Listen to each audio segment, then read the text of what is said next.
It is our very last day of group stage for Blast Slam 5. At the end of the day, 2 teams are going to know if they're going to Chengdu or not. That's right, straight to the semifinals for 2 of the teams.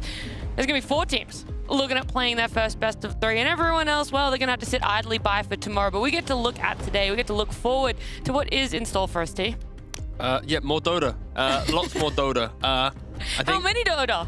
Huh? How many Dota? How many Dota? 6 best of 1 on our stream, 6 best of 1 on their stream. That's 12 best of 1s. That means it's going to be 12 games of Dota to the video game. Ho, ho, ho! How are you, Misery? I'm going to ignore these 2 right now. I was ready to be a serious panel today, but I guess that's not going to happen. Come on, man. It's the final day. Have a bit of pip in your step. Well, it's not the final day. It's the final day of group stage, Yeah. and then tomorrow it's playing. That's when we get to be so serious. This is your last day of then, fun. I guess. I'm going to have to wait for that. So. Sorry, man. Yeah, you're going to have to wait another 24 hours. What about yourself, Quinn? I'm good. I'm feeling good. We had nice cake backstairs. Backstage, not backstairs. Backstairs.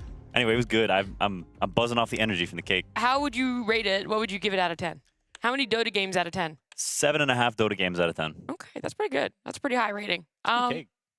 It was okay? It was good cake. Oh, good cake. I thought you said okay and gave it a 7.5, and I was very shocked. All right. Well, hopefully, though, we have a higher rating of Dota games about our series yesterday. We still had 12 best of 1s, and we can have a look back at exactly how they played out.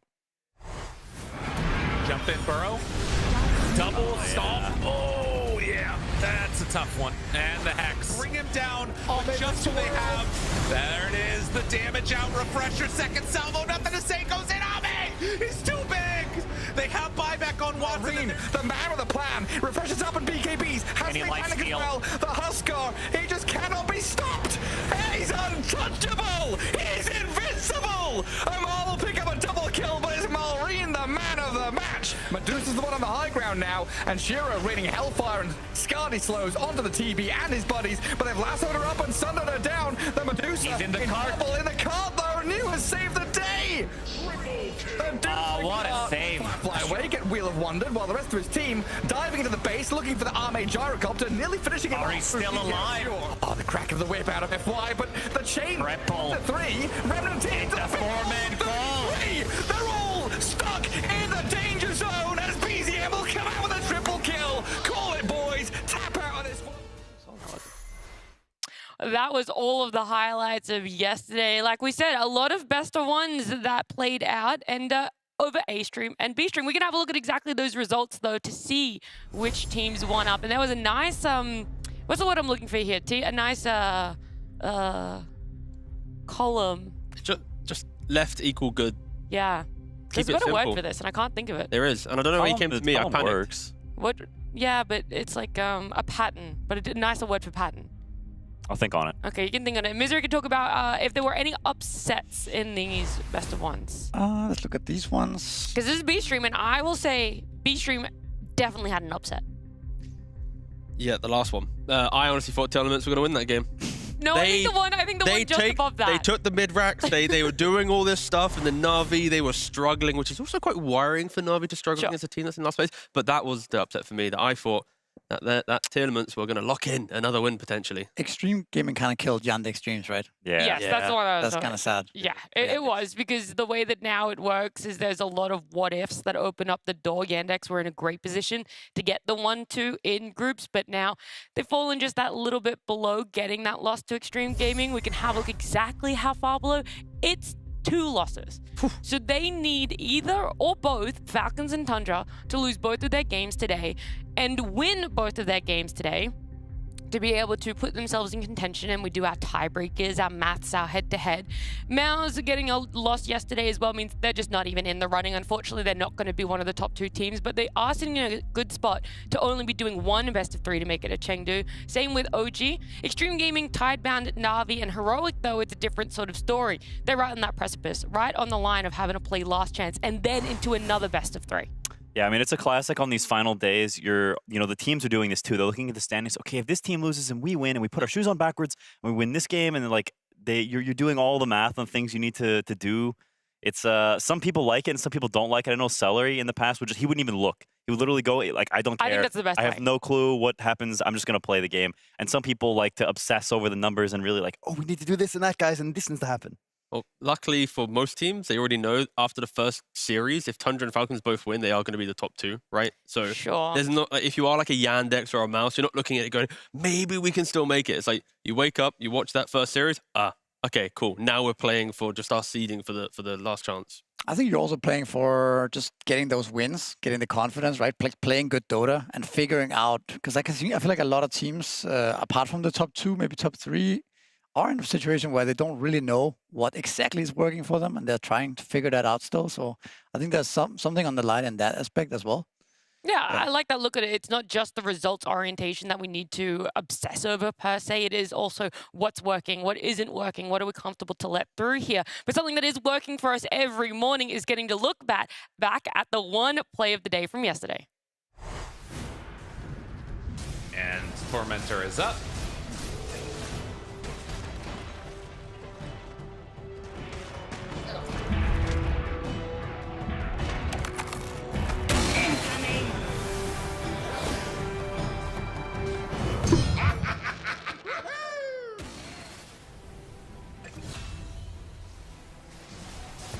Oh my god, he sniped it. Oh my god, he sniped it with the freaking the rocket flare.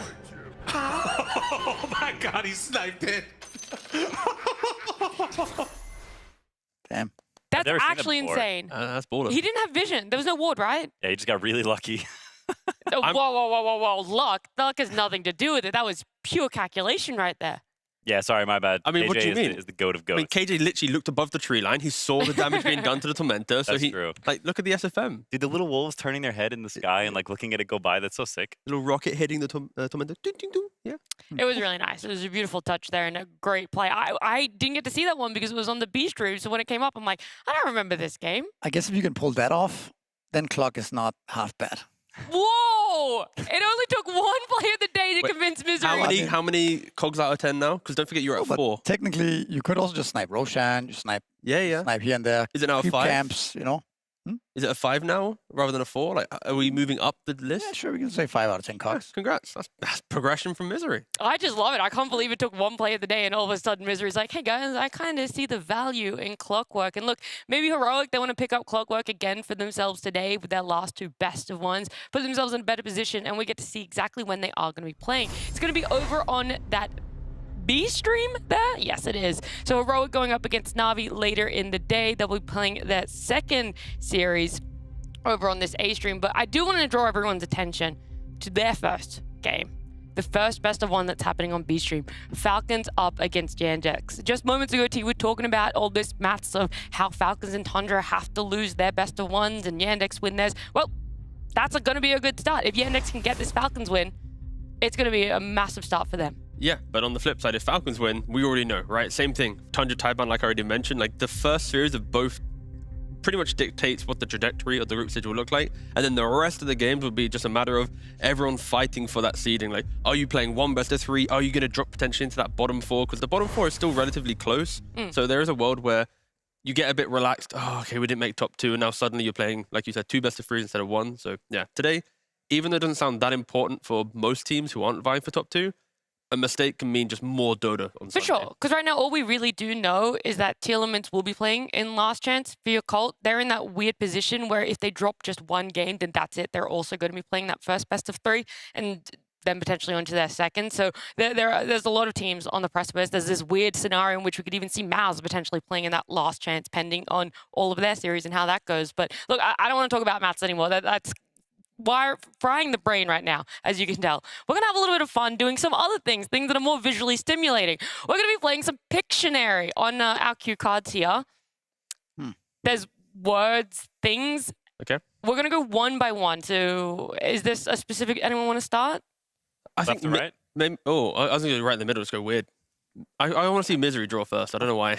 Okay. So, Misery, you're going to take one of these cards, any card you want. Don't show anyone else, because we're going to try and guess, and the people at home are also going to try and guess. I assume everyone at home would like to play along, so we're not going to show anyone at home either. Are you confused by what you're reading? I sure No, hope not. I understand. Okay. There's a theme of the slam. Thank you. Okay. Thank you. Sorry, I just wanted to make sure. All right. Okay. Whenever you're ready, Misery. Yeah. Let's see if we can guess. Awkward. Do we have one guess at a time, or what's the? I don't know. just I didn't really make a rule. Is it like Scribble, we just keep spamming, Kez, Ringmaster. morphling? Text.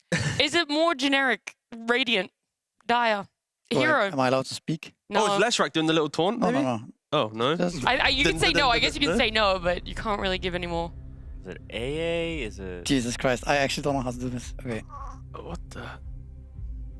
so this guy is like, It's kind of an impressive drawing, even though I don't know what it is. It is very impressive. Is it? I think Pudge Hook. But it's blue. but it's blue. I don't think oh he picked shit, the colors. I didn't think about the colors. See? Don't ignore the colors, okay? Ignore. Okay, that's fine. Now I can do like, Was it axe? Is it like culling blade?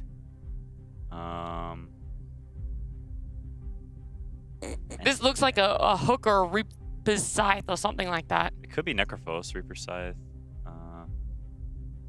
Okay, well, I don't know if you- hit, CS go. I think actually T got it. CS:GO. It's last hitting.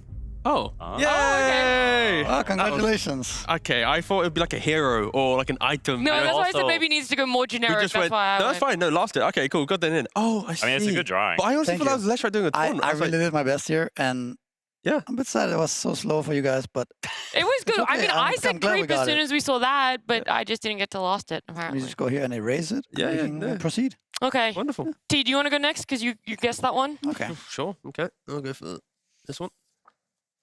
Very specific choice. Hmm. The What'd you say? eyebrow raise. Hmm.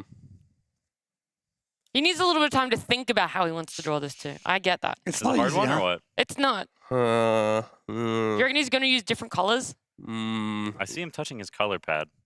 yeah, we are. Okay. Such intense music. No, The it's music is important for this one. The atmosphere. So I can ask, so how would you draw last hitting? I have. I'd probably draw the lane and then, Okay. but then I don't know where to go after that, you know? It's, Money. What do we got here? I think the Side shop. Secret shop man. Grievel's Greed, Alchemist, Hand of Midas. No, Farming? that would be too easy. That would be too. What is this dollar sign? Support. Something with money. Bounty hunter. what is it? The heckin' Gold Creep, the Flag Bearer, Track kill. Network. this is. What is it like the Gold Is Graph? that a No, we need to. day gun? No, we need to be. Oh, he's You know fully what? resetting. I'm being spicy now. It's fine. It's Okay. Get There's spicy. something Literally back to the drawing Maybe board. there's something with Radiant Dire. Oh, this is so hard. 'Cause I don't want to. Come on. Okay. You got Oh, look, I wasn't going to impose a time limit, but we might have to. Yeah. Uh, 0 minus 1 equals 32. 33? X? 322? That's Yeah. what, that's what, Yeah, I just. was it actually? How do I not flame someone with this one? It's so hard. Okay. You know, I was gonna do like a topical stuff, and I didn't want to be mean in the morning. I would so have. I would have woken up and chosen violence. I but- was gonna do like a. Erase that. Yeah, Give me that just tab. erase it. Yeah. Okay. No, don't. I'll help you here. Okay, mine's pretty easy. Okay. We'll see though. I went to all the maybe, bad maybe, places. maybe I'm getting too big for my britches. No, I feel like you're really good at these sorts of things. Oh yeah, for sure. That's Yeah, me. useless and valuable things that'll get you nowhere in life. Just snapped on purple. Instant. Bane, Anime. Void Bane Spirit. Elemental. Nightmare. Void Spirit. Witch Doctor. Look at it go. What about the Witch Doctor song? Maledict. Oh yeah. Look at it go. Roll out the barrels and feel it in your... He's going Maledict? into the circle. I already said Maledict. Oh, sorry. Uh, yeah, my bad. Alright. Black hole. I mean, he's holding a staff. Yeah, I don't know. Maybe he forgot what Enigma looked like. How do I add on to this? I don't know, but you're gonna have to. He's got a worried little look on his face. You can't write words! What the heck? I drew a big purple square. Writing words is not the How point I of made the Pictionary. purple square. Pictionary is drawing pictures. Per. Per. Ooh, Pugna. Okay, what is this purple it's ring? purple. But it's purple. What's the ring? What's the ring? It's I thought it was a black it's not hole. Black hole. It's not. Static storm. Kinetic field. Yeah. I mean, how specific it are can't we? be a spell, can it? It has to be something more I just abstract, really right? Like I got don't- last It has hitting, been you got- last Yeah, I hitting got in the 3-2-2. 3-2-2. So it has to be more. It can be- can. It could be. Dissimulate. But he's got a staff. Yeah. What's The this guy? universe. Purple spells. Are you writing a letter? No, Okay. chill. I'm just. You were trying to do that before. I don't know. It's. I don't know what else to do. Okay, you can pass. No, you can tell us. It's Chrono. Ah, I figured when I think purple, I think Void. okay. He's like the most purple guy. You could have made like a 3D bubble or something. I can't do all that. All right. Don't. I'm just. Okay.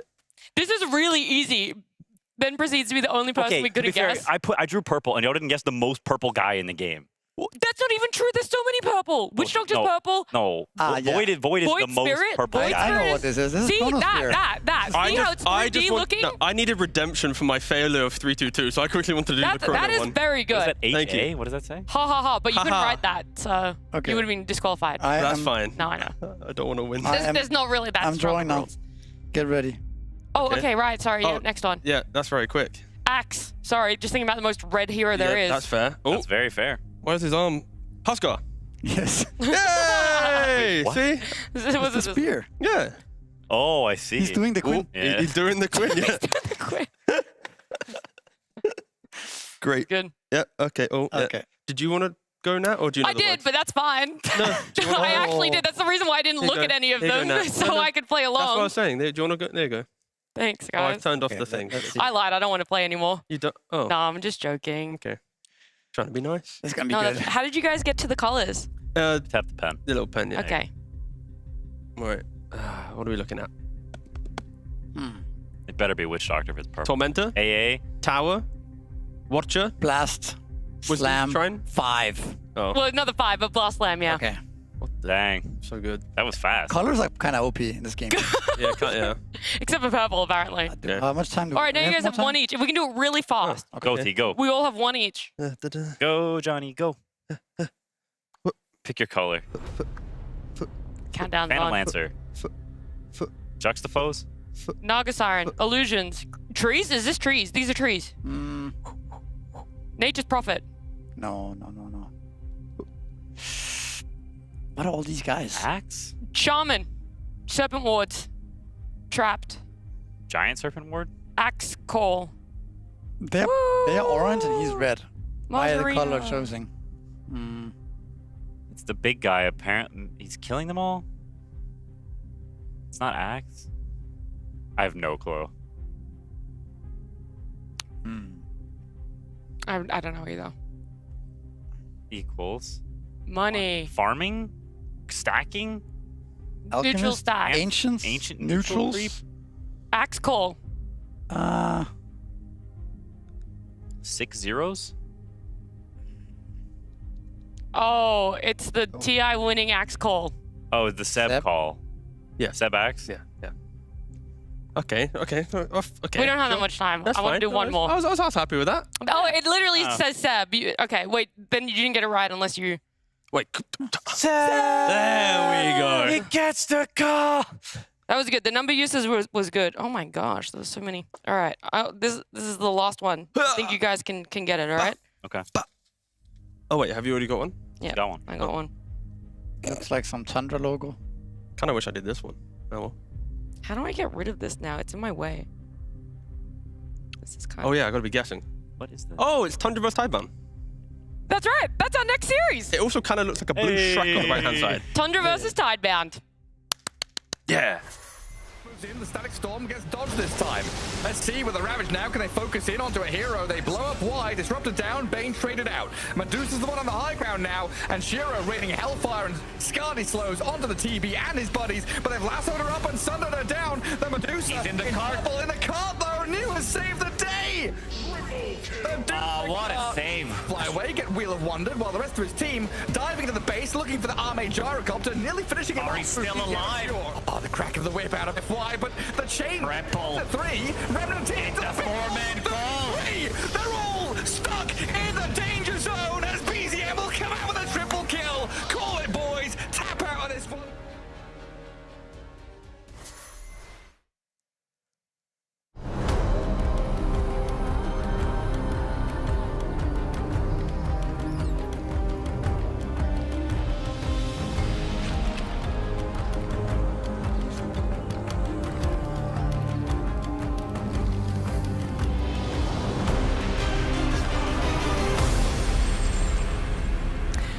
having some fun, warming up for the day, refreshing ourselves on heroes that are definitely not going to be getting picked, with spells that definitely won't be getting used in Chronospear over there.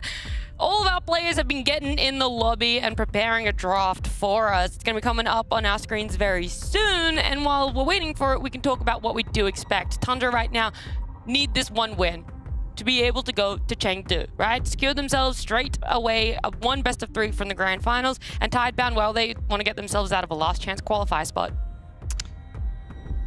Yep. I mean, very important game for Tundra, like you said. They don't want to drop the ball here towards the finish line. Tidebound, they would like to, I think, just get a bit better as series could progress. I think they also have some pride in beating Tundra, right? The almost undefeated team.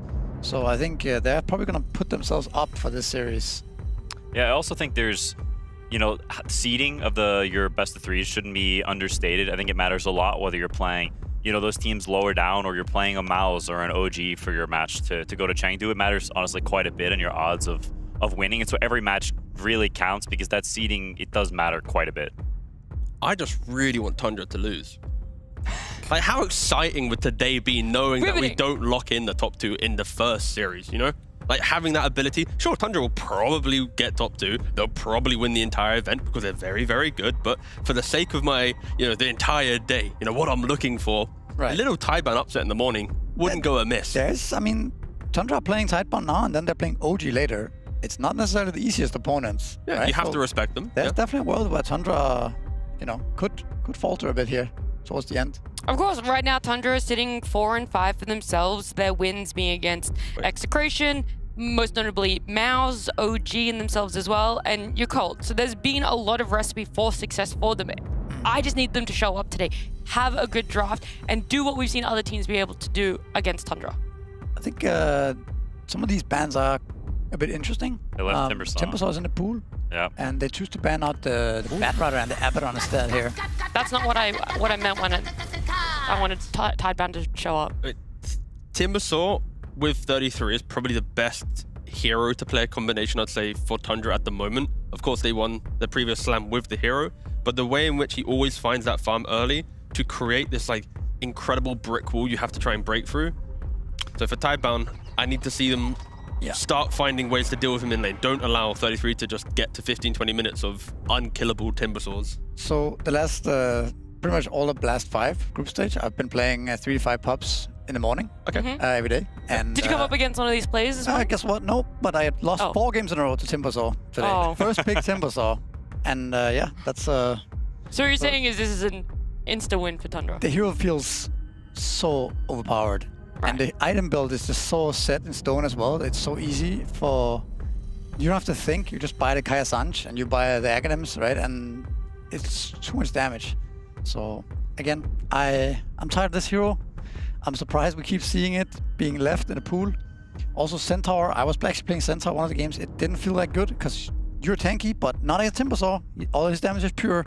Yeah. And he removes your stats as well. Also, you buy Pipe, Lotus, like kind of your big items. Timbersaw doesn't care about any of them. So your big kind of tanky moments just aren't there. You're going to look towards other heroes though. Use the fact that Centaur in a 4 position can do really well in their safe lane. And if that works, against the safe lane, sorry, then you can go tri-lane him. But I'm looking for just really active supports on Tidebound. Like if you have passive supports against a Timbersaw, the items that you mentioned on for 33 to farm, they will always appear. Yeah, it's a really strange response, I'll be honest. I don't think it's very good. I think it can work if they have some Giga, like you said, if they have some Giga counter to the Timbersaw in lane and they just play, you know, solid Dota, but very much they're not already right off the bat, they're not really playing off countering Tundra so much as they are just picking a lineup that they want, something that they're comfortable with, they feel is strong. Because there's no universe in which Centaur is good against Timbersaw. And the bans, right? You've got in the first phase, the Jaro Ursa kind of telling Tidebound, like, hey, are you going to ban the Timber? If you're not, we're going to have a really good game. And then in the double support bans in the next phase, the Pugna and the Jakiro. So 4 bans protect the Timbersaw. So what other supports can actually deal with this guy? I think something like Skywrath Mage, maybe Rubik. I'm going to just go Bane. I mean, I think actually Rubik is a decent hero against Timber because stealing his pure damage spells is pretty good. But, I mean, can always hope we get to see a Rubik game. Probably not. Bane's also pretty chill, right? Bane's just okay. Put in Feeble, reduce cast range, kind of all the small little things. When Dispels come into play for Timbersaw, you don't care, but early on, every little spell on him can change him escaping or dying. No, it's not bad at all. We talked about it before. Once you see the offlaner, you also know as Bane, there's not going to be any Zoo, so you kind of become protected from these Lycans and all the obnoxious garbage. It's super good against Bane, Beastmasters, and things like that in your lane. So even if, you know, Timber has dispels for Enfeeble and such, you can sleep him and you can, you know, grip him and isolate him and sort of just try to keep him out of the fight and ignore him.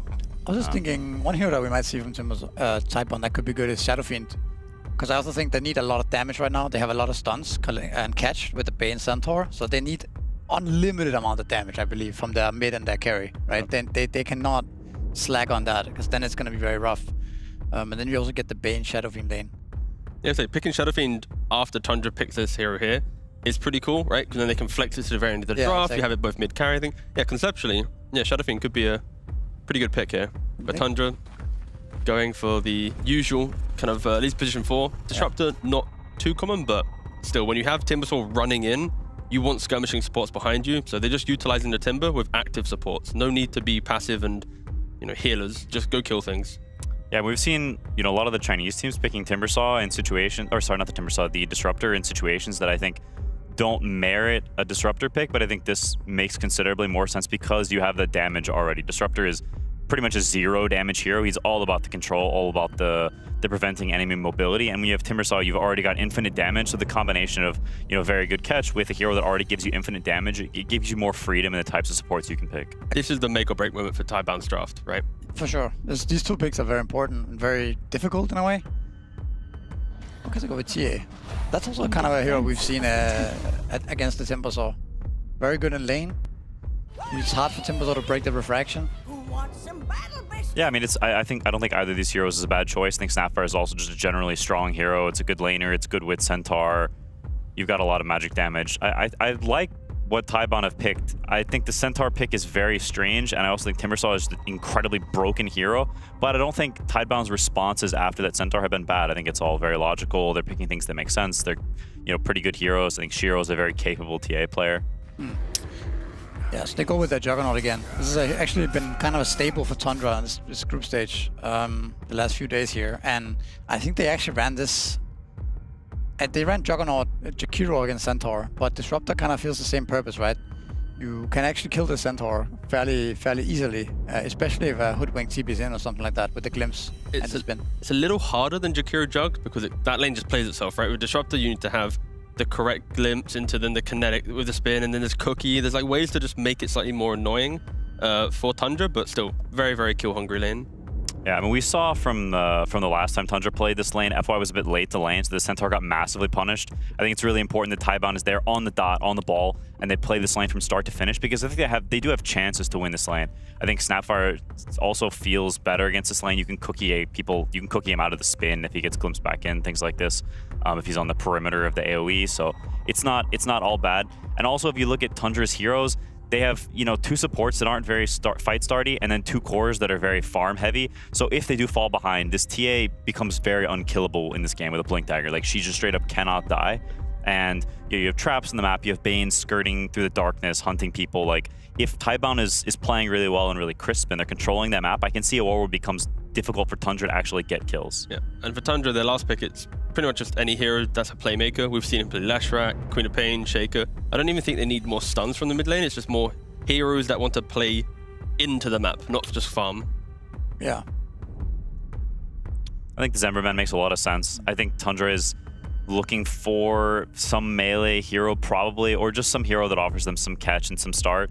But at the same time, a lot of those heroes are bad against TA in a lot of contexts, and so you're looking for something that somehow fits in between that's not too bad against TA, like you have individual good hero matchups, but also gives you that sort of start melee hero. You really don't want Disruptor, Hoodwink, and then also a range mid with farming side lanes. It will feel very awkward. And while Tundra, I think, is a team that can pull off heavy greed, just functionally, it can be very strange. Do ban out the Queen of Pain. Yeah, so next in line, I would guess, would be maybe Leshrac for BCM. I don't think this is a great Invoker game. Like, at least it's not the same recipe they usually have with Invoker. Yeah. They could still go for it, but it's definitely not how they usually draft it. But Leshrac, I think, looks decent here.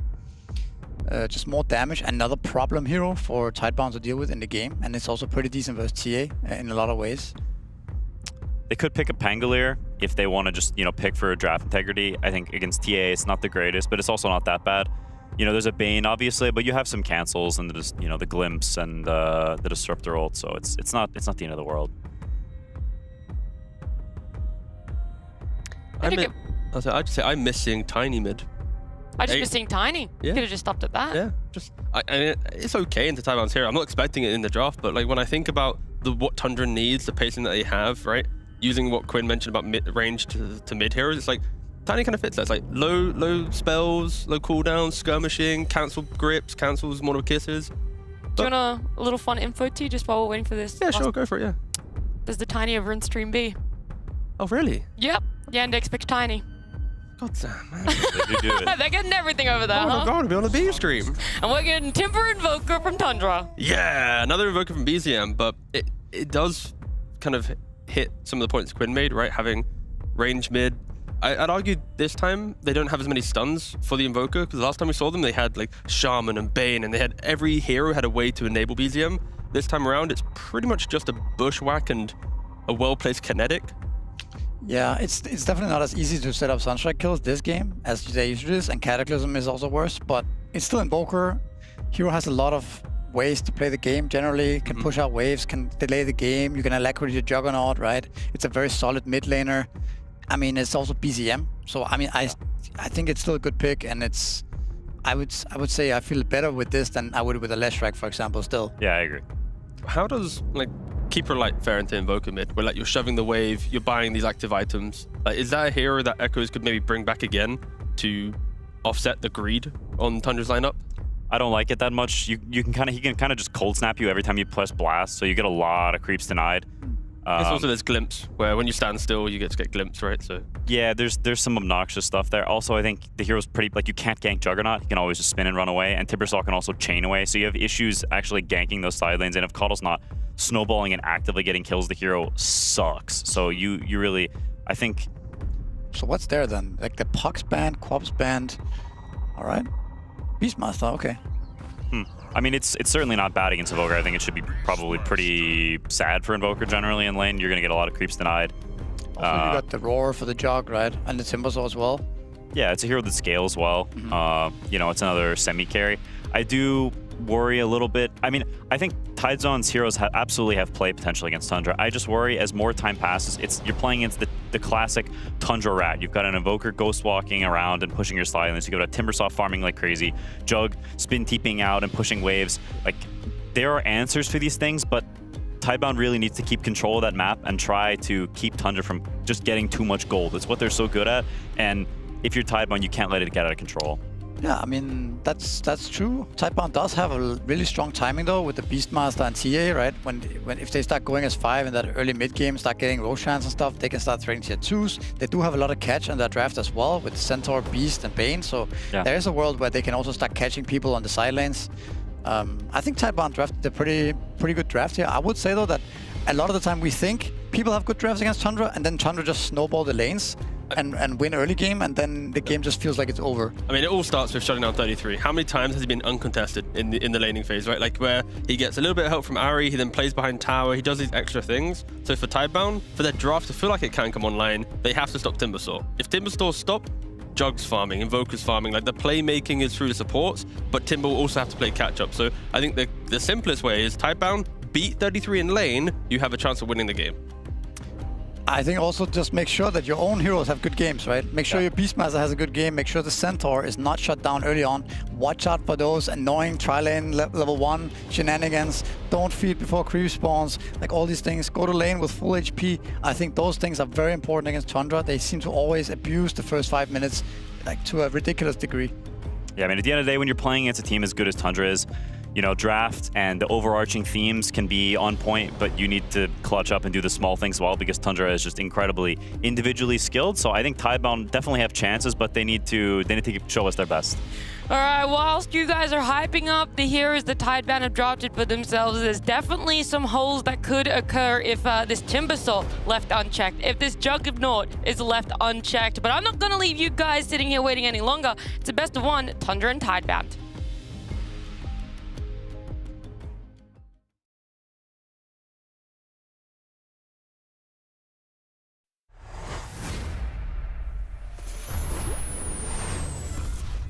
Oh, Oh, we are into it. Our first game of the day, 6, 7, 12. Who knows what it is, but there might be some action as they're running into each other. Trent, how you feeling today? We got another Timber Saw. I thought people would have realized what happens when you let this hero through.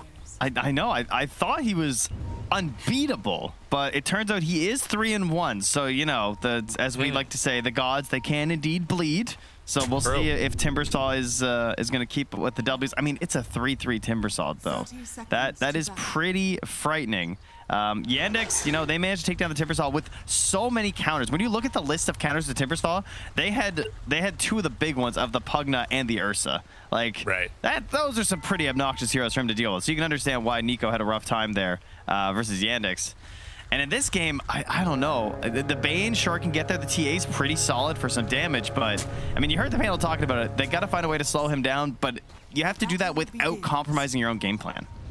Yeah, absolutely. You can't just sort of give everything to try and shut him down, and then you end up in a situation where Shiro is dead. Oh no!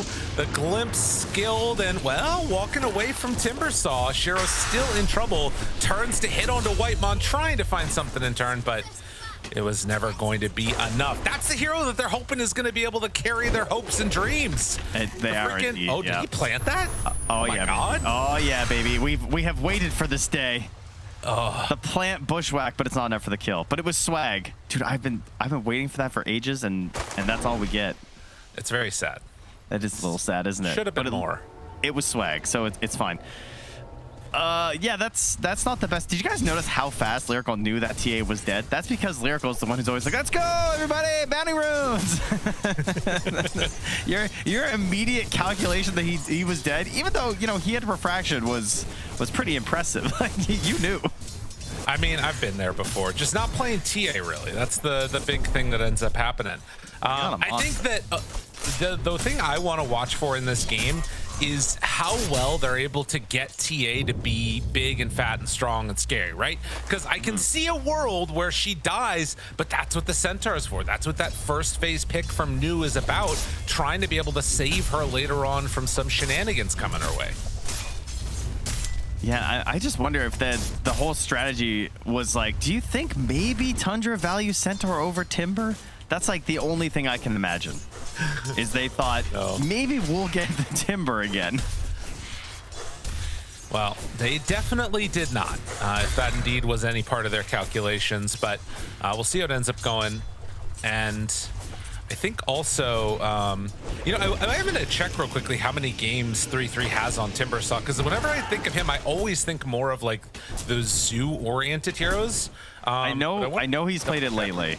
I'm definitely sure of that, because he has been, I had a similar thought where it's like, you know, it's not really one of his ones that you think of, and he had a few games getting into like the Timbersaw groove, but I remember a casting game of his recently where he just absolutely dominated the game. Like, the true Timber form that you're expecting in this patch, the ones that are beating up Misery in his pubs this morning, that's the Timbersaw he's willing to bring here. We'll say, I looked it up, 70 games are still in competitive, but lower of the win rates. He's, you know, above 50% as you would expect from a player of this caliber, but definitely not as well known. We'll see if they have enough answers to try and mess with him and make him feel uncomfortable on this hero. But at least for the moment, definitely doing what he's supposed to do. 15-3 on that CS, making Shiro's life a little annoying.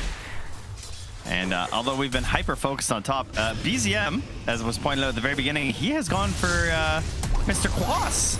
He is a Scholar of Korix here today. Oh. So that's pretty exciting. Not one that we get all too often. There was certainly... Oh, man, they are so low down bottom.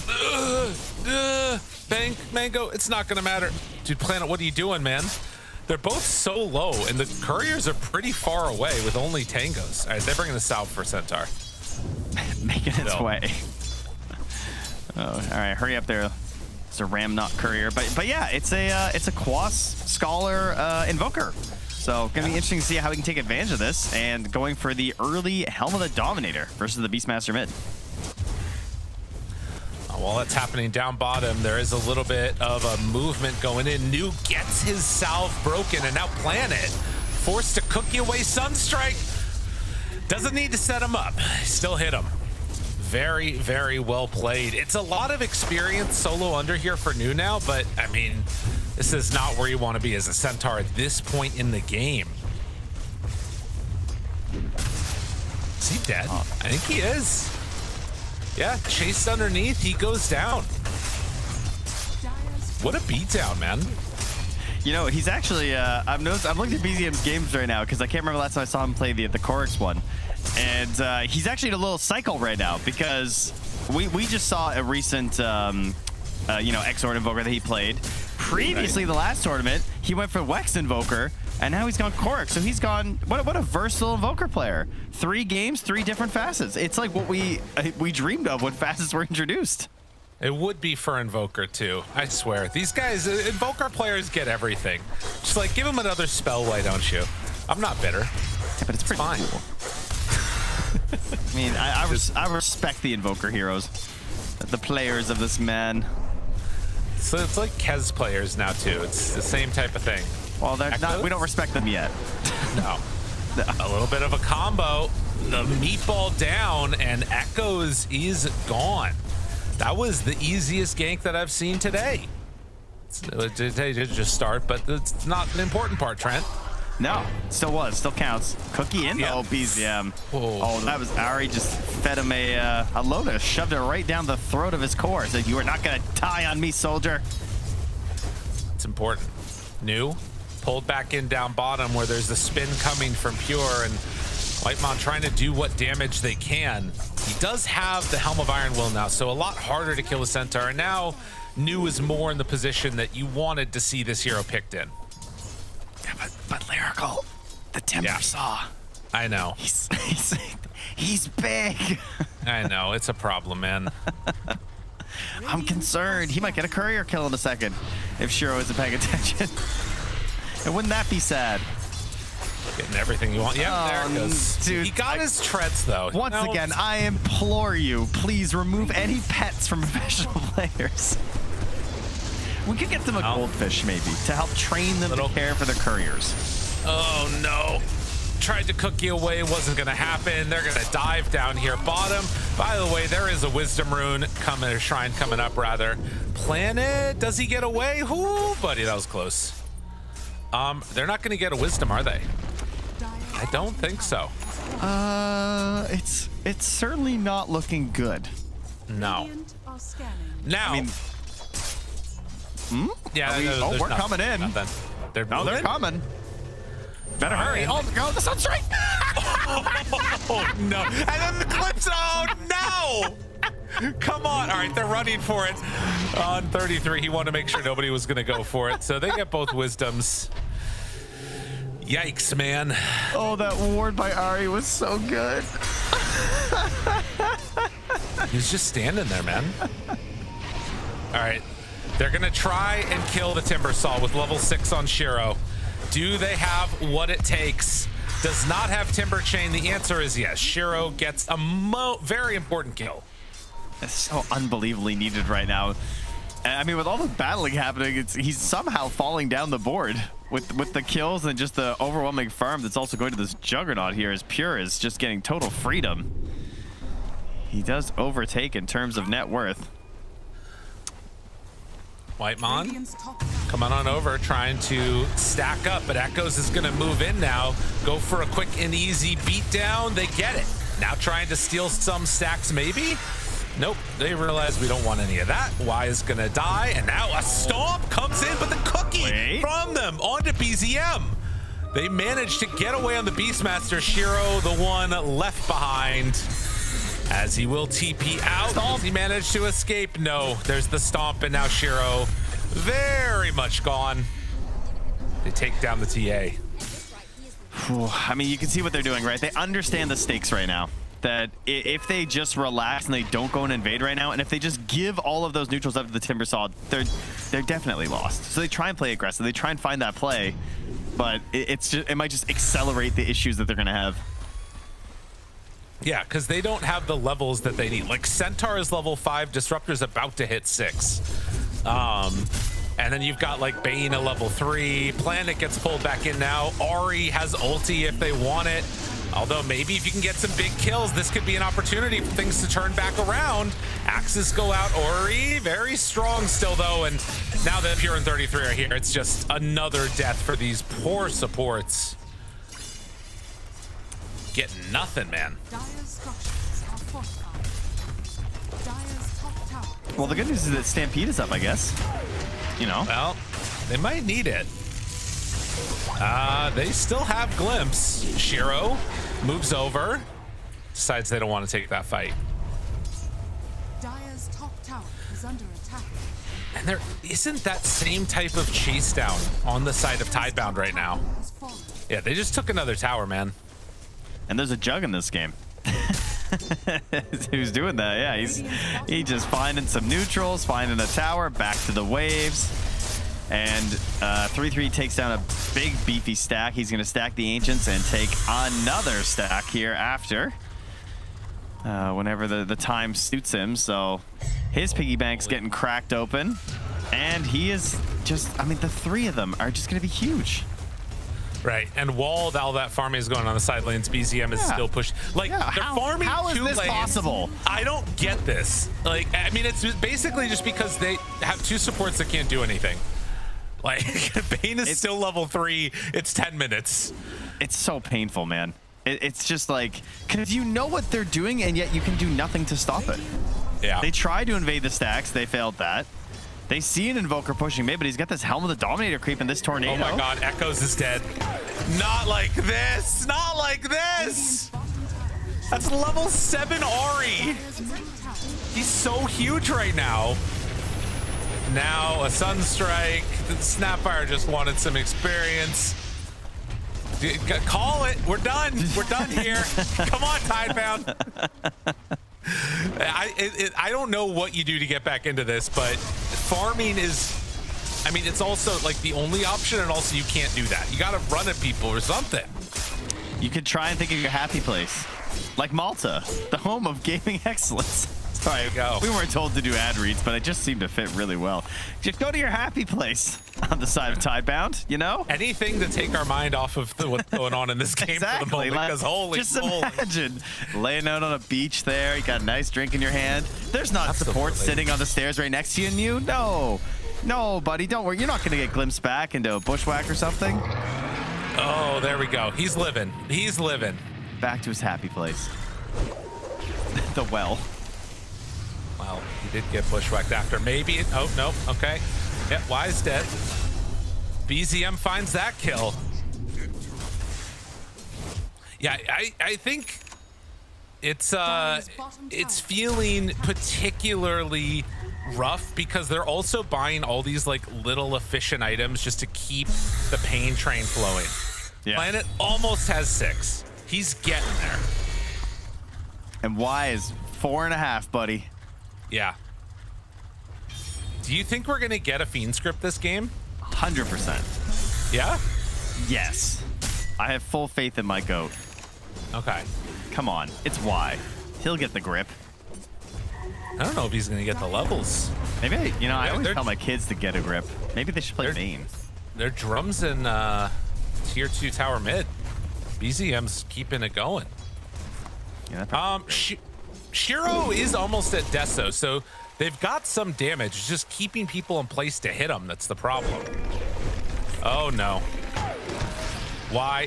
Did he just blood grenade him, too? Yep. Sorry, that seems so unnecessary. Oh, there it is. Are you just running out of inventory space? Like, hey, you gotta free it up. What? Come on, dude. 33 taking away farm from Echoes, and now moving in. Oh, the range on Glimpse. Echoes, move your little feet. Yeah, they got to smoke so they don't get caught. Oh, no. The safety smoke. That's right. All right, we're going to find some value here. Muse nearby. There's nowhere to go. Like, they're going to run bottom now. Planet does have 6. If somebody shows up here, we're going to see a roar into Kisses, and they're going to gain like 12 levels. Oh, okay. 33. This is the opportunity. 1,500 health. This is their moment. Regen rune. This is their moment. Wait for the regen to wear out. It's fine. Just wait for that regen to go away. Dude, they Trust can't me. kill him. And they're getting wrapped on. No. Oh, the regen did. Oh, no. Planet. Not like this. Oh, just cast kisses. Just get it out of your system. Oh, why? He's getting a wisdom, though. Oh, that's what they needed. Still not 6 with a 14-minute wisdom. That one hurts. New. Pulled back in. Silenced. BZM on him. Double chakram slam. And New, understanding that Stampede will not do anything, he stomps himself. Has been killed. Ooh, doggy. Dire's Oh, bottom yeah. tower is under attack. Deso done. In the darkness, there's always a light, and that light right here is Shiro. He's got the damage that he needs. And with support getting ultimates, there's a chance. Bottom tower is under attack. Can dream of better things to come. Yeah. Yeah, sure. There's the magic item, though. The old Kaya and Sange for Timbersaw. Okay. That's, you know, makes it, it's actually crazy when you look at it. It's just like, yeah, this is just like everything I wanted. Ari? Oh, they're looking. They're hunting. They get him. The nightmare.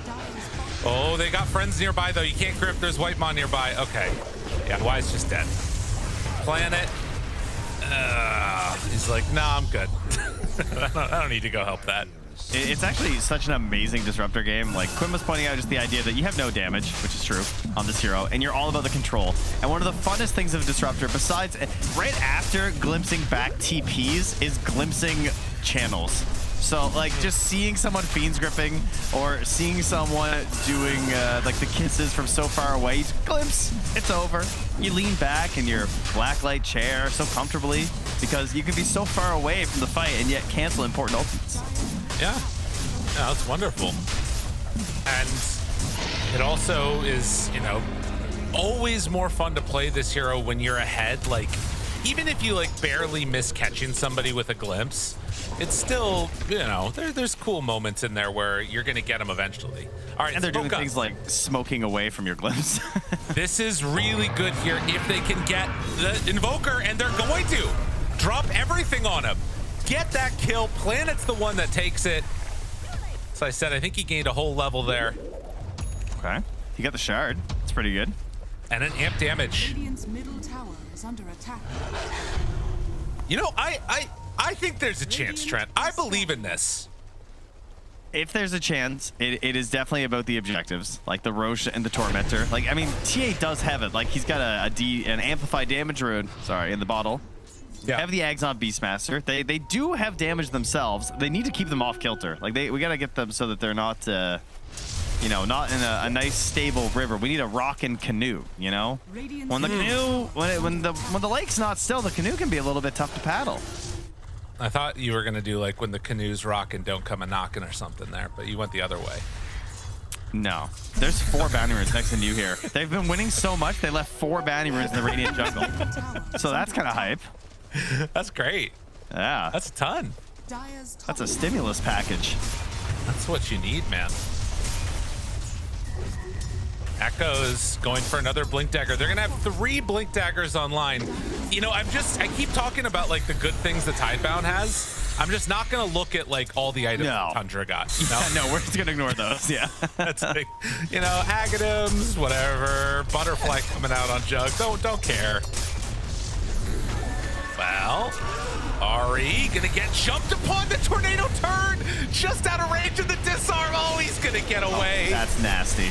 That little squirrel now tries to hit onto Whitemon, but can't do it. The electromagnetic repulsion destroyed the Templar assassin.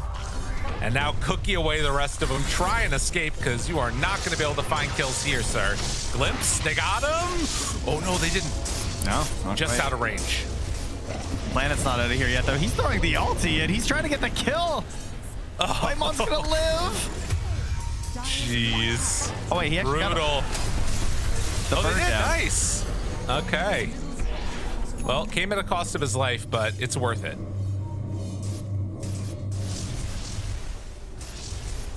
I thought maybe he had the talent. Look how close he was to the talent, actually. 8 XP from the level 10 talent. So they'll be burning even more than 9 damage there. As that's what it was for the kill. Oh, jeez. 9K at 19 minutes. Listen, we talked about this We've earlier. seen worse. The bigger they are, the harder they fall. Yeah, As the great Canadian saying goes. that's right. Atos.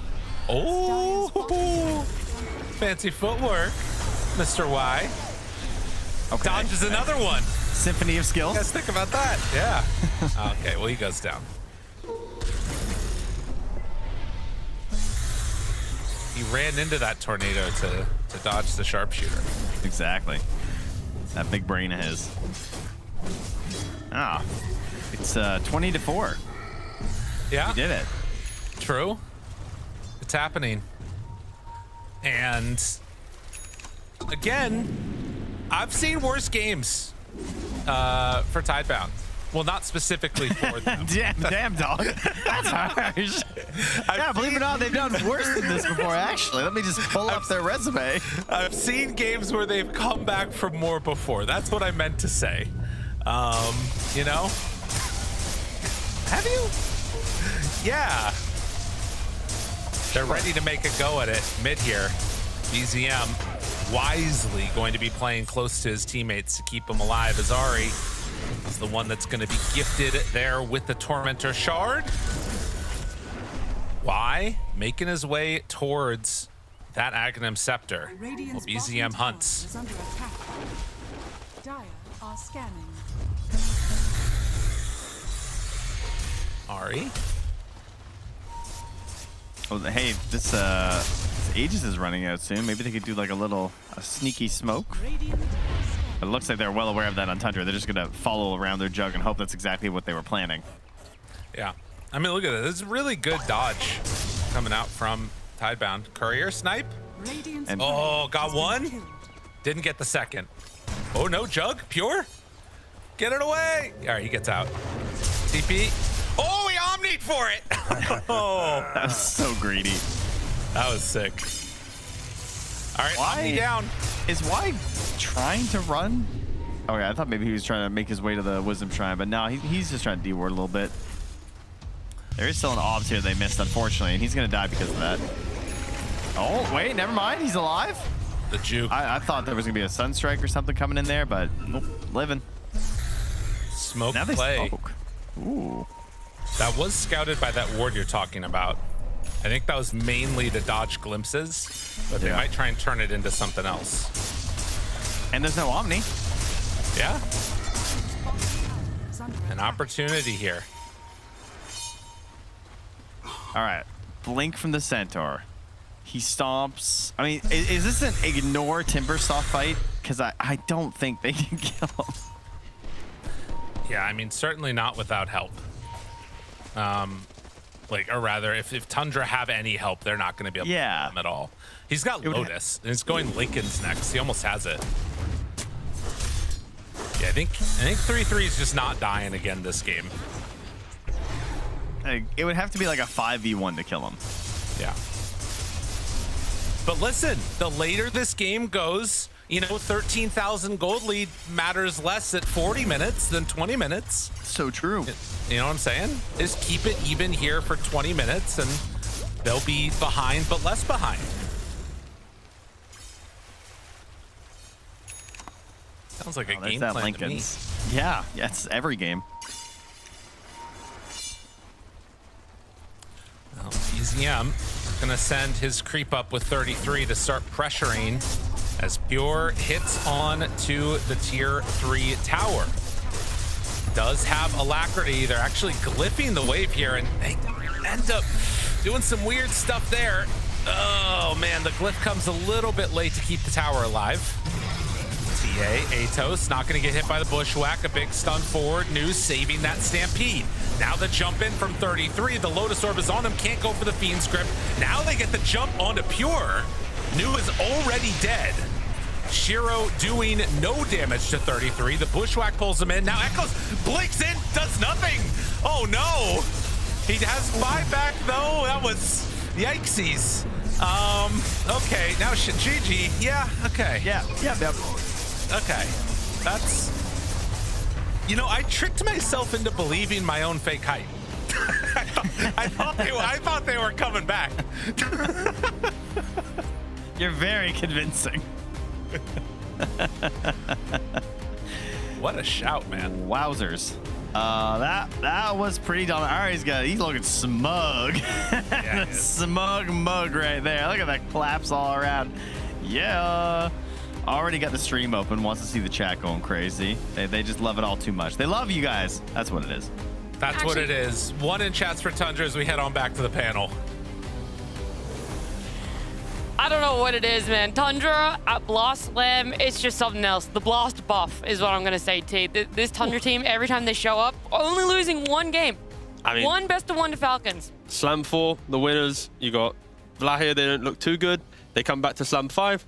Boom, straight back in again, right? Locking in their semifinals. Like, what can you say? Like, when they're in form, when they're trying to like develop their ideas, they're incredible. You probably got to say for Tidebound, giving 33 the Timbersaw. It's like, we've already learned from Slam 4, don't give 33 Timbersaw. He's going to lift the trophy if you do. And Tidebound, their concept of draft is, let's give him the Timbersaw. We can beat it. No, you can't. You cannot beat the Timbersaw. You need to have like an S tier, like insanely good plan to beat it. And they didn't have it. I think one thing is to talk about the draft, but I also just feel like, does it even matter? I feel like Tundra are just so much better in every facet of the game. We can talk about them giving Timbersaw, but then if they ban Timbersaw, they're just gonna get 33 Centaur, and then they're gonna enable Centaur, and we're gonna see the classic Tundra game regardless. I feel like they're just so much better than Tidebound, and yeah, as the game shows.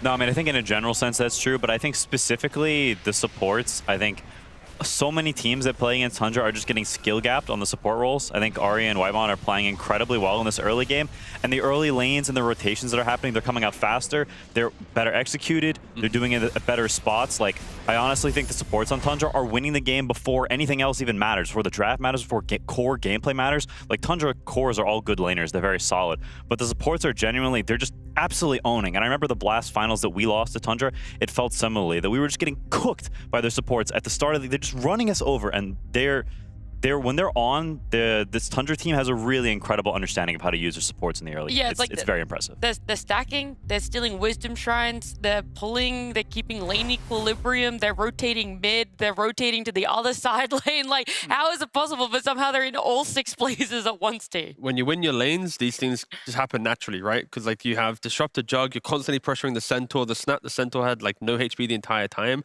And what Bane, he had to get the second Wisdom Shrine to even get close to level 6. I think that was like 5 3/4. So yeah, like you lose your lanes, you naturally are just going to look worse in the map and the game. So yeah, win lanes, look good.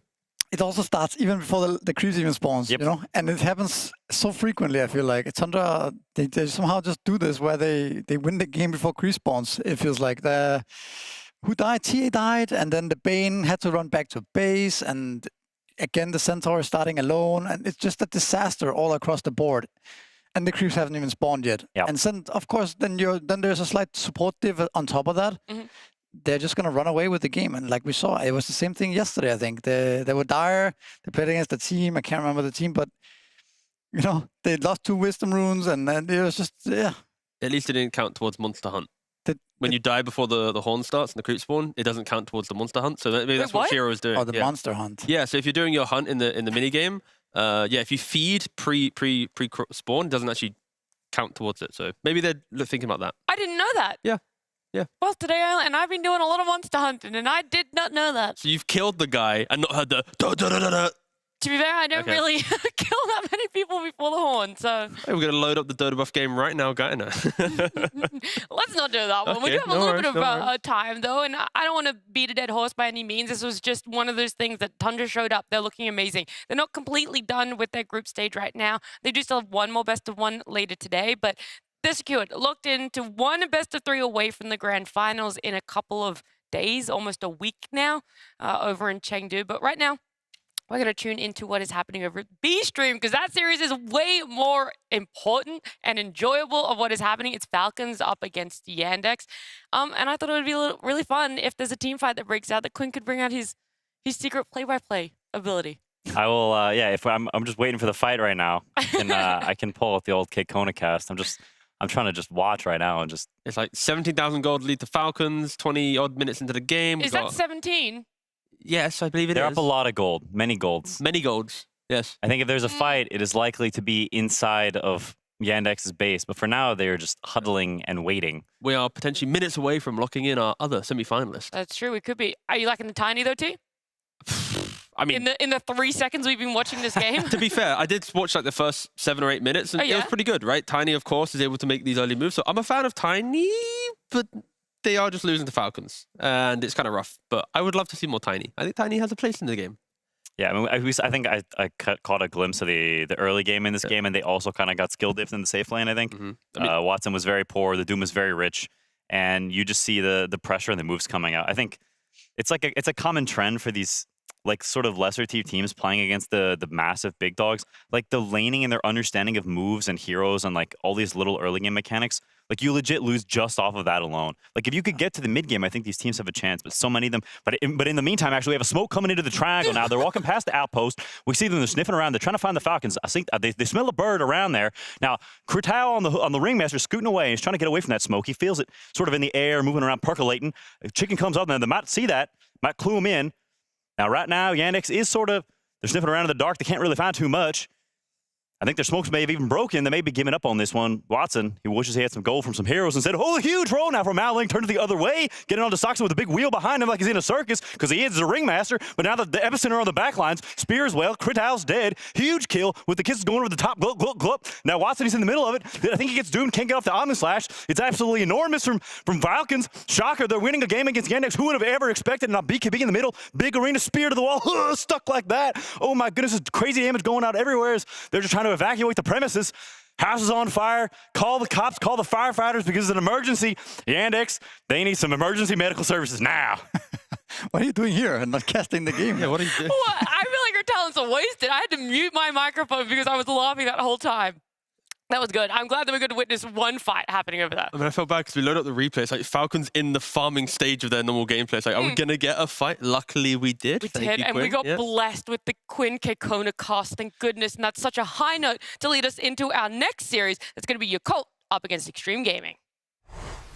It's just too much. There it is, jump in, but the Nightmare save and the Grave keeping him alive for now. Watson backs away. The Raptor dance out and the damage is out. Sheeran Jr., the grip is there, but immediately broken away. And now trying to save Ame. Bring him down, just who they have. There it is, the damage out, refresher, second salvo, nothing to say, goes in, Ame! He's too big! They have buyback on Watson. That's horrifying.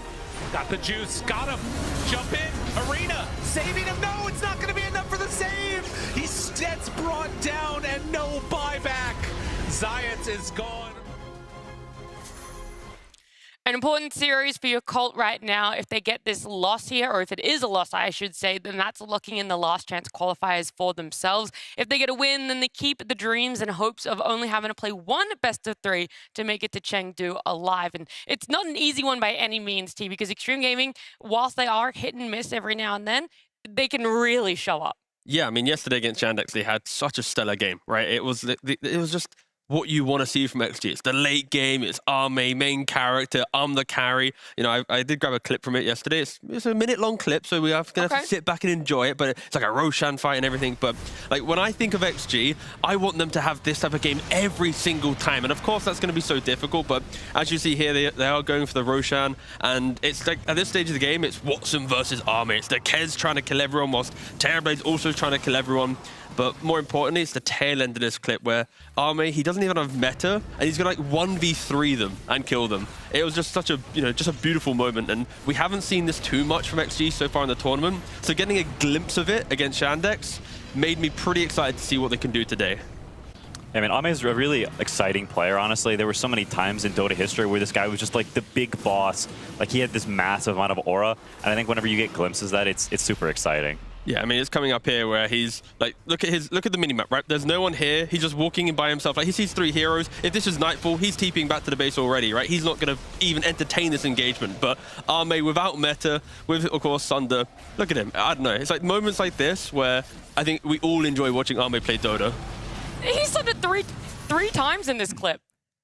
level that 25 25 talent. Yeah. That's crazy. The Yeah. Giga talent. That's good talent. Yeah, the late game Terrorblade definitely something that you have to be worried about on the side of Yakult. Wonder, are we gonna let it through here for Xtreme Gaming? Maybe they already know. We mentioned it plenty of times. The fact that we have so many Chinese and SEA teams in this tournament here for Blast Slam, you're gonna have a lot of interregional matchups, and then it comes down to the nitty gritty, the meta. Do we still forget about or worry about the Marcies, the Timbersaws, the Nagasirens, Chens, and Centaurs? Yeah, I mean, I think you may be worrying about some of the big dogs, but I do think you'll see much more off-script stuff whenever it is these interregional matchups. I think especially China against China, it can veer very far off meta. Yeah, I mean, it's also like these teams are a little less scripted than, for example, the Falcons and the Tundras that everyone's kind of copying, but don't really know how to copy, I would say. So they don't have to, adjust their drafting to the same degree that they have to against Tundra and Falcons.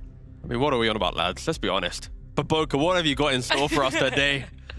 Like Yakult, the team that don't really have a coach. They kind of got the manager coach kind of mixed role, so everything's kind of on Baboka. Every other day, Baboka wakes up. Does he have I don't know what side of the bed he wakes up on is the dictate of his draft. I don't know. Everything's just weird with Yakult, and I've come to love it, but I've not come to expect anything from them. But I like the drafts. It's just kind of funny. They had a standard draft yesterday. They got Bane, Bat, Terrorblade, Queen of Pain, Tidebound. They still lost it. But again, in that draft, it was the order in which they got the heroes was the funky part. Okay, that's fair. That's valid. I can't disagree with that. I'm going to come out and say that I am cheering for Xtreme Gaming, and I'm hoping that they are coming back to their former self at TI and stuff like this. Baby steps along the way, but I think I would like to see them play clean today and kind of take 2 wins for themselves, because I would like to see them at Chengdu. I would also like this very much. I think Yakult has like a Ouija board with heroes on it, and he just rubs his finger around, and then just that's the hero that he picks. So I think if Yakult is able to snap the Ouija board in half or send it back to the Shadow Realm, then they might have much better chances in the The draft. Spirit of Wings speak to them during their draft. They try to emulate success of the past, but they just aren't at the same level to do it. Well, look, maybe the spirits can speak to them, because the spirits are speaking to me right now. They're telling me that our draft is ready.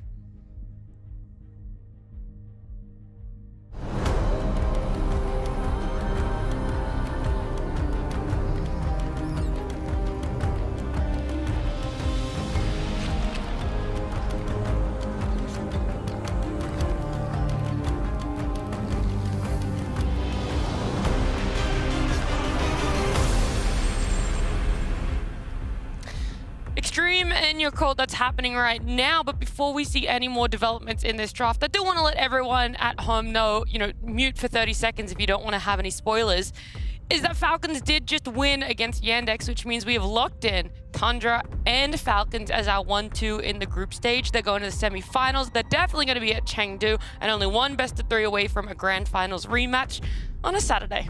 On a Sunday. We'll see though. We're not up to that one right now. We've got to live in the here and the now. It's Yakult up against Xtreme Gaming. Primal Beast, huh? Yakult, afraid of it. Banning it out on the side of Xtreme Gaming, Nagasiren and Timbersaw. Respect ban to the nothing to say Primal Beast. Yeah. And a Tinker. and a- Hold up. Yes, Wait, that respect ban. actually is shaking The neck. Ouija board is speaking. It's moving. They're going to put an Earth Shaker in there. What else has he been popping off on? Yeah, I guess. NTS Puck is a classic. Little Pangolier situation also is Ooh. fine, but Yeah, I feel like Primal Shaker and Tinker are his 3 big ones. So if they want to go the full NTS respect bans, then I would say Shaker should be their 3rd. That would be insane if they did that. because normally this ban here, when you're first pick, is to protect what you are first picking. Like you want to first pick Timber, you ban like an Ursa or a Gyro, right? This is the cushioning ban pre-pick. So if you can't really go 3 for 3 on NTS bans. So what do we got in the pool here this time of the classics? The Centaur is always there. The Dragon Knight. There's Chen. There's Chen's Chen. there, yeah. But I don't know if Yakult's I think Tianming is a Giga Chen, but apparently he is on the Jakiro train. also a Giga Jakiro. I mean, that hero is it's just so good. But they do leave the Shadow Demon. I feel like if you're going to pick the Jakiro, you should ban the Shadow Demon. I feel like it's the best one. Like, it's one of the only heroes I think that's been consistently beating Jakiro. Yeah, I think it's a pretty decent matchup for SD and lane. Obviously, in the game, the cleanse is kind of nice versus it. I also think this Shadow Demon hero is very strong right now because of the facet of that that buffs assimilate.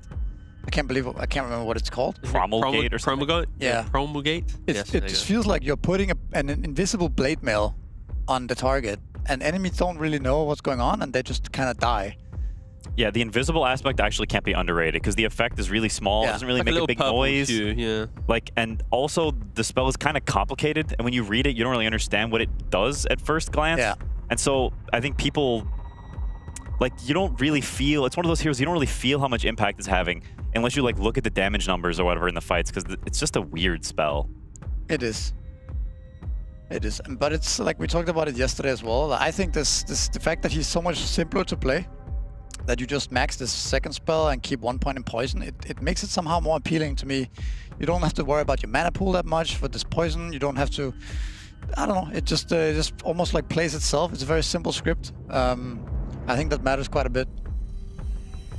No, it does. The SD like is very much a hero. Like, it's so much about positioning and actually getting this disruption off and the cleanse and the purge, that whenever you're maxing poison, you kind of get, like, your head gets all stuck in. I'm trying to snipe these poisons, like, and then you just get caught and die because you're out of position trying to poison people too much. It's very much like it fits the theming of the hero way more. As you're this backline hero who's waiting, looking for the right moment. You've got 4 spells to cast. You've got ult, cleanse, disruption, and the W. You don't even worry about this poison spell, whatever. It doesn't even exist. It's redundant. And then you pick up a Pangolier, it means that the positioning of SD will look good because Pangolier will always go in first. It will be kind of creating this noise. And Yakult, at the moment, we'll see which way they're going to go in. Jakiro and Bane. Okay, so very strong laning 5s. Yeah, basically 2 5s. I'm not sure. Who do you think is going to be the 4 here? I hope this team. I mean, it depends on what they lane against, but I'd hope Jakiro is the 4, Bane's the 5. Yeah. So that you actually can pressure Arme in the lane with a Jakiro, and then you set yourself up for success with the Bane in the safe lane for Fly. Yeah, I guess it just depends on the matchups. Yep. It is very possible. I wonder what core they're going to go for here. They don't really see much from Xtreme right now. It's just a flexed Pango, so they don't have an option to counterpick really. So they're just going to be picking something blind, essentially, something that they feel like is good for their draft, or something that the Ouija board tells them to. I really want to see Night Stalker for your cult, but not right now. I want to see it on like the 18 pick. Even the Shadow Demon where you can Demonic Purge, the Night Stalker slow him down. Just the vision and silence on SD Pango is really annoying. All right, I mean, okay, they go for a Storm. I think it kind of makes sense to pick your mid here in some ways. Just because like Quinn was talking about, you don't actually see the side lanes much. And you pick 2 strong supports, it makes sense to also have good core matchups in that case, right? So you can really utilize the strength of the supports. Yeah, I mean, for XG now, though, you can take a Puck, you can take a Queen. Yep, put the Pango off lane, yeah. The 2 classic counters to Storm, and you can also put Pango mid. It's a fine lane against a Storm. It's not a problem, so you can also leave that Pangolier flex open and go for something else here, because if you do pick the mid, then it shows the Pango is off lane, so in a way, it does get you counterpick, so maybe you just opt to pick the carry and leave the Pango ambiguous for now. They have some options. I mean, if you want to do that, then like I've said multiple times before, the Tusk and the Gyro is kind of the route you go for if you want to preserve Pangolier's flexibility. Abaddon is in the pool. Looks like a pretty good Abaddon game, right? It is, pretty much everything, game. And it's also just a hero that you can freely pick on the 16, 17 in this spot. You can even throw it offlane in some cases. So I think that's, I'm not sure if that's Xtreme Gaming's style of picking like Arme carry in this spot and Abaddon at that as well. Yeah. Yeah, we definitely haven't seen him prioritize the Abaddon as highly as some other teams. He's only played it 4 times so far in his career, the carry Abba. But if this was Tundra, they would probably snap pick the Abaddon there, right? I am screaming for your cult to pick Night Stalker on 18. Oh yeah. It's so okay, I'm going to use it again. We said it for the Viper pick. It is a naughty Night Stalker. It is. Anyway, back to you, Misery. It's a Giga naughty. Ooh, we upgraded it. But I don't know if maybe they don't see it. I mean, if there's a team to see the Night Stalker, it's probably Yakult and Zil. Yeah, exactly. They've got some special glasses on. They can see like picks that normal mortals cannot comprehend, you know? It's like the ones that look up to the ceiling and they got all their notes up there or something. Yeah, you know, like in National Treasure when there's like the blue and red glasses and you read the Declaration of Independence with the different shaded lenses or whatever. They have one of those, but they look at the draft screen and it's like a voice telling them. But these guys have actually played Night Stalker in this tournament. Is it a bad sign if they do pick Night Stalker and if I'm in tune with your cult? I think it is a bad sign. Yeah, I always say if you can predict like a 16, 17 pick for a team or even like a 9, like that's it. They're done for. All right, your cult saved my career. Maybe. You're good. You're good. You're good. What? What? What on earth? It's the carry storm, I guess. Oh god, is it really? Yeah, it's the carry storm. Yeah. Maybe it's offlane storm. You guys had the red lens on, and not the blue lens on. Oh, You were in the wrong You need the draft. purple lens. You shoot them both. I mean, Void Spirit is good against Puck, and Emo is good at Emo is good at Void Spirit. There we go. I'm back. The words. But Safe Lane Storm it's not good. This is as classic of a Yakult draft as it gets. But it's like they all do kind of the same thing. They want to find a hero, and then someone else will do the damage for them. And the support duo doesn't really do the damage. So all of them are going to be exceptional at finding heroes, but to kill them, you need like 3 heroes now. It is a little bit clunky. There's not that like clean explosive damage. Sure, with items, Storm Void can do it, but yeah, it's going to be an interesting one from Yakult. I mean, they do have the one upside in that actually you don't really have a pipe buyer. Neither of these supports are good at buying pipe. Pango does not want to buy pipe. Generally, he's sort of a selfish item buyer. Generally, no, maybe he could go back for it, but pipe is like the hardest counter to Yakult's heroes, and their heroes kind of suck at buying it. Oh, nice like a band out. Boo! Why are you ruining the fun, XG? Or saving my Clutch ban, career? though. It's 50-50. Sorry, go on. Clutch ban. Yeah, clutch Gotta ban. say. Yep. But yeah, I think that's a good point. I mean, Yakult's heroes, if there was like a Tide Hunter on Xtreme Gaming's draft, buying up early pipe, I feel like it's almost like, I mean, I wouldn't say Pure has played Puck carry before. No, I'm joking. I don't want to say it's over, but it's looking rough, right? And the pipe is just so good here. We're lacking the army hero. We're lacking, I guess, a seal hero, unless they're gonna mix it up and put some hero offlane that we don't expect. It could be the 4 Storm. They do like Jakiro offlane. Void Spirit offlane. Some people have been dabbling that. It's such a shame that Yakult's mechanical skill doesn't match their drafting in like depth. Because like, imagine if they were like insanely rank 1 godly players in drafting like this. They'd be the most talked about team in the entirety of like competitive Dota right now. We still talk about them plenty. Yeah, they just don't win. So it's a different narrative. That's the sad thing. So I want to praise this like style of being different, but yeah, unfortunately the results don't enable me to be too excited by it. Either way, of course, Zeal is required for the last pick for them. Yeah, I mean, it's blind, so you may be looking at the Marses and these sort of boom-esque heroes, you know, stock standard melee bros that just help out your draft. I think Yakult bros could benefit from some kind of Su or tower damage, something to speed up, some Lycan or something to speed up the game, make it annoying for the supports so that you kill people, but then you also have an insane burst of tower damage.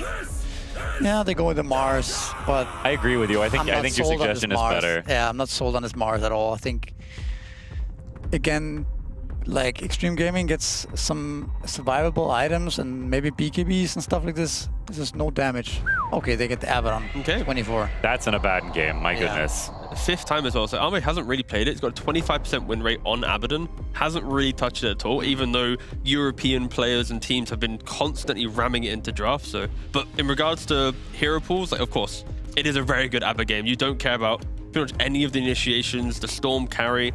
Abba carry also buys Orchid. Now Storm needs to think about BKB earlier, because if you're running into a 20-minute fight getting hit by 1 Orchid and dying, your carry impact is a little bit cringe. So yeah, XG, very stable draft, very clean. For Yakult though, they gotta create this chaos. If they're picking heroes like Storm, Void Spirit, Mars as your tri-core, it's get 1 item and go. Keep killing, keep showing us some life to your fight. If you ever slow the game down, XG will just happily play this into the late game and just auto win based on draft.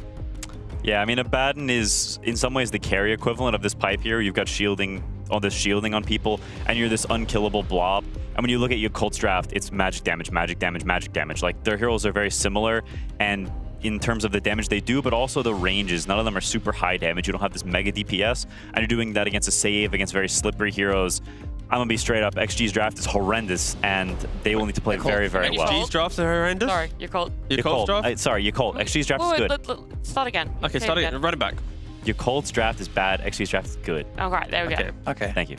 There is one silver lining, though, to Yakult's lineup. I'm gonna need it. XG, they're locked down. It's a coil. It's a cookie. It's a roll. What if Emo goes in, tanks the coil? Now you have creative freedom of Fly to run rampant throughout the fight. So there is a world where XG, if nothing to say, has a bad game. He's pretty much all of the big fight. I am really clutching at straws here, but, you know, Yakult, shut down Puck, maybe you can just keep skirmishing that way. So I'm looking at NTS. I think the point you made before, Quinn, about no pipe, I think that's still valid. I also think that heroes don't really buy BKB, right? So I think pipe and BKB is the heroes that counter Yakult's draft, but actually their heroes don't really want to buy that. So that could be an opening for Yakult. It could be an opening for them. We're not feeling confident exactly with what they've drafted, but I'm telling you, it's definitely going to be talked about. A carry Storm Spirit there. It's going to be one for the ages. I can't wait to get into it. Yakult up against Xtreme Gaming.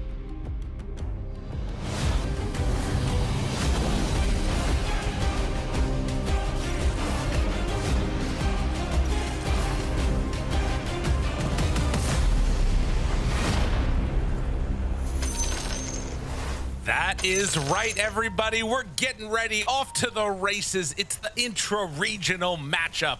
And you know what, Trent? I don't believe it. I think Quinn had a Freudian slip. It's XG's draft that's horrendous. Abaddon on Ame? Hell no, that's too many A's. This guy's going down. Ah, that's the logic here, eh? Too much alliteration with Ame and his Abaddon? Okay. Excuse me, Trent, it's assonant if it's a vowel. Oh shit, I just got obliterated. I actually don't even know how to carry on with my life. I didn't even know that was a word. Assonance. Yeah, that's right. Look it up. ASSONCE. So it's not alliteration if it's a vowel? That's right. Or is it just like a subculture? No, it's, what do you mean a subculture? It's a literary term for poetry. Don't you doubt my name is Lyrical. Don't you doubt me. I'm not. I didn't know. All right, we're off to the races. I know, that's Alme can't believe it either. He's playing Abaddon. He doesn't know what to do. He's absolutely out of his mind with a unbelievable. I started using different vowels. That wasn't even good. You're looking it up, aren't you? I know, yeah. I'm shocked. This is assonance is repetition of vowel sounds in neighboring words. Consonance is repetition of consonant sounds in nearby words. Alliteration is a kind of consonance. So yeah. It's whoa. You know, the more you learn. Man, that's gonna get me a point on Jeopardy for sure. Next time I'm watching, if I can throw that answer out there, I'll feel really good. Well, I will also say that we're in a bit of an interesting world. I loved the last ban there of the Medusa that we saw. I felt like that would have really rounded out XG's draft. And as much as I was, talking mess, I do think that this is looking pretty damn good for the side of XG. And they're also just, as a team, feel like they've been building up speed throughout the course of this entire tournament. It is hilarious to say things like, God, if only they were as good as they're drafting, this team would be so sick. It's like such a backhanded compliment. If only they were true tier 1 players. Oh no, don't say that about Emo. Could do something. You remember Emo, his question mark? Now who's the real evil genius? That's that's true. But that's just the heart of the panel, because you can tell they see the vision. Okay, they believe that there is a world where this is gonna work. And Storm, they've done it before. Yeah, of course. I mean, remember that game where XG got absolutely annihilated by Execration and run over and didn't play Dota? That's true. That could happen again. Then too. Yeah. Similar lineup. Well, we'll see if they have what it takes, as it is definitely a bit of a weird one. Great save potential across the board for XG here too. Counter initiation is off the chain. You can see also that in the mid lane so far, you've done a great job on the Void Spirit. 8-6 versus the 5-1. This was what won them the game. It was Bob's fate or Void Spirit versus Nothing to Say's Puck. Just saying. Right. Second time. Also 3 letters. Bob and Emo. Tian Ming going down. XXS draws the first blood. That's 3 letters. I mean, that will happen. Wow, 3-letter players are so powerful. True. What do you mean that'll happen? You're a Jakiro. I'm sorry. I thought this hero won every single lane and never died. What is this? Why is my Jakiro dying in lane? Because you get disrupted, you get jumped on by Pango, you're out of position. Like, it's the thing about the draft, like heroes versus play, I guess. Okay. All right. I'm understanding now.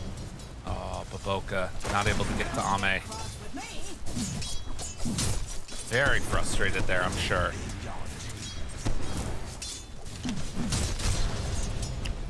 Well, the last time they got run over, it was because Ame didn't exist for the first 20 minutes of the game as well. He was playing Lone Druid.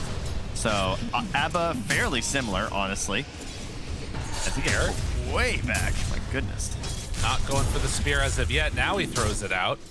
Boca does have a brain sap if he wants to use it. He's gonna throw it out now onto Ame, making him feel uncomfortable. They do have enough mana for another spear, along with stick charges if they want to go. They decide to go into X Nova instead. The easier kill. Where's the Aphotic Shield? Does not have it. Ame did have a Healing Lotus, opted not to pass it over, which makes sense. Just gonna call him out like that? Somebody's gotta. Well, he could have saved his friend momentarily, but... Fly. Down bottom, taking hits. Getting hit by the Promulgate and Disseminate. They kept going on Ame up here, and they might regret it. Oh, that Aphotic Shield coming back up, and now Zeal's in trouble. Double kill for Ame. Don't. Yeah, that Just hurts. don't. It was so unnecessary. They didn't have the mana to actually get the damage onto him. And he tried, they tried to like max greed. I'm pretty sure they were dropping items and sticking, trying to get back up while he was nightmared, but they still didn't have the mana for the kill. And they just feed away a double kill to an Abba with no health. But they're coming back fully farmed and ready to go, Trent. That's the good news. But look, this Abba is at like 200 HP, but now has raindrops and wand, and he's still just standing there, menacingly. It's pretty ridiculous. You're not wrong. They're going to stack up a little bit while trying to head on over and maybe messing with nothing to say here. If he doesn't anticipate this move coming in, gets the Nightmare pullback. Emo ends up finding it. The 2 points up in Remnant, and Puck able to get away just barely. Yeah, not quite enough damage there chained together. Might need some raindrops here soon for nothing to say or something. Fly gets on. Again, has 7 stick charges, turns to fight onto FY, trying to find the finish, is not going to be able to. And in fact, Tian Ming just running in, trying to do what he can. FY will burn down, but it's another 2 deaths down bottom. Body's hitting the floor here. Is Bubba and X Nova also going to duke it out here in the Dire jungle? Salve ready. He'll wander on back to top. So Emo's got level 6. Boba's nearby. He's got a Nightmare, but no Brain Sap if they have to use that for a setup. Playing for the amp damage rune, and Zeal, realizing danger could be coming his direction, is playing it very safe here. Does not want to get caught by a cookie while Puck walks back to base. Now FY, they turn their sights instead onto him. They have a cookie connection onto Bobica. Brain Sap at the ready. Nightmare pulls one up. Brain Sap turnaround. Now Emo's there, and it's a dead Abba. Can they find more? Baboka already gone. It's instead going to be X Nova caught. Emo making full use of that amp damage. That was a pretty cool play from Bubba. I thought he was going to Nightmare himself up the cliff, but instead he chooses to send the snap. Figures, I'm dead anyway. This might be an easy layup for Emo if I can isolate this Snapfire up on the cliff for after. So really well played there. Very much worth the sacrifice.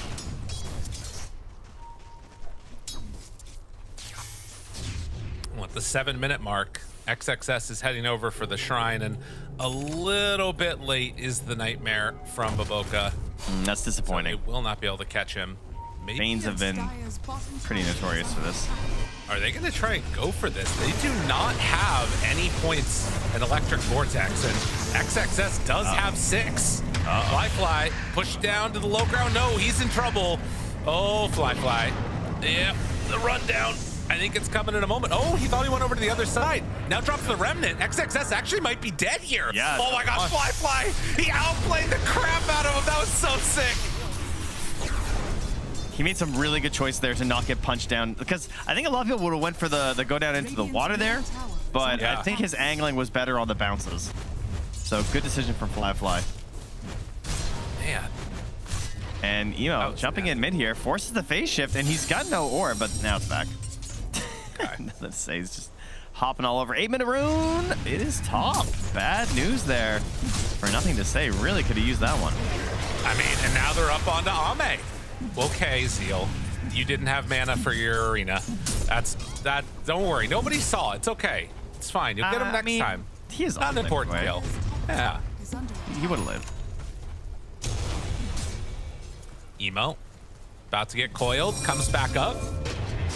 Tries to jump on in with X-Nova there. They have a cookie at the ready. Radiant's bottom tower Now is Emo, under attack. feeling very comfortable with where he's at. Is nothing to say is going to have to go all the way back to base yet again. Now they're on to Ame for a second salvo. Doesn't have a point up in ulti as of yet, and still saving it. Such an obnoxious core hero to try and go after, but Flatfly, he is the core hero being gone on, but they do not have enough to save to deal with the potential zip away, so they're not going to commit anything here.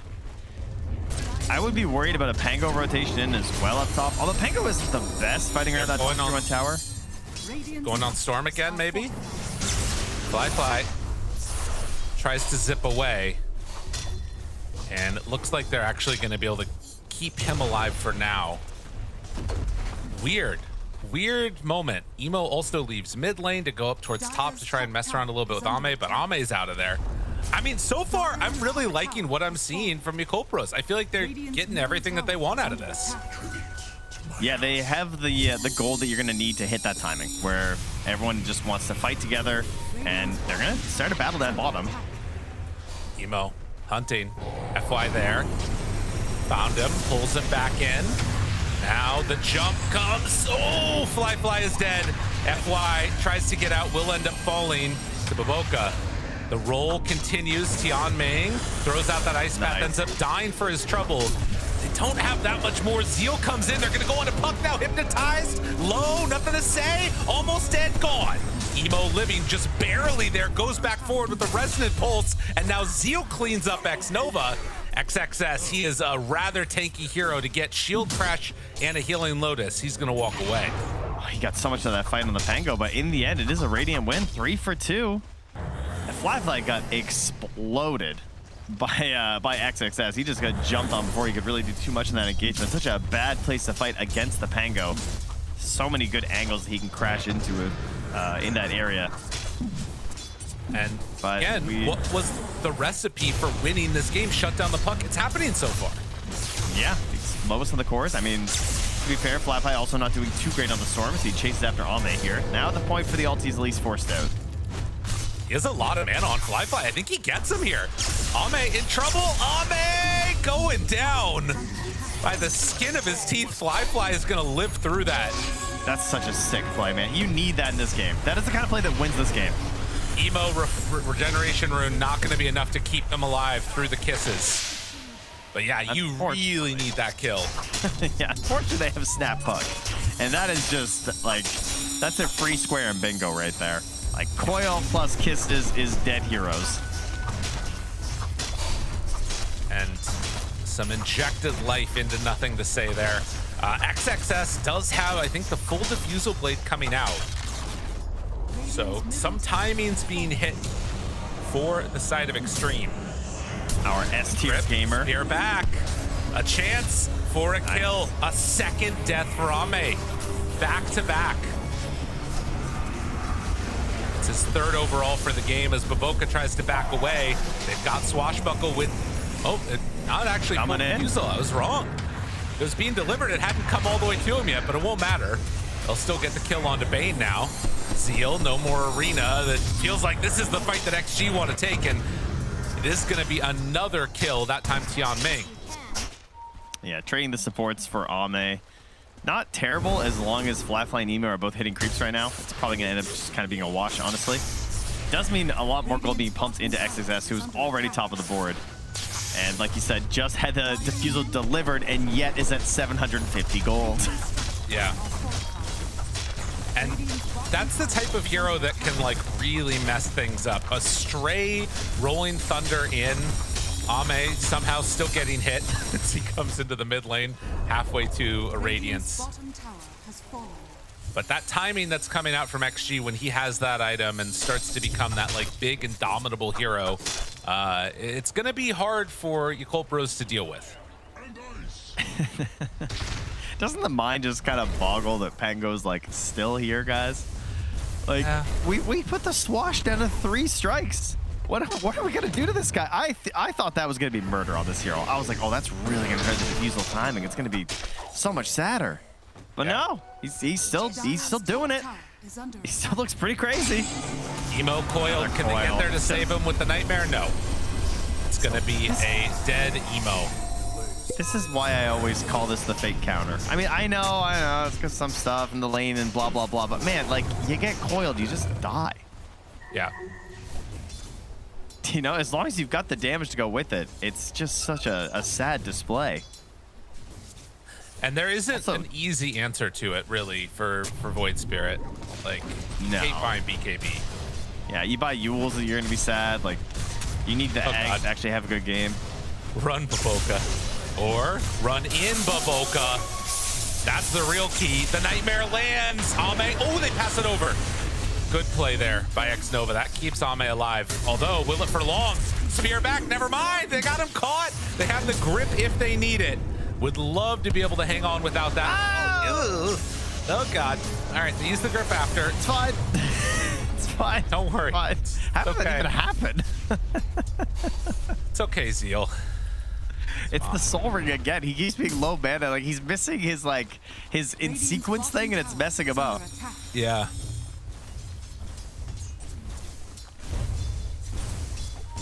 All right. Nothing to say. Farming pretty deep in Radiant territory right now as FY is gonna engage with Fly. We'll just back out for the moment. And all right. After the start.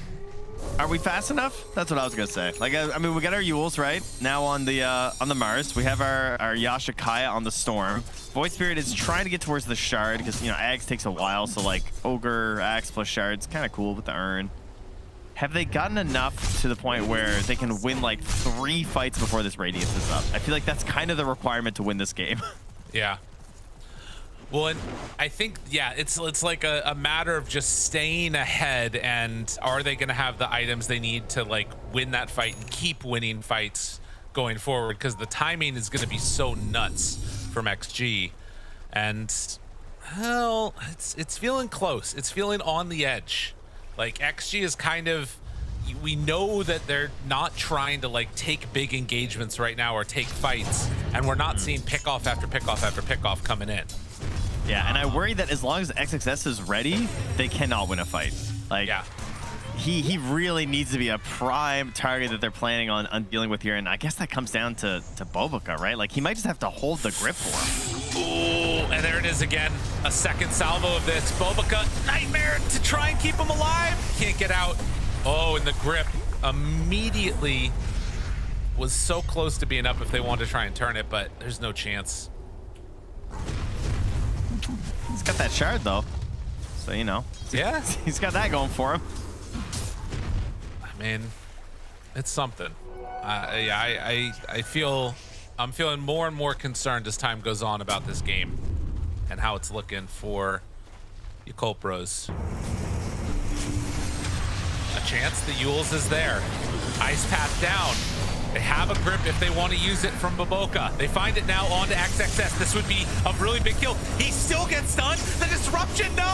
Oh, the timing. FY is right there to keep his buddy alive, but maybe there's enough damage from the rest of them. Yes, indeed. The 3 cores combo together to take down XXS. That's so good. Flyfly's at 12 galvanized now. Maybe. Because of this. Can they get more? They're trying to chase, not gonna happen. Nothing to say, gets out. Yeah, you're fine with that. All right. They've just been coiling and dumping all their damage because of Disseminate plus Snapfire. People are just dying, right? But once the coil's over, like Emo does have free reign. It's something T kind of brought up during the panel was like, hey man, if they just keep throwing this coil on Emo, there's going to be some cleanup potential for Fly, and he's starting to realize that potential now. Yeah. I mean, Emo just coming back in too because it's so early in the game. There's still respawns that are at like a decent timing. It's kind of working. Let's see, 20-minute mark. The Tormentor coming up is going to be important. You do have some like Roche taking potential with those little shenanigans we've seen around disruption spam. And then getting just like the menace stacks up, but I feel like they're going to play for the fight first. And they're already smoking up and going to start to head up towards the north. They have a great ward over where the Tormentor is going to be. And it will be full duration unless that gets taken out.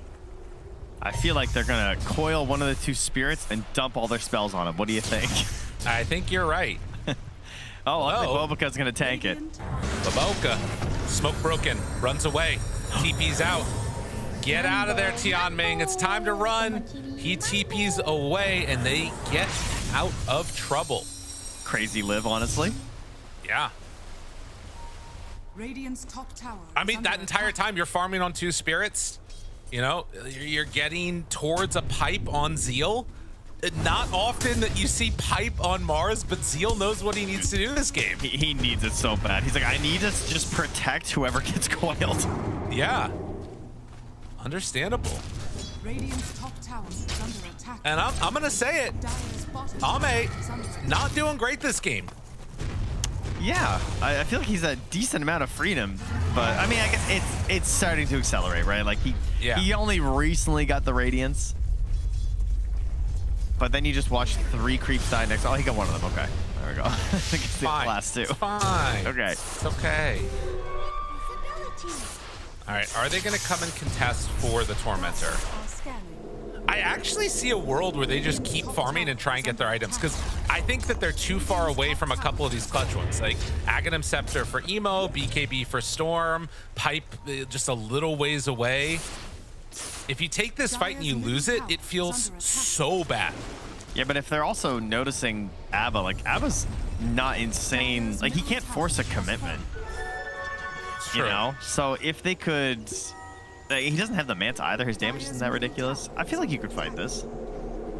But you're right, they're not going to find the time. The lanes are in too bad of a spot, so they're not going to give them the opportunity on the side of XG. I think it's really smart to make sure that you're at full fighting force. Like, they also just got a mech for Tianming. He's got Drum's mech at 21 minutes on Jakiro. I actually think their team fight is insane right now. What a timing they're about to hit. They have Glimmer too on the Bane, so yeah, there's so many more tools now. The grip, or sorry, the Dream Coil is not a free kill anymore. Oh man, if they can fight as a crew and get together, and not FY just is being off. sneaky. Sorry, Boboka is being sneaky on FY rather. Yeah, there's the pull in, more galvanized. Dude, I think if they can pull together a couple of really good fights right now, I feel great about this next couple of minutes for Yakult Bros. We got another Pango. Still working on the Aghanims. That'll be a while. Yeah. They need to hit this timing though. Like every minute you're not fighting right now feels pretty bad. Yeah, once the Ags is here, yeah. It's coming on the courier. Let's smoke up. Let's go. I mean, they've already led the charge here with Flyfly and Boboka. It's pretty aggressive with just the 2 of them. Gonna get together now with Zeal. Come join friends. Yeah, I mean, XG are playing kind of scared. I mean, look, we're nothing to say, and FY are. Yeah. High mine tier 2. Looks like they're gonna maybe. I mean, I don't think you want to smoke, do you? Oh, Boboka.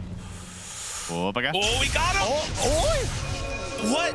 Oh no! Wait. Oh, wait, yes. what? How does he hit that? Okay, now the disruption off to the side, but this is still a pretty damn good fight. If they can blow up, nothing to say. The coil's down, but the mech is there, and the pipe isn't enough to keep him alive through all of this. Emo's still living. Ame gets hypnotized. That's 1 for 1, but you'd rather take the puck than the Bane.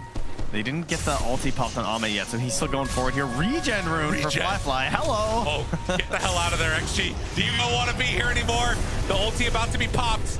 Now the chase away. Ame running. Zip coming in. Flyfly finds FY. And jump from XXS. Got control for the moment. Finding that Shadow Demon. Do they have enough damage for the finish with the regen rune? Yes, indeed. Back to they XXS. do. Yakult Bros. The brotherly love is flowing here as they take down XG in the mid lane. That's a pretty nice rune to have there. Very good. Oh my goodness, 3,101 XP on Storm Spirit. Excuse me? That is what nuts. the hell? What? What happened? Why did he Why get is he all get of so it? much? Level 18. What the? Wait, what? I don't understand that. Huh? Did he get Okay. solo XP on Puck and... He must have. He must have given the solo XP on Puck and Shadow Demon somehow. Yeah, that's crazy. Because he obviously of didn't them get it were on out the of it. Pango, right? I don't. I No, guess. he didn't get solo, but yeah, he got solo on 2 other heroes. That is crazy. Dire's bottom All right, don't die now, Fly. Dude, what? And he has 19 galvanized? galvanized charges. Fly becoming the carry. All right, that is some crazy stuff. Well, 18 to 17, and again, this timing before the Aghanims comes out on Pango is really good for your Colpros. They've got to take full advantage. I feel like for XG, you just need to dodge. But Yeah, it's kind of hard to dodge a Storm Spirit doing like this. Meanwhile, Spirit goes out. Is it going to be enough? Oh, Fly, you're in missed the so coil. deep, bro. You're in so deep, bro. TP out. Get out of there. That is the right decision. Fly went too ham. All right. I mean, he still popped the BKB, so that's fine. Coil wouldn't have mattered anyway. Greaves done. My goodness. Yeah. We are surviving Coil, huh? I mean, Jakiro has really gotten a lot so far this game, it feels like. Now, nothing to say, though. He is respecting everything that's being brought forward now from the side of Colpros. He does pick up the full BKB. So he, you know, he obviously had a pretty good start this game. Had a pretty tough fight in the last one, so wants to ensure some stability in these next engagements. So it does. I mean, Puck BKB is always really weird because the hero like never wants to be just like committing to this time frame. It's, oh, I'm only fighting for 9 seconds. You know, some heroes are happy to do that. Puck, it's just not how it works. You know, that's one orb.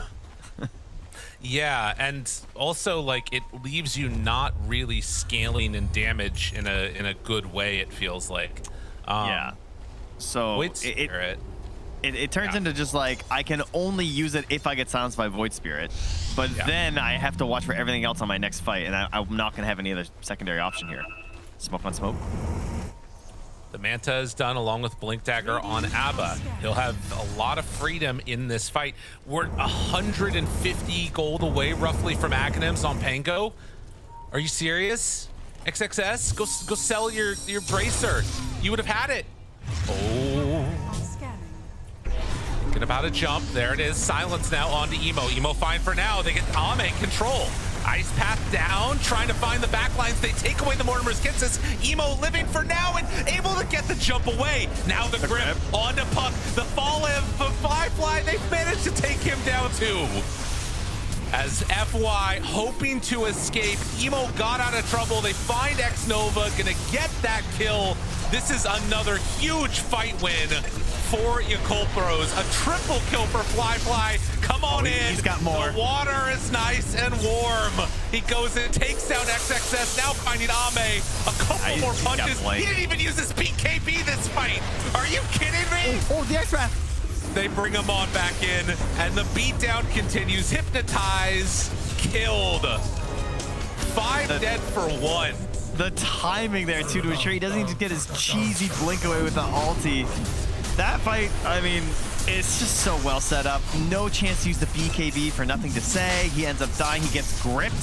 So the sacrifice, well worth it there to ensure they get a big pick down. Of course, just Emo surviving long enough. With all of these auras, all of this help and assistance, they just could not bring him down in the initial stun. Unreal. I mean, look, like if you're gonna play this sort of dual spirit carry-ish type things, then yeah, the rest of your heroes have got to be buying these auras. Drums, Greaves, Pipe, everything to make sure that it's all working in conjunction. I mean, is there still a worry of like the fall off happening if they can't break high ground? How do you see that playing out? It's interesting because it certainly exists, because there'll be like an Orchid and stuff on the Abba, but he's not like the craziest hyper carry, especially because you can see they're just ignoring him. And I think they've itemized already to the point that like the Orchid's still so far away. By the time it comes out, it's like I'm going to have enough choices here. Yeah.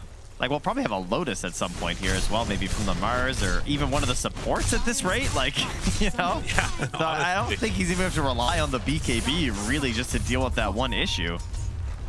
I mean, you can see nothing to say is like, well, I'm kind of the secondary carry. I'm going to find that damage eventually with the right clicks that we can get out of my Aghanim Scepter, but the team fighting that they're showing on the side of Yakult Pros, it doesn't really matter. Like, you were just getting straight up outplayed in these engagements. Yeah. It's definitely looking every fight so easy for them. And, you know, there's 2 mids that have BKBs that are not used. Pucks feels a lot worse to have not used in that fight. And Bobica, I mean, Bobica, he ate his Wheaties today. Even if he dies here, I think you're okay with it because you're probably going to take some more after the fact. Puck in trouble, tries to get out, BKB used, but the damage, it might be too much. And the double catch with the spear! Oh, they got them both. Y'all are in trouble. The follow-up comes out. Yakult Pros way too strong as X-Nova dead by Fly. Bobica's just spamming stickers while dead. I got you guys, don't worry. Motivational Bobica. Galvanized on Fly. What a monster. Absolutely ridiculous game out of him. Certainly the MVP right now. He is like almost 5K up on Ame's Ava. Yeah. Oh, jeez. I mean, this is also like, there's always that feeling that if they can get over the hump, if they can just survive a little bit longer, get a little bit more farm, maybe things could happen, but they're hitting your high ground. It's starting to drop now. They've got Aegis on Storm. What the heck are you supposed to do against this? You know, I love Emo's build so much going for the Manta instead of the BKB2 because it's still, you want to coil him, you know? Yeah. Like there's no BKB, so you just kind of have to coil this guy, but there's just so much backing him up. He's not going to die anymore. No, it's too difficult. They're going to go now, find Tianming on the Jakiro, but Fly jumps, forces out the phase shift. XXS trying to do what damage he can. The Greaves, the walk away, will end up dying on that Jakiro, but now the spear back finds FY. FY dead. Silence on to nothing to say. Control on to X-Nova. Supports are gone. Do you have enough left in the tank? By the way, Abba's just now TPing back. Bobica tried to cancel it, but he didn't get there in time. He managed to get away and TP the tree line. Full racks down. 9K gold lead. And the defense that was not meant to be, XG struggling to find answers. And again, for this team, pretty important that they come away with some wins here. Yakult Pros is like the bottom of the pack right now, and they might pull Xtreme Gaming down into the like the anti-playoffs with them.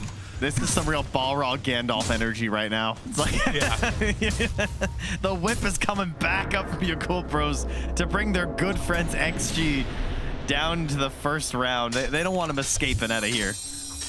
They might have to face off against them depending upon whatever else happens.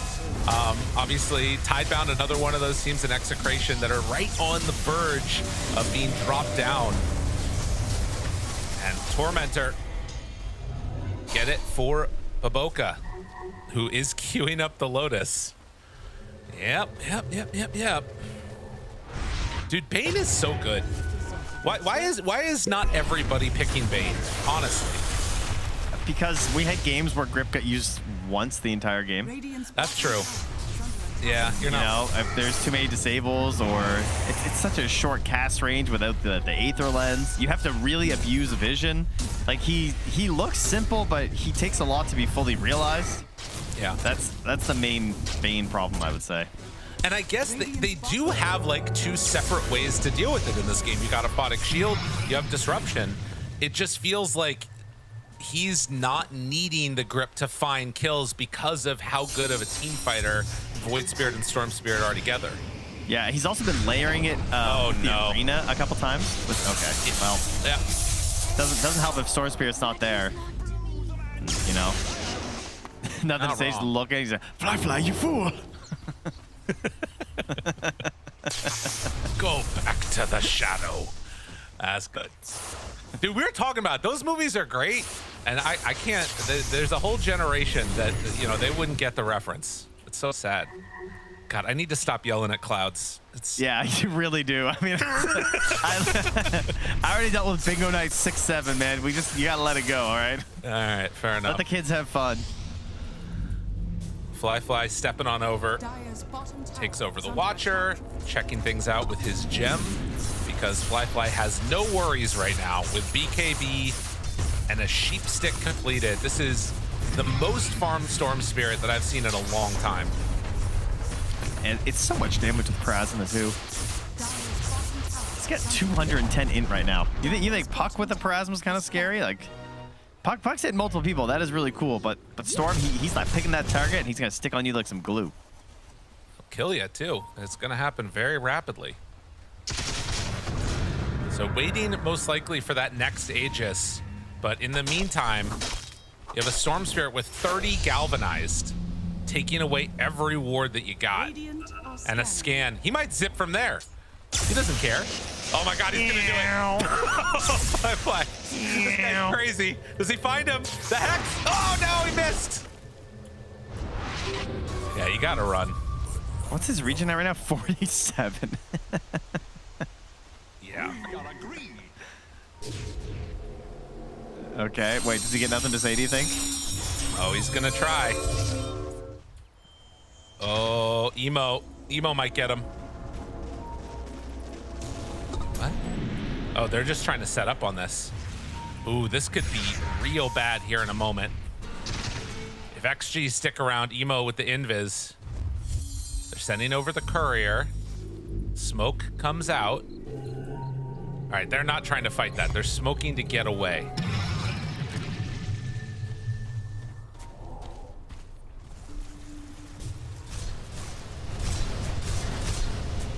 Level 24, and I think he's almost got 25 now on Fly. Yeah, he's taking both of them.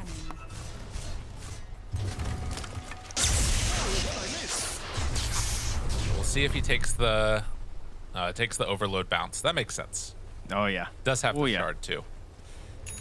Get him. All right, the Bloodthorn's out, guys. The scary Bloodthorn has arrived. Storm Spirit almost has Manta. Perfect timing. All right, but things have been going their way pretty much forever. They've actually only killed supports since like 18 minutes, it looks like. Maybe 16 minutes when they last killed Emo. So this would be their first core kill in 19 minutes if they can find one.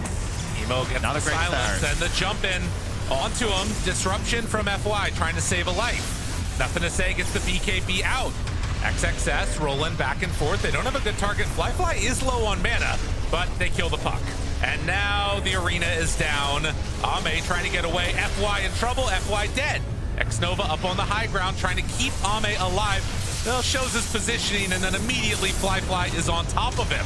That is a dead Snapfire. Trent, nobody is dying yet, although Fly takes it to the low ground. Got no mana. Nightmare, it's not up. He's in trouble, he's dead. They take him down, he is mortal. Ame gets 2,000 gold off of that. Okay. And suddenly, it's all worth it. Listen, build up for Ame to get the gold when he dies. He's just passing around to his buds. You know, 1,200 for him, throw some gold around everybody else. Buyback from the Shadow Demon was also a 3-for-1. Yeah. It's getting you back in the game. It gives him a lot of XP. That part's really good. Roche is about to spawn though, so if they stick around, they could in theory do it, although they probably don't want to grab it without Mr. Fly. That's true. Well, now that he's died, he doesn't have to protect the streak anymore. Just give it to Emo. All right. And now the Basher. Big. I mean, that's why you get that big bounty straight to the ABBA. Has the Giant's Maul as well. Okay, that is pretty scary. But you can see what ends up happening is he gets stuck on the high ground, and he was just getting his mana drained by the Pango, so he couldn't regen it fast enough, and then the Bloodthorn came out. Yeah. It was a good Glimmer Cape. They almost were able to get him.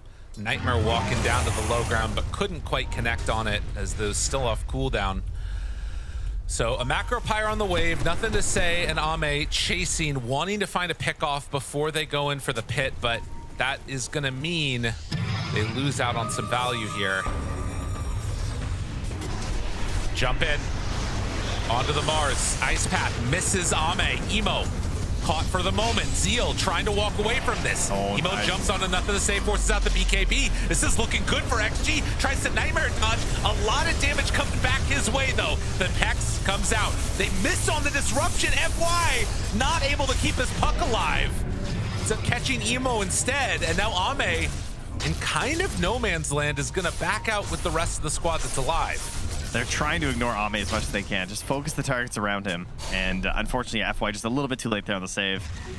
Didn't really have the best opportunity there. It was going to be tough either way. Zeal barely making it from the beginning there. Had to buy back eventually. Onto Tianming. Now the Yule Scepter lift up. The Ice Path follow-up. Ame, he's caught. He's controlled. He's speared while they're killing XXS. That is a Pango gone, and now the ABBA available to get jumped upon. Does Ame have enough to get out of here as he's going to get cookied? Fly still has a big mana pool. The bashes are there, but it's not enough. They lose the Abaddon. They're going to lose the Snapfire, and, well, they might lose a little bit more.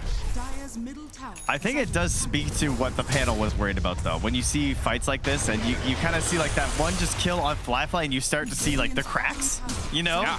It's like there's a reason why they favored this Dire draft, because if they even win one of these like 5 hero fights, if they got a wipe like they got multiple times on the side of Yakult Bros, this game's immediately just even again. That's how it feels at the very least. Whereas they have to consistently keep outskilling and keep winning these team fights. It's a pretty high pressure scenarios, and that was a rough one because Zeal did not have a good engagement. He was like 20% ATP by the time he even got the BKB off. Ends up having to buy it back, but the kiting of Ame has been supreme from Yakult. It's really what's winning them these fights, I think. You know what else I think that's crazy about this, right? Is like it shows the power of auras still, right? Like Yeah, it shows how important it is, and I think Withering Mist, if I'm not mistaken, is not affecting them because of the pipe. So they literally have no auras on XG at all. No aura, yeah. And Yakult, I mean, they've come up with every answer and now get themselves mega creeps. XG, it feels like an impossibly hard road to walk to try and pull this game back into anything resembling even. But they're going to stick with it. Of course, every match mattering so much. It's going to be a Roche now for the side of Yakult as they try and take this down. And actually, I don't think that they can get here quick enough. Well, I mean, you could see they're mentally defeated. I mean, they're inside their base. The Poogies are asking for high fives. No one's high-fiving. The Poogies are high-fiving the towers. Like, when you're at the point where you won't even high-five your Poogie while it's there jumping around with the exclamation mark, it just wants to say hi. It knows you're having a bad time. It sees the state of the game. It's trying to give you some love, and you won't even give that little high five. I mean, that just goes right back to letting those players die, you know? It is shameful. Yeah. You know? Don't equip the Poogie if you're not going to high-five it. You know, it's like bringing a bad day home from work. You know, you just don't want to do that. You gotta be good to the Poogies. Yeah. Please. Someone think of the Poogies. Well, XG. That's going to be a Abyssal Blade for Ame if he can get the gold that he needs. But with 19k gold lead into the favor of Yakult Bros, they're getting much bigger items. Refresher for Mars. They have that Lotus Orb now for Bobica. So if he even does end up finding the, Abyssal Blade stun on somebody, you might end up stunning yourself. Chumming's items are so sick, dude. He's massive. He's almost caught up to nothing to say. Yeah, it feels bad. That's not what you want to see. All right, what shard are we getting here? Shakiro? Is he the only one? Yeah. Yeah. Tianming gets his Liquid Fire, Liquid Frost shard. Okay, another bash though. That's big. On Pango? Okay. Yeah.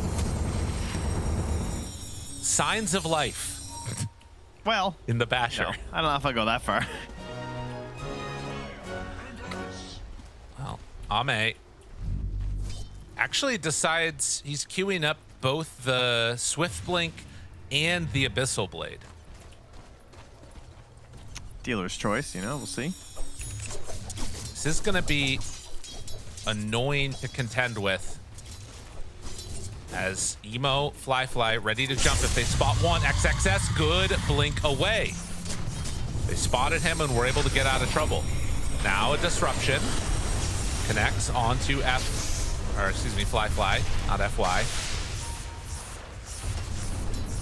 Nothing to say. Are they gonna come on in and try and contest this? Fly has the Hex at the ready. They have to go in for him eventually. Good roll up, nothing to say. The coil, it's the best thing that you could have hoped for there. If they can kill off Bobica, maybe they can try a chance for a turn, but Tianming already lays down everything. He gets caught in the hypnotize. Fly ran into their fountain damn near. Now the chase down, looking for something on the XXS. They're still living, actually. Abba ulti has been popped. Now the turn. Tianming dropping low.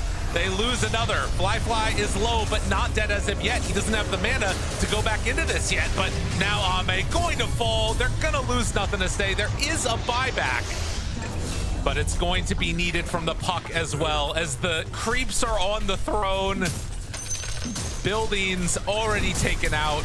They can just hit buildings if they want. There is no stopping this jump as they get the bash, but GG is called. Yakult Bros coming with the upset, and that magic madman right there, Emo, did it to him.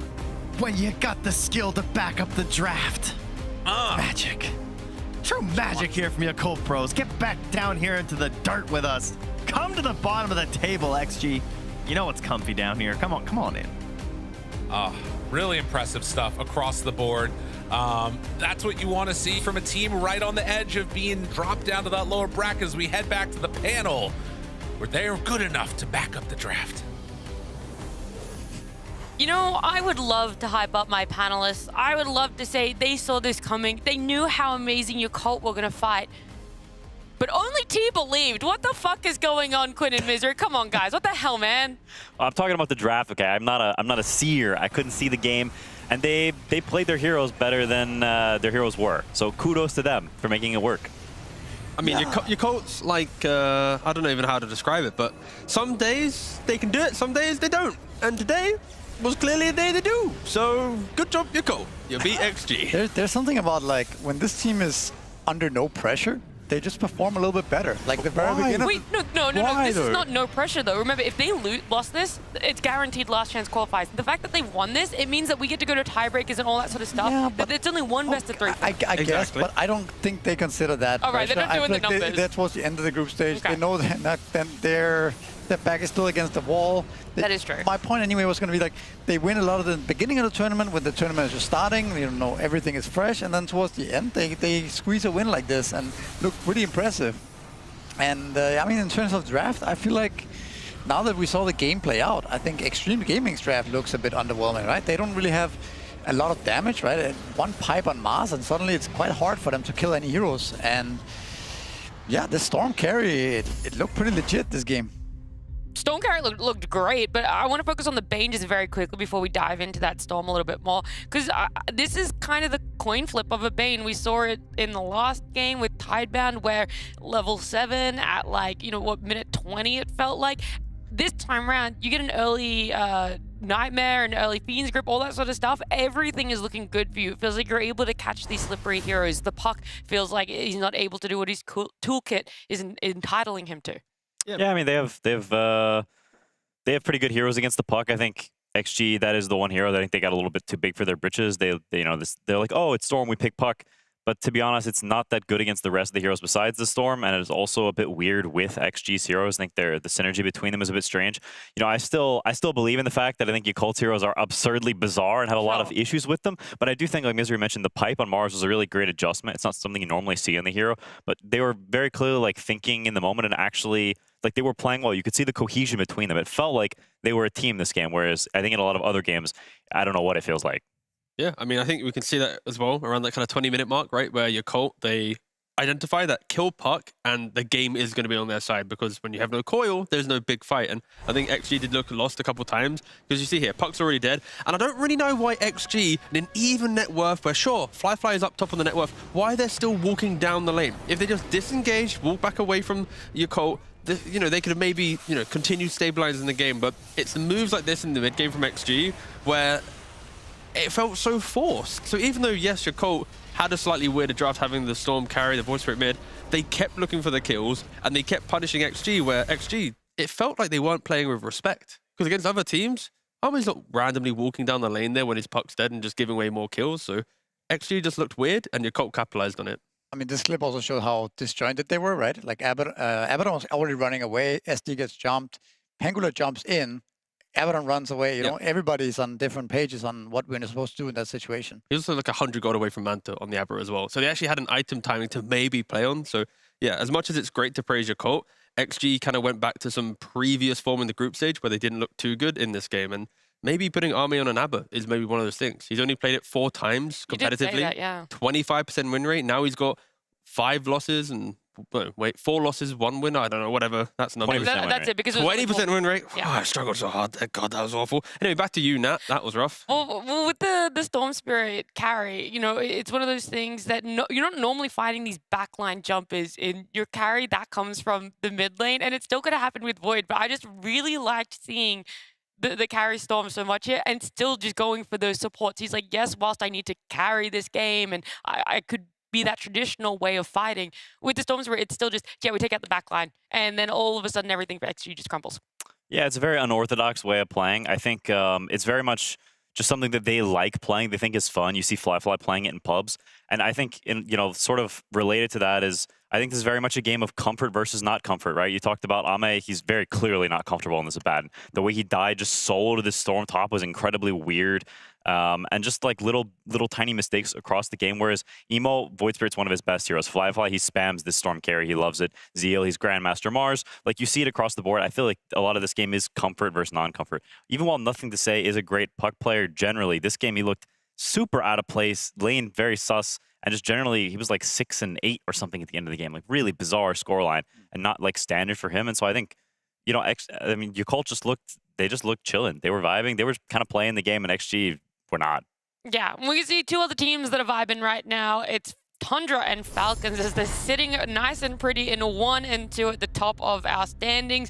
With what games are yet left to be played, it does mean that they are going to be going to the semi-finals next Saturday. So 1 week away in Chengdu, China. So congratulations to them. We'll be seeing them there. The rest of the team still up for grabs, deciding if they're going to make it to China, if they're going to make it out of last chance qualifiers. Yeah, I mean, for OG, pretty much the series is just dodging the playing more best of 3s, right? If they can secure themselves a win, sure, they're not going to be top 2, but then they get that potential really kind of, I'm not going to say easy seeding, but if you get 3rd or 4th, you're playing up against one of the bottom 4 teams for your qualification spot. Okay.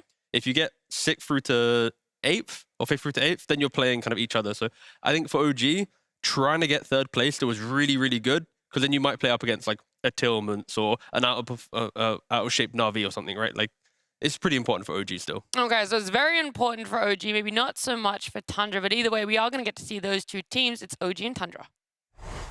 Pure backing out the snowball save point into Tianming. Fly is there too. They need to kill Pure and they will get him, but BZM Stun shield for the save. Okay. Ari goes down. That's a big kill, but now it's triple for BZM. All the creeps in the world. 4 versus 5. TP forward from Yopaj, looking for the back lines. They make a jump onto Natsumi's Wind Ranger, but the pulverize into arrows, too much to handle. Morphling dead, 73 seconds. GG called. It's all over, and it's best of 1 for Na'Vi as OG absolutely slapped him. What a dominating performance from OG. Misery, if you could give OG a free piece of advice right now, coming up against Tundra, what would it be? Play your lanes really well and don't feed first blood before the creep spawn. Like, be aware the first, 2 minutes of the game, because actually Tundra wins a lot of their games in the first 5 minutes, I think. Yeah, I mean, it's actually an interesting and sort of under-focused on part of the game, like before the creep spawn. I think some teams are very consistent, and you never see them feed away kills. They have like a structure to the way they do it. And I think sometimes some teams just play it off vibes, like how that phase goes. I think clearly Tundra has something good they're doing before the creeps, because we see very consistently them, like you said, them get an advantage there. And I think, like, on top of that, I think OG should actually look at what Tundra is doing before the creeps. And other teams should as well, and see, like, yo, is there something here that we're doing wrong?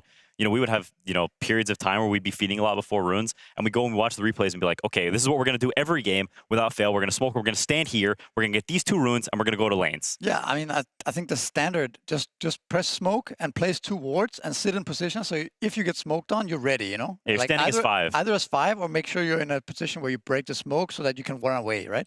And then just be content with 2 runes. And it's more important to come into lane with full HP, skill your right spell, all these things than anything else at that point in time. So I think that's something that we've seen in a lot of games, to be honest, where people make these mistakes or randomly just alone somewhere in the woods and just die. So, Well, look, yeah. I'll give a more simple, free piece of advice right now that we learned not mere hours ago. Say it. Don't give Tundra Timbersaw! There we go. That's it. That's I what like Nat that wanted too. the entire time. That's that what you're too. fishing for? I had it locked and loaded. I was ready. I see. was like, these guys are talking about don't smoke it, don't do this, don't do Whilst that. I agree with that, Ban and that is Timber. also good advice. Yeah. Timbersaw, it just can't be in the discussion at all, please, no. Yeah, I agree. Just ban it. It won't be, right? It won't be. The funny Well, thing that's is, what we thought coming surely. into Tundra Surely. Tide. oh, again, OG was the team that suffered from picking DK giving away Timbersaw, but they did learn from that lesson, so I'd like to think they're ready. I think the main thing for OG is when you go up against teams like Tundra or Falcons, when they have really immense formula and you're trying to break it, don't lose your pacing on what you are as a team. Like OG's a team that will pick a Mirana support or a Veno support or a Nature's Prophet carry, a Windrunner carry. Don't lose any of your identity in the hope to try and outsmart Tundra. Stay true to yourself, but respect what's coming. That's all I can say for OG. Yeah, I kind of agree. I think that even though they're very different teams, I think what Yakult Bros just did is almost kind of like what OG is doing sometimes as well, right? Just pick their own stuff. It doesn't really make sense to any of us people, but to OG or to Yakult, it makes a lot of sense. And they're playing their comfort and they understand what they need to do to win. I like this approach a lot from OG. And you have to say it every single time in this position. Even though Tundra won't do it, Tundra knows they're in the semi-finals. They know they've already got their tickets and their flights off to Chengdu. Maybe one guy asked to play a little funny hero in a different role. 33 is still going to play as heroes. Ari is still going to play Hoodwink, but maybe somebody across the 5. Who in those 5 players do you think is like that? I think maybe Pure. You know, I see BZM do it too. I think BZM. Yeah. Mid or carry is most likely. Support's probably, I want to play my system. I like my stuff. Happy days.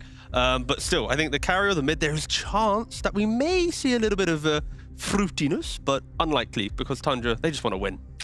Could Whitemon be asking for something, or is he just going to get trumped by Pure? I reckon Moon walks in there and he goes, Whitemon, you're playing Bane, bro. Yeah. No ifs or buts. The Moon Enjoy comes it. in with the ideas, and then 33's like, how dare you? Let Stop, Whitemon play carry. I've seen this man play carry in pub sometime. He actually kind of cooks. Let Whitemon play A carry. little role swap Okay. situation? Ooh. All right, we might need to take a step back. I think that one's going one too many levels in the circle of hell there because, look, Smashes. Whitemon's still going to be their support. All of our players are in the lobby right now, and a draft is ready.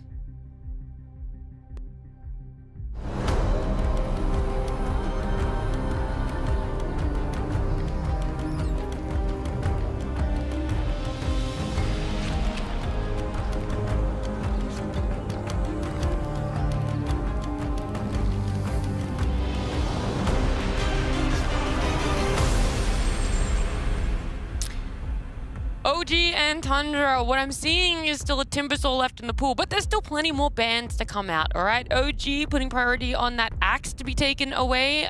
For Tundra, it's Nagasiren and Chen. Lycan now added to the pool as well of heroes to be banned. You know what you can do? Is you can ban What? all 33 zeros. Just ban them all Okay, first so- phase. It worked at Valahia, and then it stopped working at Slam 5. So you basically ban Axe, Lycan now, you ban Centaur, and No, you ban Timber and pick up Centaur. Either way, I guess, yeah, I mean, maybe you don't have to ban Centaur if you take the Timbersaw. I wonder if he'd pick it anyway. He might pick it Oh. anyway. He might, actually, yeah. And it would be interesting to see like how they would respond to the Timbersaw compared to how other teams. Okay, so they have what's left. gonna happen, actually. Unless OG bans it themselves, they have it for grabs here. Nah, they banned it. Okay, so they're gonna ban it. Take the Centaur. They have done that before, actually, as well. They're banning their own Timbersaw. No, they left the Centaur. Oh, I mean, Aw. but Marcy. come on. So the 3 gets a Centaur, surely. I mean, Marcy, I think should be pretty good against Centaur. I want to say. I feel like it has this sort of overwhelming physical damage thing that like DK's got going on. It's like the tremendous lane, like this massive pressure that can come through the safe lane. Maybe you can like get the Dom faster than Centaur. You can attack his tower, kick him out. Like I can see some world where where Marcy is good against Centaur? Yeah, perhaps. Perhaps. I mean, Tundra is definitely taking more time to think about this than they usually are. Yeah, they didn't snap it. Yeah, so maybe they are considering some other options here. There's still that Bane. It's a hero that's great against Marcy, and I mean, we've seen the hero being picked a lot recently with, you know, mixed success, but I think the hero looks very powerful in the games that it does well. Against Marcy, just having kiting is really nice. So the natural support duos of Tundra feel good against Marcy. When you have Hoodwinks in the 4 position, you've got Banes and whatnot in the 5. Like, they always kite Marcy quite nicely. So I wouldn't be surprised if Tundra just comfortably go down the same route again for that. You don't have to say Bane and whatnot. It's only Bane and Tusk. That's what Whitemon's playing. Has he played anything else in this tournament? No, he has. I think he picked up a I think Jakiro he as well. disrupted earlier, right? And disrupted, yeah. Confusing me. It was mostly a joke, but I feel like There it is. 8 Over my head. 8 out of his 11 best of ones have been Bane or Tusk. Yeah, my guy. There it is. Take the Bane. It's a very good hero. Like T mentioned, having BKB Piercing Disable is great against Marcy. And clearly, they don't think the Centaur is good enough against Marcy. They think the matchup is too spooky. I don't think we've seen Tundra play against Marcy yet, I want to say. At least I haven't seen them play against Marcy, so I'm curious what their answers will be. You see some people going for Tidehunter. I'm not even sure what else people are playing, especially with, you know, 3 offlaners already banned. I'm honestly curious. Maybe they take the Centaur later down the road. Isn't Brewmaster still pretty good? You have natural evasion. You can split, find other heroes if you jump in. If you don't die pre-split. I'm trying to theory craft where 33 can go. Of course, Tide is a 33 hero. Brew as well. Are there other options that we're missing in regards to... I mean, I think there are just some other options, but I think it's more also dependent on what kind of supports perhaps OG pick up a little bit. Like the Marcy Centaur matchup does not necessarily have to be bad. It really just depends how hard OG doubles down on the lane, right? Yeah. Because what Tundra also realizes now is that if Centaur does have a bad lane, like we've seen in this tournament, it can be real rough for the Centaur to come back, right? So, but if Marcy's paired up with sort of a weaker 5, I think you can still play that matchup. Yeah, I mean, Skem is one of the players we've seen with the widest sort of pulling stuff out of thin air hero pool with the Venomancer and the Potom. Like, he's playing heroes that no one else is. And so I think it's kind of interesting to give him a slightly later pick. Earlier pick the Tim's hero and then let Skem look and see, okay, based on these things, what am I going to go for? We saw him pick the Veno whenever Bane was on the other team last time. I think they picked the Venomancer. So yeah, I'd be curious if he looks at something like that again or what he's got up his sleeve. I could also see Tundra just going for the... I mean, not picking 33 hero here and just going for either the second support or one of the pure heroes. Hoodwink. Oh, instant Tide. Just go Okay. Tide. Yeah, I mean, Cool. they know the Marcy's carry, so in a lot of ways it makes sense to just pick the offlane there. The lane is going to be just as hard regardless of when you pick it, so what are you waiting for, really? And they also protect themselves just in case with the Ursa ban, right? Yeah. Yeah, that is interesting. And Gyro's already banned in the first phase, so there's no potential like position 5 Marcy with a Gyro carry that could also chase down the Tide. So in regards to the carries that count to him, both are out of the pool. OG has been pretty good at countering some of those early blind pick heroes that we've seen in the past. Like people picked, like I think it was Xtreme Game who picked Shaker and they just instantly responded with the Nature's Prophet Venomancer, right? I wonder if there's something like that they can do with Tide. Yeah, I mean, so far it seems like they're going pretty stock standard. It really displays how broken Jakiro is when you're picking it into Tidehunter, which is like classically a counter, right? You can shrug off some of the damage, but the threshold for when it procs is just so high that Jakiro he just beats the crap out of you early. And yeah, sure, you can like purge Ice Path at some point in the game or shrug off a little bit of the DOTs, but it doesn't really matter because I mean, Marcy Jakiro is probably one of the best lanes in Dota. Maybe it is a Marcy support or something like along those lines, right? They have... Nico has been playing Abaddon? Yes, in the offlane, correct, yeah. His build is take Quickening Facet, go Midas, into then Orchid Blink. Right, I remember seeing that. And you'll just constant tempo run with your team. It isn't a offlane farming Radiance type hero. Yeah, I mean, it's a lot of skirmish. I guess it could still be support Marcy, even though I don't really want to see that. I feel like support Marcy is kind of weak compared to core Marcy. I agree. Yeah, it's very good skirmishing. Tide and Bane don't have very much damage so far, and you're playing against an Abaddon now, and you're playing against a Marcy Jakiro lane that you will very likely lose. At best, you're going to draw this lane. There's no way you're winning it. So I think Tundra needs some solid stuff, some damage to cut through those, very good at skirmishing heroes on OG. Yeah, Tundra has previously picked Queen of Pain in this type of spot. I mean, the Invoker is banned out already. Yeah. So they might be eyeing what's it called? BZM Zero Pool here. And the Hoodwink. How many times have we seen this pairing from Tundra? Yeah. Admittedly, Shadow Demon and Bat are banned out, so, It's you know. tried and tested. It went down the list. Yeah. I mean, normally you would have started Hoodwink because that's the most played. I guess it's didn't even move down the list. Yeah, It's right it at the didn't. top. Everything below was striked out, and the Hood was still available. Yeah, I mean, now it comes to the more interesting part. You know, you kind of expect them to pick Hoodwink or one of Ari's classic heroes, but here it's like, all right, what? So you're right, they do go for the BZM hero. It's not incredibly good against OG's heroes, but it is good with Tundra's. It gives that damage, and it has very good pairings with Bane and Hoodwink. They have this disable that Leshrac needs. You have Tide, who buy auras and help Leshrac to sort of enter the center of the fight. And so even though on paper, 1-to-1 matchups, it might have bad matchups against some OG heroes, that's a rough counter, but it was before, yes. you know, I could see the reasoning. Yeah. So you like the Queen of Pain into the Leshrac, is what you're saying when you said that's a rough counter. Yeah, it is the highest. It's the best counter in the game to Leshrac. see. 1-to-1 matchup. You can look at it on like stats websites and stuff too. It has the highest win rate differential against Lesh. The lane is bad. You get kited. You can't threaten or kill mid at all. Is it Blade Mail? Really. Blade Mail Queen of Pain? A lot of people do go for Blade Mail. Yeah, it just makes it to where Lesh kind of has to play around BKB, because if you ever like blink in with Edict on, Queen can just blink on top of you and press Blade Mail and you'll just die with Bondage on. I just hope for OG that they play with this understanding that they need to enable each other early on. It can't be, you know, someone's getting dived, you're not reacting. It needs to be like Abba and Quap coming to the rotation. Like, use the fact that your lanes are quite strong. Quap to Leshrac, Marcy Jakiro into Tide. Like, they are going to be aggressive, so they have to keep reminding Tundra, like, hey, we're going to win our lanes. I think there's also something to be said about the difference in the two lineups. Like, Tundra has a very solid lineup with a classic offlaner with a going pipe, you know, 2 strong supports and a mid lash, and then they're going to have some kind of traditional carry in Like the the end. 1v9 carry. Yeah, whereas OG's draft is a little bit more wonky. It's a bit unclear who's going where, and, you know, they have potentially 3 cores, right, in the Abaddon, Quap, and Marcy. 1 Jakiro. They don't have a great way of starting a fight. They also are lacking a little bit of team fight. So I think there are some holes in OG's draft where they either need to solve that with the last pick or, you know, play really well in their lanes. I'm a little bit confused by the Mars and Primal ban from Tundra. Is this a protection for what is to come? Because it feels like we already know the 3 cores in Marcy, Abba, and Queen of Pain. I know there is the potential for Marcy Flex, but I'm just saying. That's what they're respecting. They're saying, I see. We don't care about your current potential tri-core. We respect more if you find a new offlaner that can create more tempo. Because that's just Tundra's statement on, congratulations, try and beat us on this timing. Because if you make 2-3 mistakes with OG's lineup, Tundra will scale to the point where you can never feel like you can team fight them. No, I mean, what Misery said is very true. OG doesn't have any auras. They don't have any traditional fight starters. It's a lot of skirmish. It's a lot of individual sort of selfish cores, and that they're not really helping other heroes. They're not... Everybody on OG in a lot of ways wants to do the damage, so they do pick the Marcy, which, while now they do have the Aura Boy, they have the guy who can start fights, they also... there's still an element of weirdness because Marcy, Centaur have some overlap in like what they do together a little bit. But I do think... I mean, Centaur is a great hero, obviously.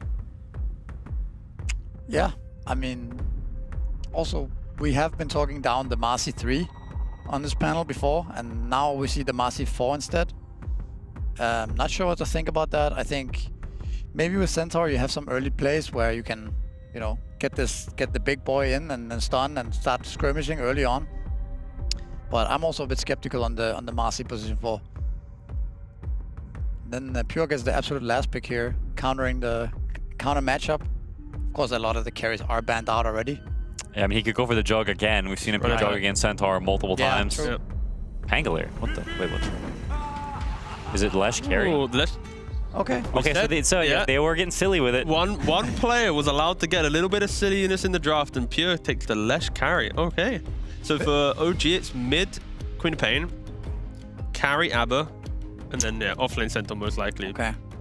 So yeah, it's going to be the 4-position Marcy for OG. Pure is one of those players that were playing Lesh carry in the past, right? When he was playing for... He was playing it with Chronoptic, actually. Yeah. And he was just like spamming lightning. He would buy treads into... I think he might have even been going Bloodstone and like more traditional Leshrac items when I was seeing him playing it. But he's still currently taking just the more Edict damage where it doesn't hit towers. Okay, he's taking Misanthropy. Yeah.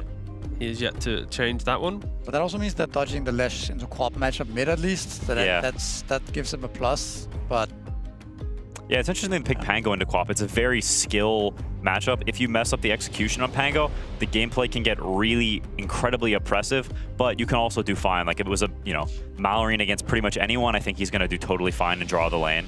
Also, like Marcy Centaur, you play inside the lane, you're not dying to Edict, you can just jump on top of the Lesh. Like, you could easily blow him up, right? Of course, Bane with Nightmare can save a little bit, but, a Lesh carry into the jump and the burst of a OG offlane is a little spooky. I think also the Blade Mail is very value here for OG, right? Against the Lesh, both on Centaur, it's very easy to buy. Maybe a Quap as well. Could be a problem for the Lesh early on. I think it's kind of interesting draft from Tundra. They have been relying heavily on winning their lanes. Not relying, that's the wrong word, but they have been winning their lanes very heavily. And if they do that this game, I can easily see them snowballing. But at the same time, if OG play even on lane, they don't have this traditional carry that they usually do. In the back of OG's mind, they should keep reminding themselves, like, we have the scaling in our lineup, right? Like, we have the ability to beat out a Leshrac carry. It's just try and stabilize the game as much as possible, get the clean pickoffs, and don't just enable Tundra to run wild. Yeah, good solid play, good lanes, focus on yourselves, play good Dota, and yeah, please don't get run over before the start of the game, just for my sake. Yeah, historically, that has been such a key for Tundra. They're able to bring teams into their chaos, their pacing of an early game. But OG, remember, you got the late game. You can do this. Just hold on tight as we get into this best of one. Tundra and OG.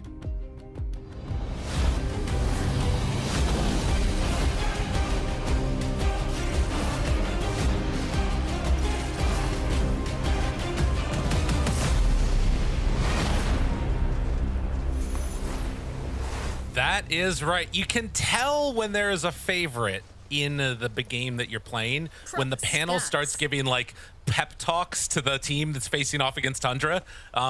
It's kind of how I feel like we've been seeing things going so far, is that this squad has just not really been able to be tested, with the exception of that matchup against Falcons, obviously.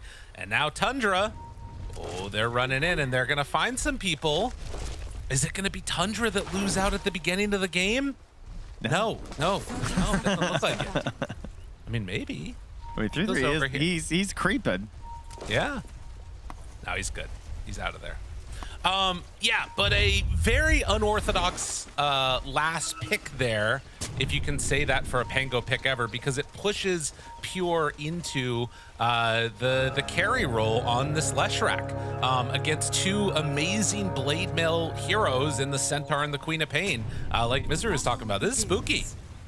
Yeah, and this goes back to the discussions they were having in terms of just like, how do you shut down Tundra? What makes Tundra a little squeamish as we've gone through this whole tournament? And the idea was like, what if they don't win through scaling? If they eventually aren't going to win through the game through scaling, that's something that can actually maybe give them a little bit of trouble. Where if they're actually on a bit of a time clock, it's not something that they necessarily are always used to. That was a pretty common point being brought up by our lovely panel. And yeah, like T just mentioned at the end, just relax, just chill. We go late, we win. Yeah. It does feel that way. And I think that there's a bunch of things that OG could do to try and disrupt that. Please state that. Thank you, Snith. We're on it. I think that I feel at least that they have the tools on Tundra to play at that fast tempo. But like Panel was talking about, you need to come away with the lane wins here. And a very good first start for OG is not immediately losing like 3 heroes and then terrible skilling abilities right at the beginning. It's a low bar, but they have in fact cleared it. You are correct. Wait, what's going on, Whitemon? You okay, buddy? I did see a second ago. Was too excited, Oh, okay. I like that he said it. Yeah, out in like to everybody. They were thought they were ready, but they weren't quite. Apparently. All right, we're good to go now. We're getting into this. Yeah. So Leshrac carry. Talk to me about it. What are you anticipating seeing? What's the thought process behind this guy? Explosions. Okay. Yep. Why did they do it, I guess, is the better question. Is Pierre just bored? I'm sure it's a little bit of a, hey, we should, if we can show this as a flex, that makes us more powerful in the next stage, and we don't have to win this game anyway, so it's good. But it's also still just solid. You're escaping out of the mid matchup, and the hero does kind of, he's had eras of being a position 1. It's not the first Right. time we've seen it before.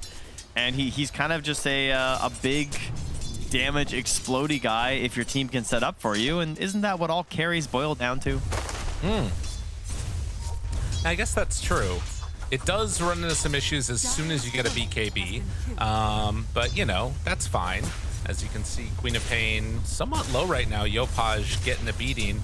Will be able to pick up the bottle in just 20 gold away. BZM might try and do a little bit of extra harassment here onto her. But yeah, something to watch for there will be, you know, how quickly those BKBs come out and how much can ABBA turn things around. Because the other thing I was thinking about is, as much as we haven't seen this get picked up in all of these ABBA games, is a good stun there. A good Ags game for it. Like, holy hell. ABBA Ags. Someday. Man, we haven't seen that in forever. It's, yeah, but if you have, like, mass AoE damage, it is a really good counter. That is true. Mostly. Maybe also, do you think we can get an Ags this game? A little bit of nihilism. Unfortunately, it's not the best matchup for it. Because if it stuck around with, like, the Marcy 1, I was thinking maybe there could be, like, a nihilism world. But, right. I don't know. You always hear people talk about that Ags on Leshrac, but it feels like we never get it in our pro matches. It's true. It's not often seen. As Ari there is going to have to back away from bottom lane pressure that's being mounted. Also, Yopaj getting hit in the face by BZM mid. Forced all the way back under the tower, but should be fine after the fact. You can see a better matchup for the Queen of Pain. Yeah, he's got that. He's got the double jump facet, so very useful. As Quinn was saying, you have this idea that it's a very skill-based match. But if you mess up and you don't get a barrier, then you're in trouble. But as long as you can keep getting the barrier, you can obviously negate a lot of the Shadow Strike damage that you're getting from the Queen of Pain. So it's a little bit of a balance of using your barrier, threading some damage onto the Queen of Pain, and presumably controlling the runes here too. So we'll see if any buddies are going to be coming at 4 minutes or 6 minutes. Oh, Ari just barely able to sneak away that healing Lotus. While on the other side of the map, Nico is eventually going to be forced out, and it's going to be Whitemon that gets it for himself, as Tim's had to run all the way out of there. Are we ever getting a first blood? I don't think so. This is the pacifism mode of Dota. Oh, okay. You get bonus points if you can win a game without killing a hero. They just give you a free Pookie. I've seen teams lose a game without getting a kill. Yeah. Yeah. They could try that. Well, that would be a good pub challenge, actually. Winning a game without getting a single kill. You would have to get like a very specific set of heroes, I feel like, to make. Oh yeah, for your team and the enemy team, I feel like they'd have to be like so low damage early that you completely ignore them. Oh well, you could use Naga though. Maybe you could just like sleep them. Oh, underneath the tower, that was a really good play. He like stepped back against the bushwhack, anticipating it, and then manages to find that kill. Yeah, very good. Good pressure with the boots in the lane too, right? Like using that to help actually get his aggression in here. Because you can imagine just going stats or something. Right. When he just gets a ward delivered, just drops it in front of him. No respect for his opponents.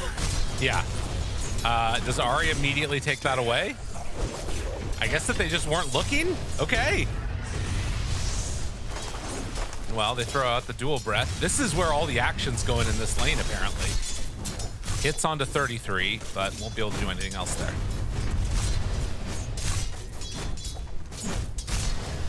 On the top lane, Whitemon is bullying back Nico a little bit here, who does throw out a brain sap, and now the Nightmare to pull him in closer. Can they get range for Pure? Woo, boy, that was close. Has the stick charges, tries to get away. Tim's no, to be able to keep his buddy alive. And he doesn't get the kill on Whitemon either. Yeah. So at least there was a chance for that, but he kind of got stuck in between. He was like trying to keep him alive, but also maybe finish off Whitemon, and he gets neither. It's a really big wave pushing out too. He's gonna have to hold on to as the brawl continues on the bottom side of the map, where Natsumi is 34 and 12. The only one with more denies is actually the Pango, 34 and 19. BZM is taking it to Yopaj right now. Yeah, he has been crushing in the mid lane throughout this tournament. Obviously, they've been doing extremely well across all these best of ones, but I think you and I have both been very impressed by BZM throughout the games that we've had the pleasure of casting. And this is just another one on the list, man. Chasing now with Hoodwink moving in. Skem over to the side. They find Pure. Almost kill him off and do manage to bring him down with Skem. Now Tims pulls Whitemon back in closer. Has Stomp back up in a second. Lands double edge. Done. A double kill for Skem, the Jakiro. 4.5 before Wisdom. That's pretty good. Time. You have to be getting these kills with this Marcy facet. We haven't really gone into it, but like this is one of those. This facet's a little tilting because the Fleeting Fury is insanely broken, and I think on all roles, like it is crazy good. And the pick me up is just like you have to be aggressive. You have to keep making these plays in order to make this successful. It puts so much more pressure on your individual maneuvers as the Marcy when you go for this one. He's just forced to walk next to 3-3 down here. I was wondering about that. I was wondering about this. So 3-3's cutting waves. Marcy just walked by him, did one punch, and then walked away. I was wondering if they're going to come and try and contest. Natsumi, in the meantime, is going to see if he can play a little bit far forward and steal the Wisdom away, where they're battling over on the other side too. Sonic Wave down. Oh, Natsumi does manage to get the other Wisdom, so if they can get this on OG, it would be huge. Pure, fallen low, and going to die. Yopaj blinks away. BZM is in no man's land. Does have a swashbuckle, but a good stomp comes out. Now Natsumi there as well. The chase comes out. Do they have anything to break it? No. He gets away. Still, double Wisdom. That's what you want to see if you're an OG fan. He's just like, yeah, but guys, look what I'm getting here. I'm going to pull this wave into the creep camp. I'm going to farm this up. I'm huge, I promise, guys. It's worth it. Yeah, that would have been nice to have a Tidehunter there. You're not wrong. Is there a reason he's not in the wave? Another one. Why is What's that? Why is he not doing the neutral? I guess he just can't. He's not going to be sticking around that long, apparently. There we go. That's better. The Boglets. Gets hit one time, backs away, maybe anticipating a gank coming his way as well. Marcy spots it. And 33 back to the lane. All right, wow. Natsumi is Hume.Mungus. Oh my god, he is. I had it on last hits. Yeah, that guy's big. Yeah. He's a big boy. They don't have Ravage. There's really not much of a chance to punish him at all here, I don't think. Aphotic Joel with Pure, maybe things change a little bit. He does have ultimate. Gonna pop it now. Tim's ready with the pick-me-up if they need it. Ravage is out, looking for it, picks him up, runs him away. Natsumi trying to escape, and Tim's will manage to keep Natsumi alive somehow. Skem actually survives through that too. Oh, the Aphotic Shield. Nicely done. So the game will not connect. Yeah, it costs a lot, but they still get a sack of a support in their favor. And some pressure onto this tower. Skem is going to brave it looks like. Yopaj. BZM and Yopaj. Oh, I'm so glad you caught that. Goated observing. Thank you. Wow. That was nasty. Oh, regen rune, very good also.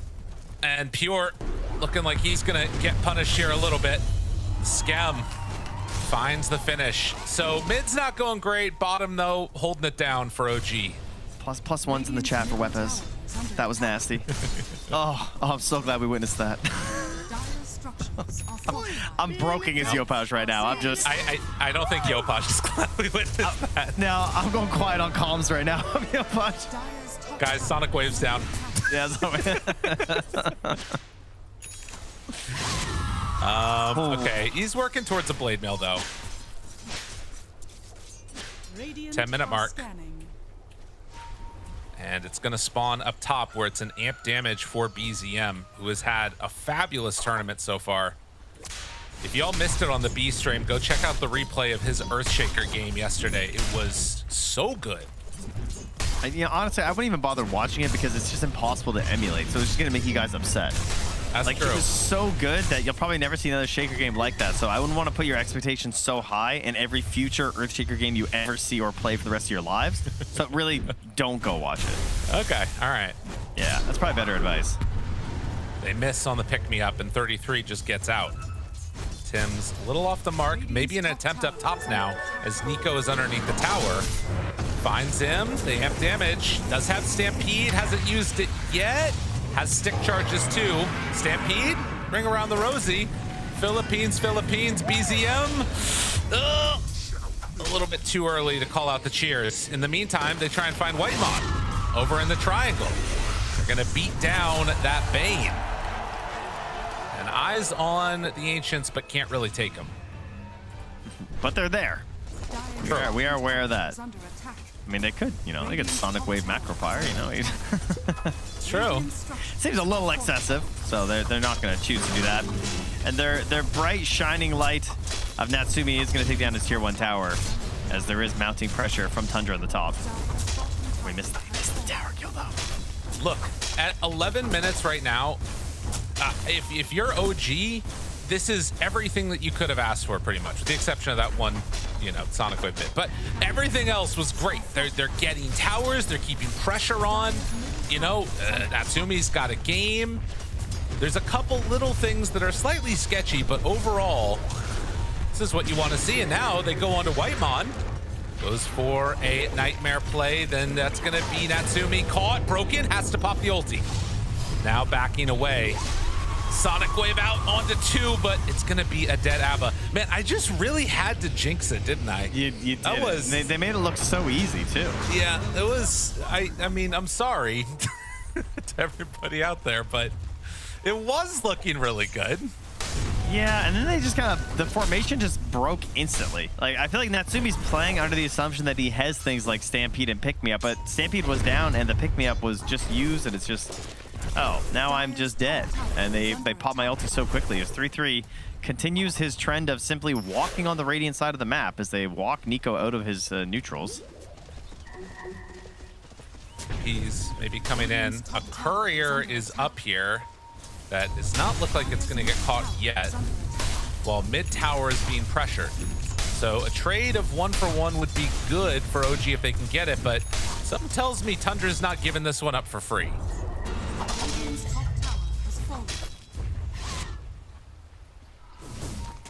Dopage.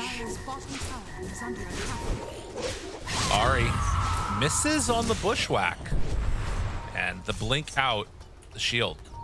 Yeah, Yopash really needed to live there, man. He's pretty poor, He's down there on the lower level of the cores right now, and he's getting closer to that blade mail. 400 gold away. And maybe he can smoke and put a little bit of threat into some of these dire heroes. It's the classic of taking 3 points in Dagger and then not winning the lane. Feels bad. But blade mail, that really is a classic. Close. And what do we got on Pure so far? The Yasha first. No blink instantly. Wants to let his teammates set him up a little bit. Kaya. What did I say? Yasha? Yeah, Kaya. Yeah. Kaya, then a Yasha. You know how she goes. Tims spots some heroes, realizes he's not long for this world. Are they going to try and fight this after? Nico's kind of in position. They see BZM. Looking for a chase down. Stomp is there. Ravage to try and turn. Ice Path follow-up. BZM backs away. Gonna go for the ulti out. Yopaj does have Sonic Wave, but it's gonna be a TP out of there. Pure, and Ari. Pure did some weird moves there, man. He ditched so early on that. Yeah. He walked over the secret shop and he edicted the help creep. He's like, ooh, free gold. So he's just over here edicting a help creep while they're initiating on his allies. And the Ravage is getting popped. Like, if he was there, there was so much damage to pump into it, but he felt like there wasn't going to be a contest, so he kind of went for this like greedier play, and I think OG get away with it a little bit there because of that. And that was pre-Blade Mail too, which is now online. So each of these fights feels probably a little bit worse. 33 is almost done with Pipe 2 as they step on in. Going to Hurricane 33 back in.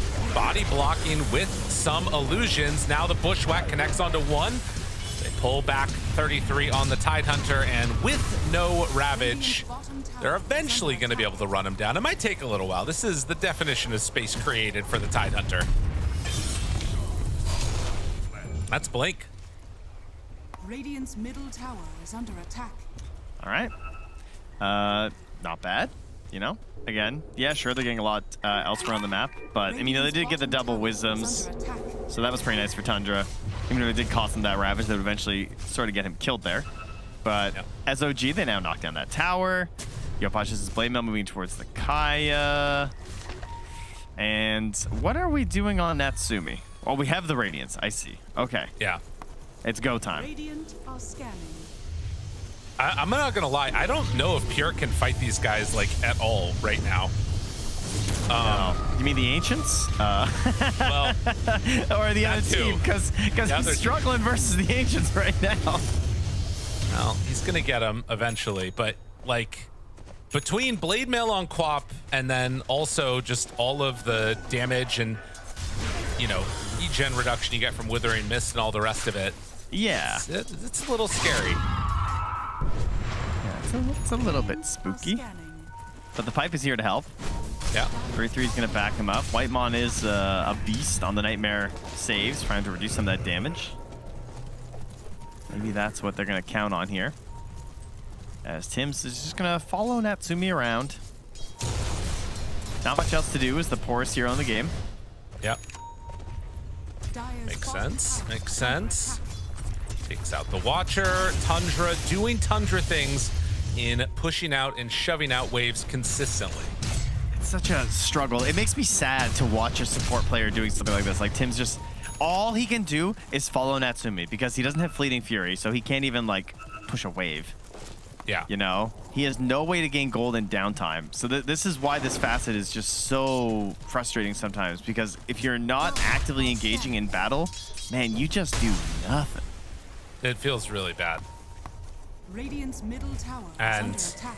I mean, it is definitely, it helped them to get to this point, but has it built up like enough of a lead that it's going to be worth having, Arcane Boots Marcy for the rest of the game? Like, Yeah, dude, Undying can farm creeps now. Like, yeah, no, it's bad. Radiant's middle tower has been denied. Definitely needs the Bottom tower is under attack. enchantment for Greedy to make up for this.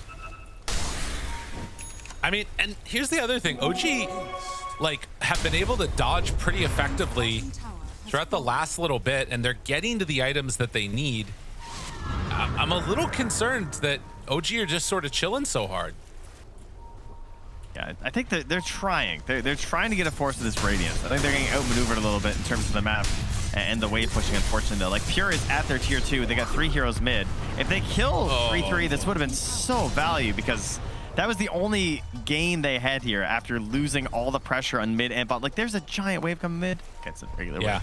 Looked like more of my mini-map, I swear. Pierre's going to get another one bottom while this is going on. And Ari on the hunt. Nico there, finds the stun. On to BZM. BZM now trying to back out. He's going to get the Rolling Thunder off. In the meantime, a little bit of a whiff again. There's the Sonic Wave that they need on to Whitemon. Do they have enough damage for the finish? Blade Mail, Blade Mail! Oh, Pierre got destroyed! He didn't stand a chance. TP out, gonna happen. That was awesome. Can we get a replay of Pure dying? Oh, that was very good. He died instantly. He even got shielded. I didn't even realize. Yeah, no, there's no chance. Oh, sorry. That's an enemy shield. What am I talking about? Look, Wrong game. he has Oh my God. up the BKB item on Pure. That was so funny. Natsumi ulti use. Now BZM gonna get caught. The pick me up and the pull me back. Nope, not gonna get it. Instead they turn on to Whitemon.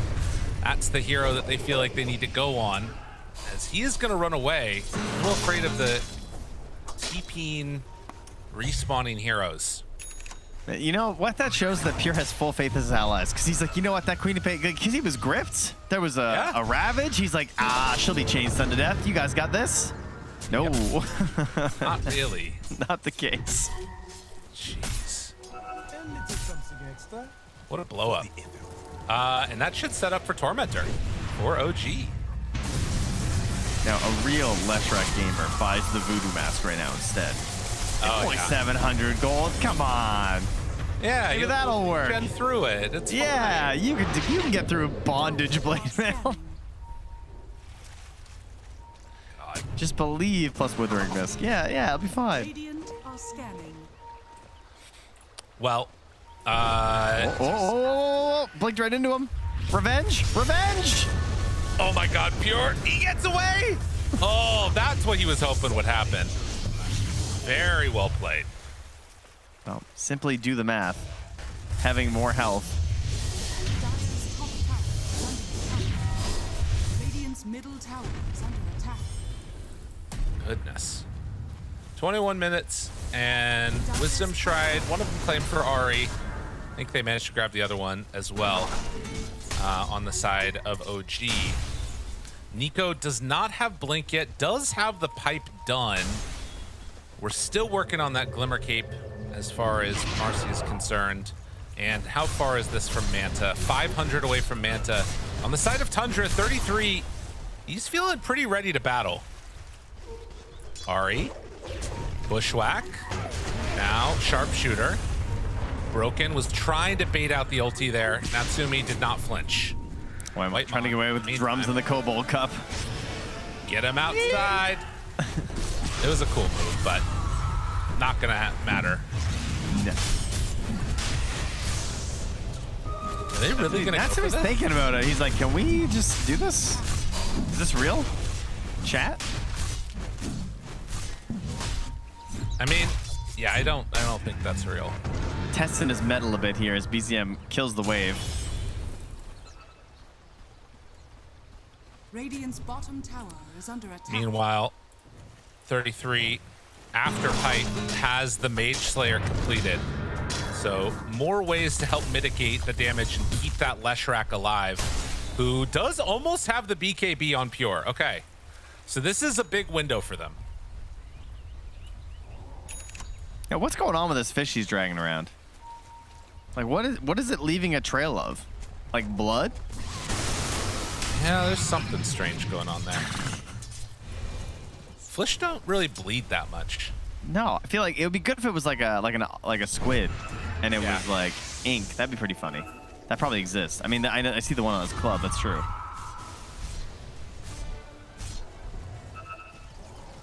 But only 1,000 gold separating these two squads here. You don't want to continue examining the No, I'm creatures and trying to figure out the better problem cosmetic is ideas? I don't have the inspect element thing key bound as Ahri dies. That's an issue. Oh, I get him, should Tims! find it. It's so sad. He's like fainting like he can do something. Oh, Yopaj baits out the BKB TP from Pure. All right. All right, that's a pretty big one. And now they're, immediately smoke up and ready to fight. Oh, if they could take this fight right now before Pure is ready, this would be really good. BZM also has the Aghanim Scepter completed. Although maybe the two of them just kill all of OG. They're very strong. We have to keep an eye on who gets anchor smashed as well. Jump. Mage Slayer's crazy. Crush. Nightmare to try and get BZM away. Now he gets the Rolling Thunder off. Natsumi, low, needs to pop multi-sonic wave. How much do they have in the tank? There it is. And now Natsumi trying to back away as the Fiend script already came out on to Tims. There's the Ravage to turn. Natsumi still in trouble. And yeah, it turns out they're still pretty strong, even without Pure's BKB. They miss out on any type of kill there on Tundra. OG now turn, looking for a fight. Okay, find the stun. Scam trying to back out. They buy back on Marcy onto Whitemon. They find that kill on Yopaj. Looking for a pick-me-up chase down, but don't find Ahri there. Pure can reinitiate. 20 seconds left on his BKB. Stun now. Finds themselves one on Ahri. That's a kill. Tims goes down too, though. So 3 heroes still alive for Tundra, and it's a decision to TP out for Nico. A blink up from Yopaj. He does dodge the chase down from BZM. Looks like they're not exactly sure where he went, but in the end, with the death of the Abba, still a pretty big win here for the Dire. Yeah. With a 2K gold swing going in their favor. And another one of these incredibly valuable smaller items picked up here by 3-3 as he picks up a Vlad's. I mean, he is just unkillable. Pipe, Mage Slayer, Vlad's Essence Ring, Tidehunter. His next item, Satanic. He's I am got a the trend damage here. Yeah. Go ahead, damage me. I have to try and ignore him, but then he's just chucking dead in the water on you as well. Oh, yeah. Maybe a chance here to find Whitemon as he heads through. BZM is off to the side. Oh, Nico thought about something there, but no luck.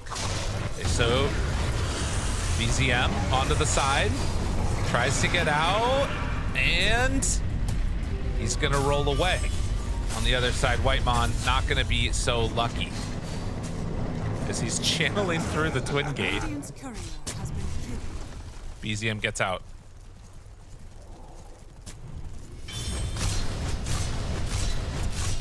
Well, Centaur loses his courier, but he'll get the eggs and 2,000 gold, so it's not no rush getting that thing back. And they have fully stalled out here as something has stalled out for Tundra, so they need to pause. And it was for like 2 seconds. Beautiful. I just saw Natsumi switch his item build from Orchid, like Bloodthorn, into Spear Vessel, and now he's on Silver Edge. Dude does not know what to buy. Like, He's just rolling. Yeah. No, it's like the old spin to hero, but you just spin to item. It's tough. There's a lot of things that you need to consider, and I feel like the Silver Edge doesn't really solve the problem because you're not going to be killing 33 in the duration of any stun that they have. No, you're definitely not. There's 0 chance Ravage does not happen. All you can hope is to force a slightly bad one. Right. Well, tough stuff to contend with at the moment on the side of OG. Tundra, in the meantime, do have complete control over this area around Roche. They do not have good Roche-taking heroes at all. I mean, they got Pure. He's level 20. He does a bajillion damage. I guess, yeah, that's fair. Natsumi runs into Pure. I was wondering if we were going to see a Natsumi blade mail. Oh, they're taking it. So Pure dead while Roche is being taken. They realized nobody else was home. Well, now you're not wrong. Without him, the Roche is pretty bad.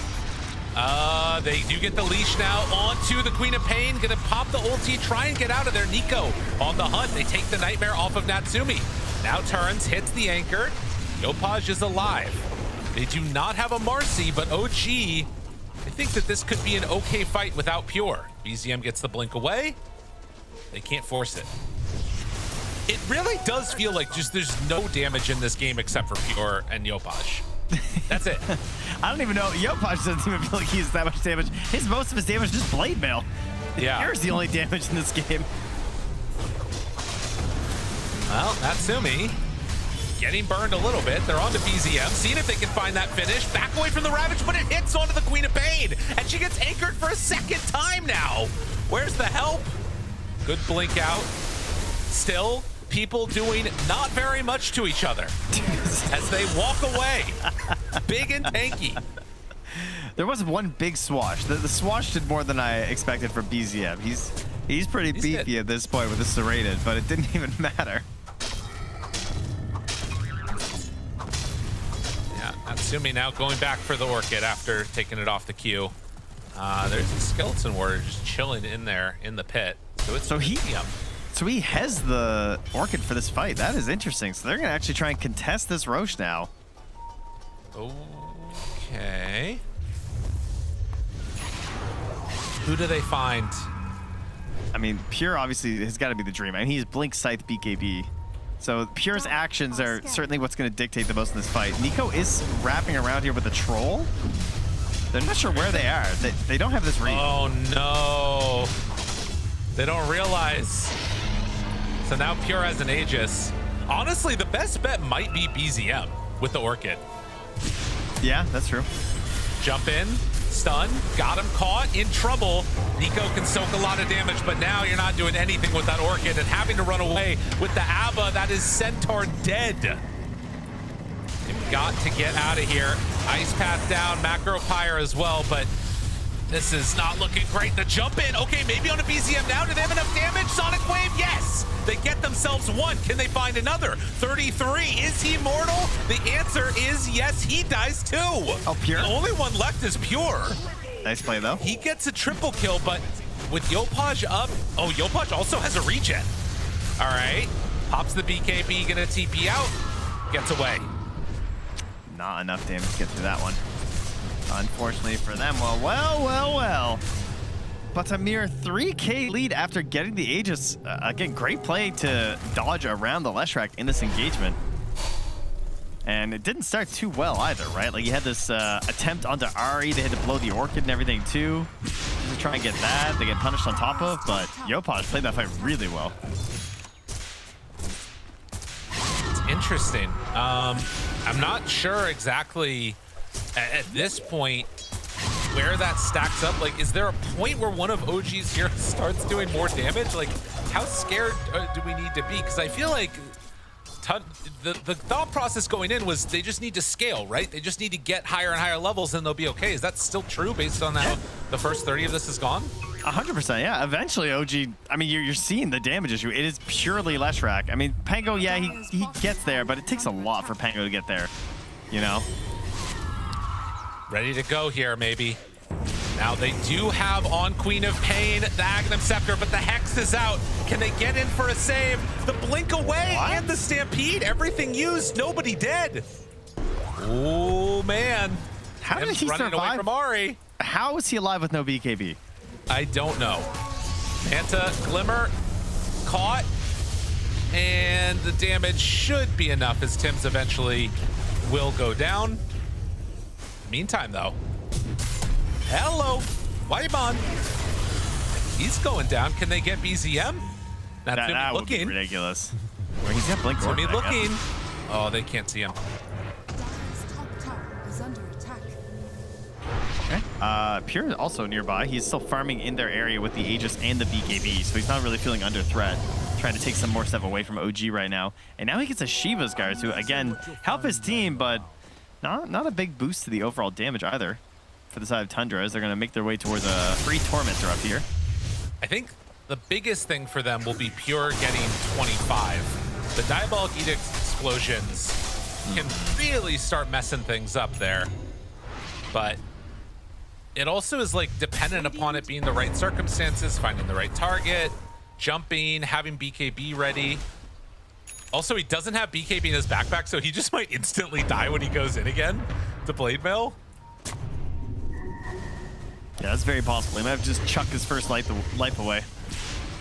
I mean, you're working on a 19-second cooldown of Edict, 13-second downtime. That's your window in the fight to try and do something with the Leshrac. Will they spot anybody here? Ari shows for a moment. Nico says, I don't want any of that. He's going to workhorse out of here. While Skem is shoving the wave, they TP out. Dodge and farm. Dire's top tower is under Yeah, only a attack. minute left on the Aegis at this point. It's been so chaotic since that was first taken. Tims is struggling to get to the BKB, but one toss wolf at a time. He's going to try and get there. Let's see if he can have some sort of an impact in these fights. Skem's been farming up very nicely on the Jakiro. He's the most farmed of all the supports, just because, you know, Jakiro. Spam what you're looking with Frost, still stay relevant in potential engagements. And he went for the Blink Dagger, which I thought was an interesting choice. So he's trying to, you know, classic Skem, very high skilled mechanically, position 5 player. So going for something like the Blink here is him saying, like, I want more agency in this game. I want to be able to hit a clutch Ice Path to, like, cancel a Fiend's Grip or to trap Pure when he doesn't want a BKB.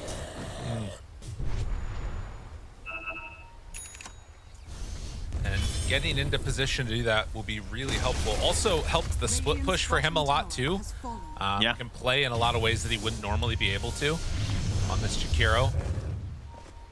It is a Satanic done for 33, so the damage is not really going up for him in this game. The Pango does have Nullifier now, so a lot of these pesky glimmers and other stuff like that that's been messing with them, not going to be as much of an issue. As Tundra, if you can't force a fight, maybe you force high ground a little bit. He has Anchor Smash affects buildings. Okay, that's a good one. I feel like we've been missing that one quite a bit lately, but 3-3 sees the opportunity in this game. Yopaj really does not want to engage those BKB. Radiant's structures are fortified. They have their siege tower. It is a 33 Tidehunter. They also have Whitemon taking the outpost here to back them up with buybacks. Scream of Pain damage for Quap, so it's not going to be spam Sonic Waving those lanes. Nico shoves out the top side with his Dark Troll Summoner. Tundra hold the high ground and are just going to have to chill for a moment. I think that's like the one sad thing about the Ags build. It's like you have to go for the scream damage. Yeah. But missing the Sonic Wave clears is so sad. That's me. Jumps onto the Tide. Throws out some damage. So long to clear it because he's so tanky. Before his Kraken pops. Sorry, his Really? blubber Doing these much. days. That's true. 33 running down bottom. Onto a ward. Good blink back by Pure. Not getting caught there. And now they see, hey, they're out of the base. Let's go pressure the waves into high ground again. They're just waiting for Roche. That feels like the play for Tundra right now. Control this high ground, push in this top wave. It is a single-minded focus on this area. And this is why I feel like some of the matches we've seen where Nature's Prophet can be a little bit more effective. Oh, yeah. It's, you know, definitely a loss here. Because look, like 33 doesn't care about any of this. Just steps up. You have to respond to this. And it's hard to be pushing out sidelines while this is happening. Natsumi's been doing a really good job of actually staying relevant, though, during a lot of this. Like, every time I look at him, he's out farming somewhere on the map. Yeah. Just counting on the fact that he'll have that Blink Dagger to bail him out. But now Pure has got the God item, the refresher on the Leshrac. This was a major concern, plus the Diabolic Edict explosions. Oh boy. 12 seconds of freedom. And Pure shows for a moment there. Jump in Yopaj. Dead in the water. It dodges it from him. No, he doesn't actually. He's gonna get pulled in. Nico keeps him alive. Ice Path down, another dagger. But that is a tier 3 tower dead, and 33 standing tall in front of it saying, come deal with me. He's got his Satanic ready if he needs it. Keeping the creeps alive so he can just heal back up to full. They can't stop this. Nico, what are you gonna do? Guys? Look at him. He got it. He's fine. 33 doesn't care. You can't pull him back in, really. Now Natsumi finally jumps in, tries to do what he can onto Pure. The damage out is pretty intense, but the Sonic Wave for the fall. Oh! The Nightmare dodge from Whitemon, it's not gonna matter. He still goes down. And now Centaur tries to back away. The cart keeping him alive, but he will eventually fall to the jump in from BZM. Yopaj on the hunt for Ahri won't be able to chase him down, but they got what they came for. They got the Rex. Unfortunately, Okay, but Roche is up. It's a quick spawn. That is massive for OG if they scout this.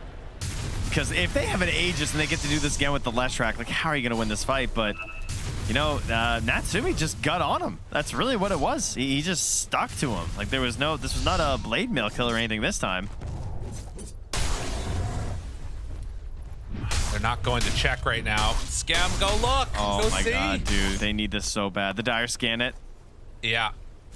They're anticipating it, but they're not looking for it on OG. Are they going to go check it now? Oh my God. I mean, are we wrong? 40 I feel like they seconds could have done it. Your, yeah, I guess you can't do it without the waves anyway. They scan again. Yeah, now they're in. And the scan locks on. So Tundra know they're in the pit. Ravage is up. Pipe, Satanic. 3-3 still feels unkillable. He's gonna let 15 himself get seconds low. until it moves. Yeah. He does not have Blink Dagger, but they're starting to walk in. Maybe they force this fight regardless. Natsumi right there on top of him.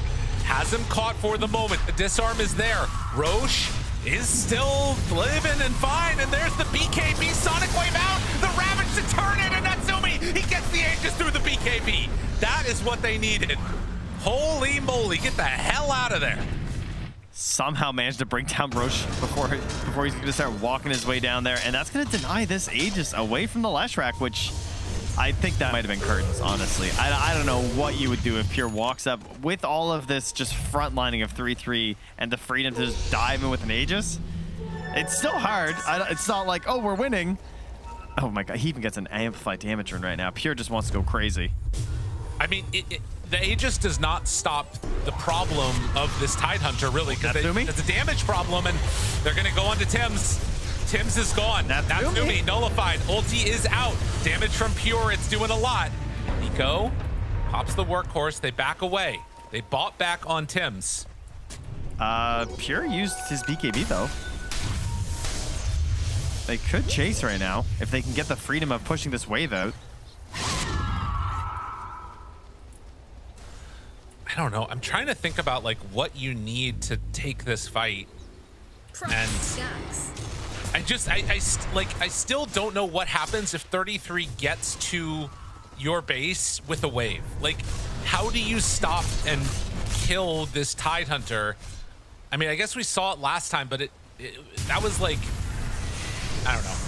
I mean, they let the racks fall. They waited the whole way out until Pure was slightly vulnerable, and then they went. Yeah. So maybe that was a mistake by Tundra.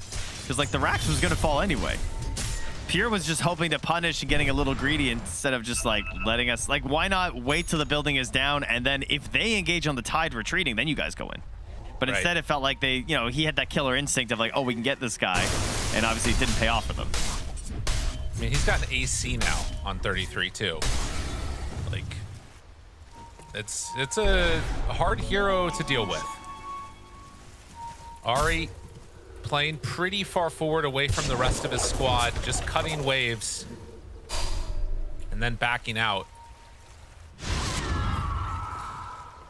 Yopaj going towards that Octarine core. They're still just trying to scale as much as they possibly can.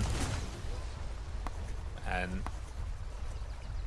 for Tundra, how do you approach this next couple of minutes? It seems like they're comfortable with the way things are going and are maybe just going to try and play around the next Aegis. I'd say logically, you know, 3-3 gets 25. We go 50% chance of Anchor Smash on attack. You know, we start augmenting this build. We get a Deso. We got an Echo Saber, Harpoon. Yeah? Yeah, Moonshard. And we just unleash the beast. I'm thinking even just like neutral items later on down the line, you get an evolved 40 to strength. Like, he's going to be enormous. He's a big boy. Natsumi almost level 25. Queuing up the refresher. I'm hoping that at some point we do see that Aghanim Scepter come out for the ABBA. Roche took that away from us. No more free Ags means there's a lot of heroes where we're just never getting the Ags anymore. I know. It's frustrating. It was a good choice, though. Let's be honest. Thing was crazy. Yeah, it was too good. when you got the cheese spawn, it's just like, and the Revenger's like, oh, I don't want the Ags, man. 33 underneath a ward. OG thinking, is there anything we can do to this guy? And the answer is no. But they can't find that guy. Whitemon in no man's land gets punished. Now maybe they run at him. Now I'll think the better of it. Yeah, that's probably not a good call. Imagine being that tanky. Yeah.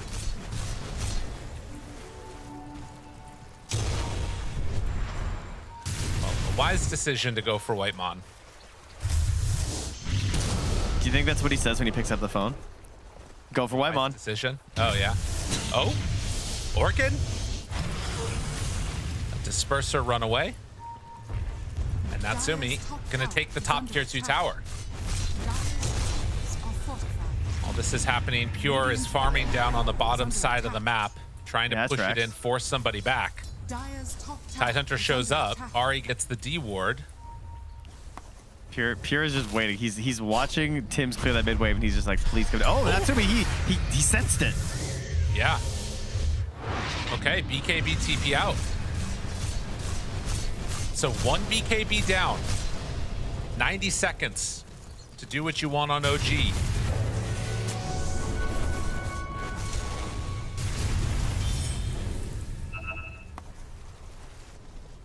What is it that they want, though? That's the real question. I mean, I guess taking a tier 2 tower, I can't believe they don't have one yet. It's kind of one would be nuts. pretty good. Yeah, one would be nice. Just a single. That's all they need. But they're playing it so safe right now. I know. Nico especially has just been like, he's not really prioritizing his farm at the moment. He is just making sure that he is within range to get an important workhorse card off. Yeah. And it makes sense. I mean, you're still getting a good amount of farm on all of Tundra because of how free 33 feels like he can play. The rest of them like are kind of free to farm around every other open space on the map. Yopaj is almost at 25. Dire are scanning. Dire, seeing that there's some people nearby. BZM gets caught, but Disperser back away. Yeah, Natsumi decides that is a bit too far. Walks it back. Big wave down bottom, so this will be their first tier 2. Yeah. Good damage out. Meanwhile, top lane is pushing in pretty hard, and it looks like Tundra want to play around that area. Yeah, they're not even going to It is stay shoving for... in too. I thought they were going to like try and stay for bottom or something, but they're too worried about getting outnumbered in their base. 33 steps up. It's going to put forward a little bit of pressure. Now the jump in. Ice path down.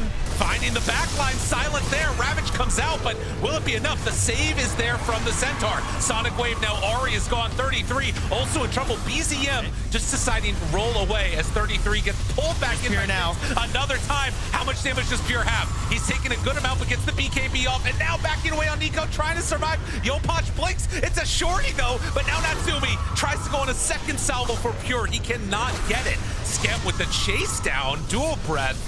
Pure gets the Lotus and backs out. 3 dead for 2. Tower still stands. He waited so long before joining that fight. He was just down bottom, chilling on the tier 2, cleaning that up until eventually, yeah, I'll TP to the outpost. Yeah, I'm coming, guys.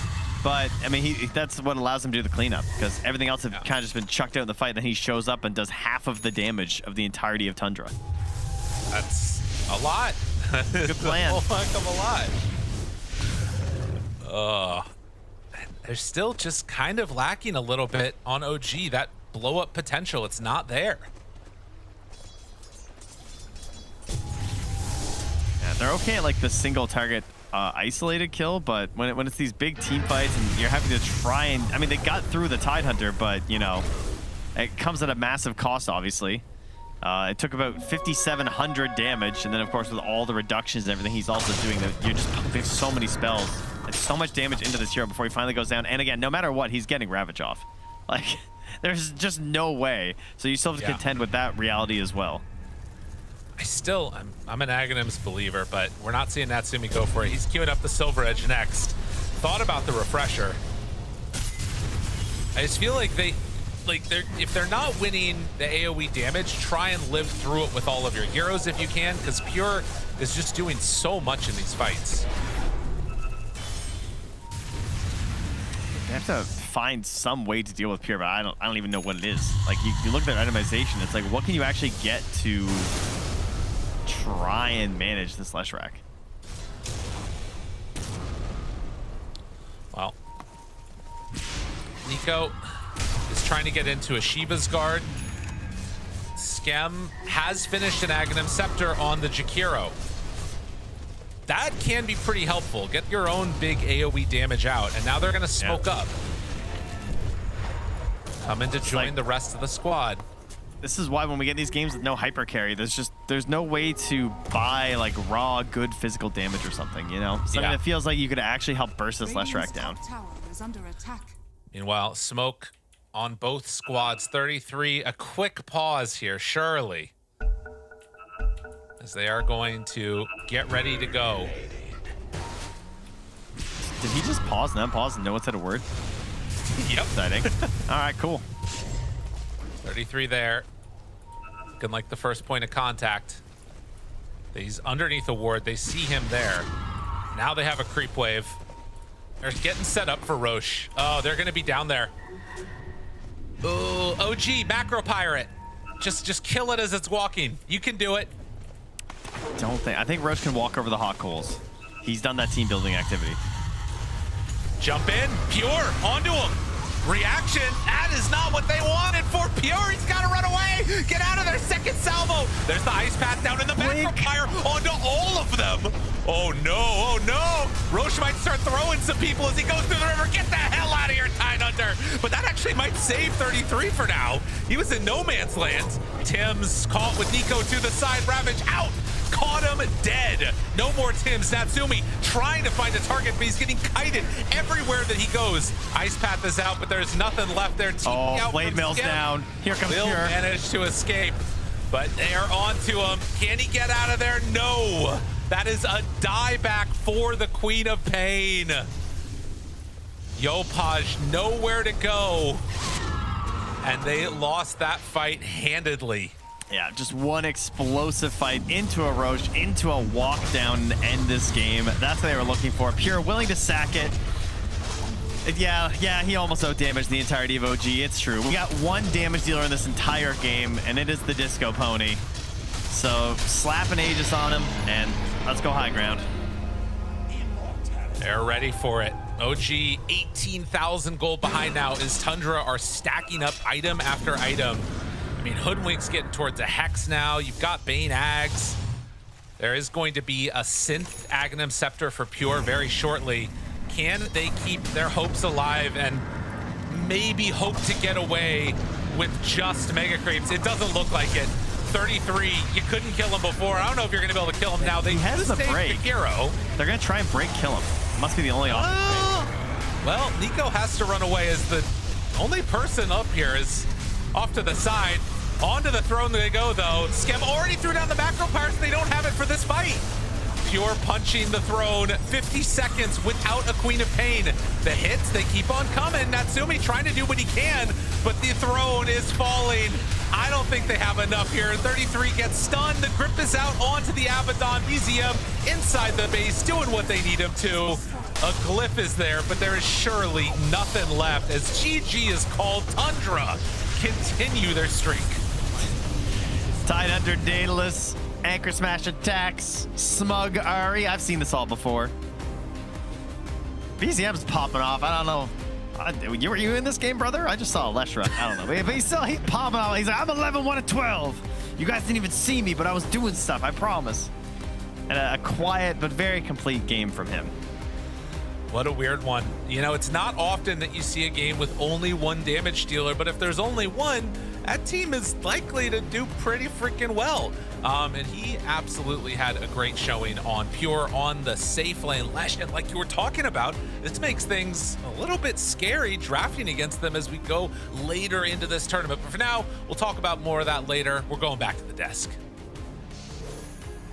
Well, look, we'll pick up where you guys are leaving off talking about this series here. Tundra now, that's it. Their group stage all concluded and only a single best of one drop for themselves. But this OG game, I don't know if spice is the word that I really want to use here, Quinn, but it was entertaining. It was close at the 30-minute mark.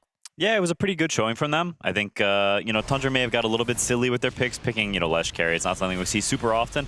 But I think OG still played pretty respectably, especially considering how rough their offlane went, and Yopaj also got Giga outplayed mid. So when you keep those things in mind, I think they put up a very good fight and brought it to a game that looked like they had chances to win this game, even, when you get to like the 40-minute mark.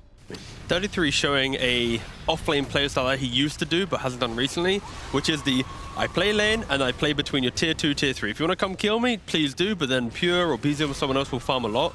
So I think if you are, studying Tundra, respect the fact that certain heroes allow 33 to do this wave skip, and it's just really annoying to deal with. Yeah, I mean, I agree. I mean, Tide, this is the first time we've seen 33 play Tide in a long time, and he was pretty much unkillable towards the end there. So yeah, a big game from him again. I also think that Natsumi really stood out this game. Pretty Giga Chat Abaddon in this game. I think maybe the Marcy, actually the absolute first pick from OG, ended up falling a bit short, right? They ended up putting him support. It's kind of limited what this hero can do on a position 4. And we also see it reflected in his items and maybe his scoreline as well. So I think maybe that was part of the reason why this game felt hard towards the end for OG. They're almost playing 4 and 5. Yeah, despite Marcy being so highly contested and having, a decent win rate and at least decent showings when she is picked up, you shift her to the support role and you sort of start to question here, T, like, what really is Marcy bringing, and then you have to realize the value is a lot more in the items and the levels and the scaling that she's going to be able to get when she is a core. Yeah, as a core, you're explosive in lane. You buy a BKB, you'll kill. You buy a Daedalus, you kill. A Basher, you kill. Everything's like killing. In support role, you're kind of just there. You need your lane to go well, but yeah, I think he went Glimmer into BKB. He's kind of being like an enabler. So it's like, I think if you look at Marcy from like Ari back in the day, it's Basher, it's BKB. Like he's doing the cool things on 4, but yeah, it didn't really work out too much for OG. Just kind of rough when you play against Tundra.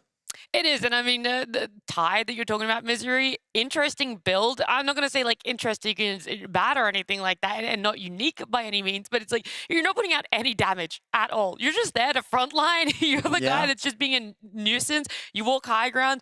Okay, you can try and kill me, but I'm just going to sit here and take the 5 minutes I need to take a tower. Yeah, but if you can't die, right? It's just a matter of time. I mean, towards the end, he did end up having a Daedalus and an AC, right? So I'm sure he also kind of... 32 is the type of player that knows the 6-slot item build, right? He's going to take the time he needs to get there, but once he gets there, he's really strong. So I'm hit the Ancients at the end with a 25 talent, and they couldn't stop him. Even, I mean, they tried, but yeah, there's not enough damage. I mean, it's almost identical item progression to TI-10, the broken Tidehunter. I mean, obviously the Vlad's is being upgraded to Wraith Pack, but the rest of the items, the Vlad's Mage Slayer Pipe is like a classic build he used to do on Tidehunter in games where they have a lot of magic damage or whatever, and he's just playing sponge build. I think, you know, it was a great game for it, and I think he did a great job. But I did also, like Misery mentioned it, but I wanted to highlight Natsumi because I think he is honestly reaching into that. Like, he looks like a tier 1 player, to be honest. I think he is the standout on this team. I think the rest of the players are solid. I think Scam is another player who looked pretty good this game. I think the other players had rough games, but to me, Natsumi looks like My idol. He had a bad game. Okay. The lane was not, it made the game much harder how badly he lost the lane. But I think Natsumi has looked really consistent. He's had great picks. He's looked good on different styles. I've been really impressed with him. And I think it's really cool to see like a core player from C sort of like climb their way up to that looking like a tier 1 player, because we haven't seen that in that long, a player like on the rise like that from the core position. Yeah, I hope OG actually kind of nurtures Natsumi throughout however many months, years they want to support this roster, because Natsumi, when you look at him, it's like, he should be like the face of this team. Like what he does and what he brings, he is a lot for them. That's all I got. Back to you, Nat. Do you want to hype him up a little bit more again, Misery? Yes, Natsumi is the best. I love him so much. Yeah, great. Natsumi. Natsumi. Natsumi. Okay. sorry, yeah. You're only doing one tier. Sorry, it yeah, wasn't no, fuck. enough because Tundra, they just don't want to drop a game, except the Falcons. Except the Falcons, apparently. Yeah, I don't know if there's much more that we can really talk about with this game. It just feels like a Tundra sort of classic. OG still putting up a good fight. We have so much more to talk about in the next series, though. Do you want to introduce it to you? I feel like you should do the honor. We do have an absolute barn burner, main monitor content. That is Falcons versus Tearlaments. Yeah, Mitch, can you land the big hook? The Lincoln stopped the pulverize. And another Lincoln's there for Malrine with a Lotus on him. He is invulnerable. Malrine, the man with a plan, refreshes up in BKBs, has Any the light panic as steal? well. The Huskar, he just cannot be stopped. He's untouchable. He's invincible. Amal will pick up a double kill, but it's Malrine, the man of the match. Ravage still at the ready. They've got to run away on Got the Juice. And there's the Ravage connect on to 3. And 70 came in for a second salvo. Where's the rest of the squad? Everybody's still alive on Tearlaments. Satanic hit, trying to get away from it. It's not going to happen. 70 is low, but Got the Juice is dead.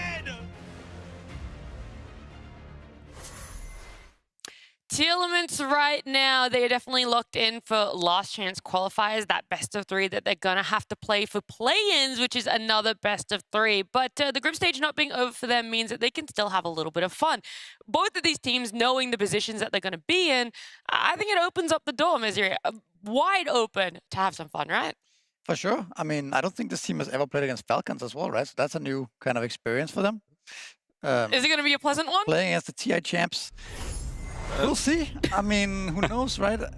The problem with having fun is Falcons just aren't very fun in nature. They want to show every team respect. They want to be disciplined. They have fundamentals, you know? They're gonna do that. Potentially they might have fun, but I'm not expecting it. You know, look at them. They're serious. It's not having fun. Yeah. And now you've got Tearlaments, a team that hasn't had success in the group stage. There's no room for them to have fun. They haven't found success. There's nothing to lean on. So for them, it's like they want to try their best to be able to beat Falcons, to inspire themselves before they enter the, you know, the intensity of a last chance. But I want to see fun, but it's Falcons Tearlaments. Yeah, I mean, I'm fingers crossed for Tearlaments. I think they very much may run into a laning problem. I think when you look at the caliber of laners on one team compared to the other, we've seen it many times from Falcons. I don't always think he looks so sad, but I think they've got a real... He asked to play Marauder, and they said, no fun allowed. Discipline. Playing Jakiro, bozo. Yeah. Pipe down. Nagasarin, that's it. I love Jakiro. I'd play Jakiro 1,000 times in a row. Maybe he's just... He does look a little upset. He does, doesn't he? He had you on panel. He's listening to the streamer. He's like, oh, God. Go in. He opened up Twitch and saw Quinn and was like, oh, God. He's going to use his Twitch Prime on Blast TV, but unlucky. But it would be cool to see the game, though, where it's not just a lane win for Falcons, right? Where Tearlaments gets out lane, there's a mid game, there's like some fighting going on, there's actually a Dota games we played, not just one of those tactical wins. Marine gets ahead in mid, and then there's like some Bristleback or some Huskar or some kind of cheesy, unkillable hero that takes over the game, right? Like that's kind of classic Falcons, but yeah, I think this is also a game where other teams can use this information, right? Because let's say Tearlaments don't ban one of the big five, right, that we mentioned already, right? And now suddenly we're watching a Naga game or a Chen game or a different type of Falcons that all the other teams are scared about. Because Tearlaments don't have that pressure, we might see a little bit more Falcons. Like, what's the current way that they play Chen? What's the current way they play Naga? I know we already seen them play Naga earlier today. But yeah, I was going to say that already got through. Yandex I got you, but that's the thing, right? Like, what if they suddenly let these heroes through? Tearlaments might indirectly help other teams in the tournament by showing Falcons having to play a slightly different style to, haha, me play DK, haha, you know, normal stuff. Maybe you can inform us, does Falcons always get first pick or what? It feels like it's always like a dilemma. What hero do we leave for Falcons? And yeah, that's problematic, but with their second pick, it should be, I mean... Okay, so Falcons somewhat have been first pick in the last 2 games, then 2 times second pick, and then 3 times first pick after that. So majority first pick. Okay. I will say every time we've seen them, bar one, they've been first pick. So that is why your brain probably heavily favors the fact that they actually got the Husker, I can see here, on second pick as well. Yeah, so they did. Yeah, that's crazy. Yeah. That's not okay. I mean, I think you mentioned the... Like, I also hope that we get to see them get out of lanes, and I also think it's really good experience for Tearlaments, even if they do get, you know, crushed by Falcons. Yeah. I think playing those games against better teams, and not only just like watching the replays of other teams, it's something else to feel the impact that the, you know, playing against a really good team has, and to be able to watch the replay of yourself playing against them. Like, there's more you can learn from that, and I think there's a reason why we see teams that are actually able to get the lands and play against the best teams. I think you see them improve faster. You need to play against the best to become the best. You can't just watch. You have to actually compete against that, and there's a real... Like, there's a lot of truth to that, and so I think it's a great opportunity for Tearlaments, even if it ends up being a rough matchup. Would you 1v1 me in mid then? If you want to. No, I'm good. There's only so what would be much... the matchup, though? There's only so much pain I'm willing to put myself through, but we get to have something way more enjoyable on our screens and something that we love to talk about. That's a draft and a Dota game.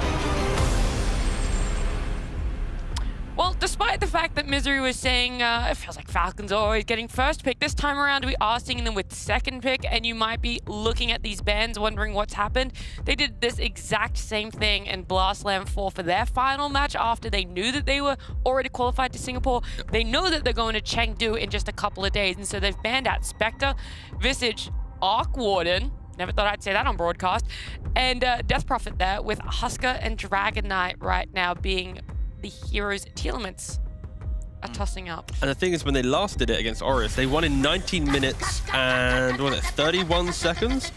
And Spectre Visage was also the same bans back then. But back then, they still respected a little bit of the meta with Marcy Puck. So this time, they don't respect any of the meta with the first 4 bans. Yeah, and the bans might look a bit funky and trolly, but they still pick up the gyrocopter, right? They are still taking this somewhat seriously. Skidder for, you know.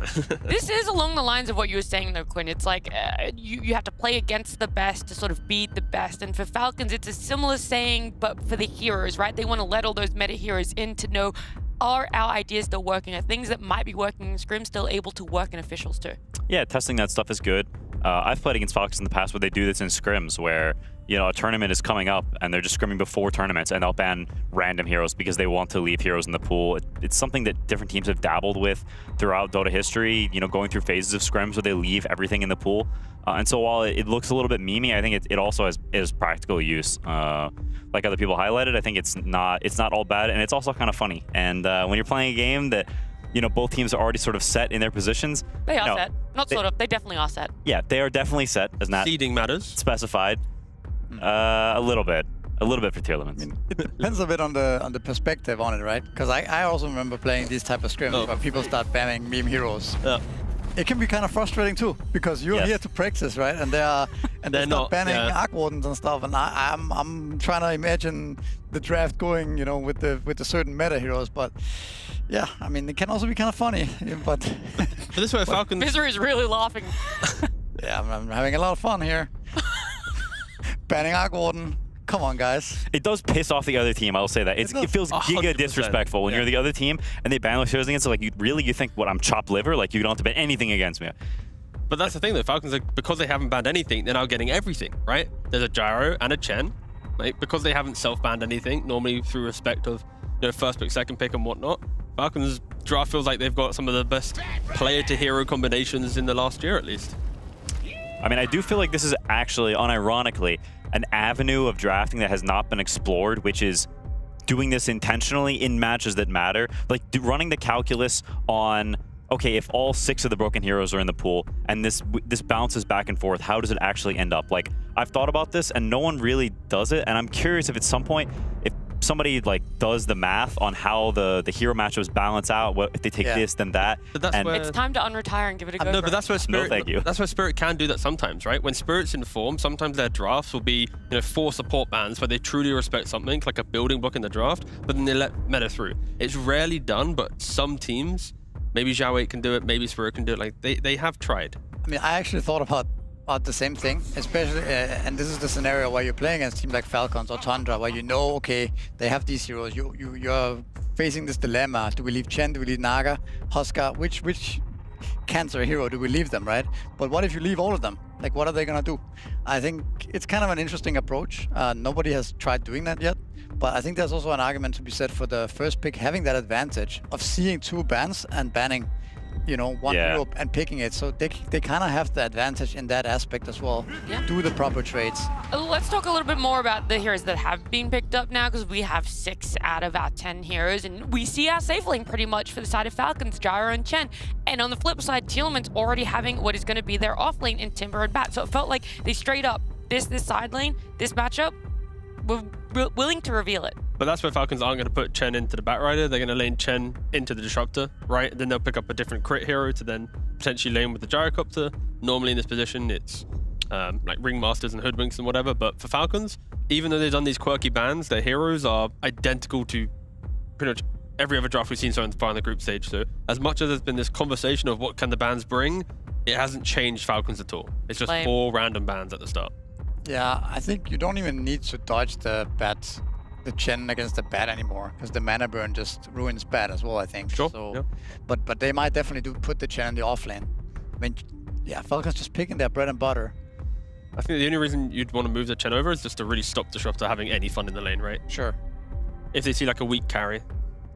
Yeah, I mean, I think you're against Timbersaw, and I think Tearlaments supports whoever's laning against Chen is going to have a miserable time. And Gyrocopter is an incredibly good tempo here early, so I think if your Falcons are looking at stealing those Ancient stacks that I think Timber will probably need to rely on this game, they will need to play somewhat of economy, because Disruptor and Bat are not going to give you that much kill threat. Timber is laning against Gyro, one of his better lane and game counters, so he will likely be a little bit on the slower side, so Falcons definitely have potential to invade Tearlaments' side, steal their stuff, and keep these Bat and Disruptor very low level. This vantage point, I declare. Yeah, okay. So I do feel like this is also a really good matchup for Sky in the game against both of these 2 supports in the lane at least. So I think Falcon supports definitely come out ahead here. It's also good against the Timbersaw, so they can do Skywrath. Gyrocopter sounds way worse for Timbersaw than Chen. Yeah, there's also a lot of value there. Timbersaw is one of the classic Chen counters because he has and his right-click damage is kind of meager, and he doesn't really have any nukes. It's just the mana burn. And Timber's actually a hero that's okay to play with 0 mana because of reactive armor, so you can kind of just sit there and last it. So if you put him on the other side, and then you actually have a hero that can spam nukes in him with Scareth, that feels much better, having these double aggressive potential heroes. And on the flip side, if you get an armor creep against TA and just totally burning all of this Disruptor's mana, I can see this TA Disruptor lane getting potentially very rough against Pangolier Chen. As always, against Chen lineups, you need to be ready for the aura build-up that you're just mentioning, and the last pick for Tearlaments needs to try and at least bring a little bit more life to that early game. Because if Falcons aren't pressured in lanes, they are just gonna hit 20 minutes, and you won't be able to kill a single hero, it feels like. No, they've got Falcons have a very good thing going for them. I mean, TA is good against these heroes on paper, all of them. Yeah. Like it is a good TA game. The real question is can they get online early enough? Can they survive this early game? Because right now, if I have to look at just early game potential from these heroes, I'm preferring Falcons. I think Disruptor in this situation, while it is, we talked about it being good with Timbersaw, it is. There's the added wrinkle of there's a Chen, and the Timbersaw will not have as good of a game as he did in the other game. I'm just really worried for Tearlaments supports. I really think it's going to be a rough matchup in both lanes, and it's not like they have the best core matchups either. So I think potentially we might see one of those lane wins for Falcons once again here. I mean, there's some wiggle room with the last pick potentially here that could maybe change that. I can see a world where Falcons... You mean to say last pick, you mean for Falcons, or...? I mean, both teams, right? Okay. I mean, the whole draft is not shown yet, but I just think that the side lanes right now look pretty strong for Falcons against these heroes. I mean, I'd love to see Malrine potentially go back for like the mid sniper, right? Of course, it depends on what Tearlaments go for, but having the supports lose side lanes, supports move to mid, they get shrapnelled, also lose there, like then suddenly there's no game for the supports, right? Again, getting carried away as Tearlaments will be picking out of the ban phase. And for Tearlaments, what? Mid laner, a little bit of fight in him, a little bit of early pacing, anything specific? I think you're probably just looking at decent game matchups against Falcons. Whatever you can come up with that feels like it matches up well against them. I think the Queen could have been a good option. You just want something that matches up well because you're going to need to fight early, right?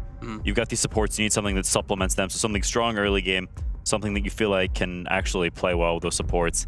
It can be a melee hero. I think it probably can also work with a ranged hero, but you know, you run into this classic Falcons issue of Pangolier can also be mid, and very few things actually counter Pangolier, and so you have to deal with that. I'm not sure if they're Monkey King players, but you could do something like that. I think it's a pretty decent Monkey King game. It prevents the Panga from going mid in some ways. Queen is already banned. Malrine also doesn't play that hero.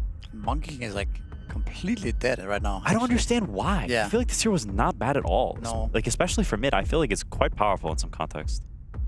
It's really good with Disruptor too. It falls into that category. Yeah. Monkey gives you infinite damage and Disruptor is 0 damage, so they pair and mesh very well together. It's just they the actually chase banned it down out. of Timber. Oh, doesn't matter. I was gonna say maybe just because Timber is so popular, and even though it's not a direct counter, it's just annoying in the game.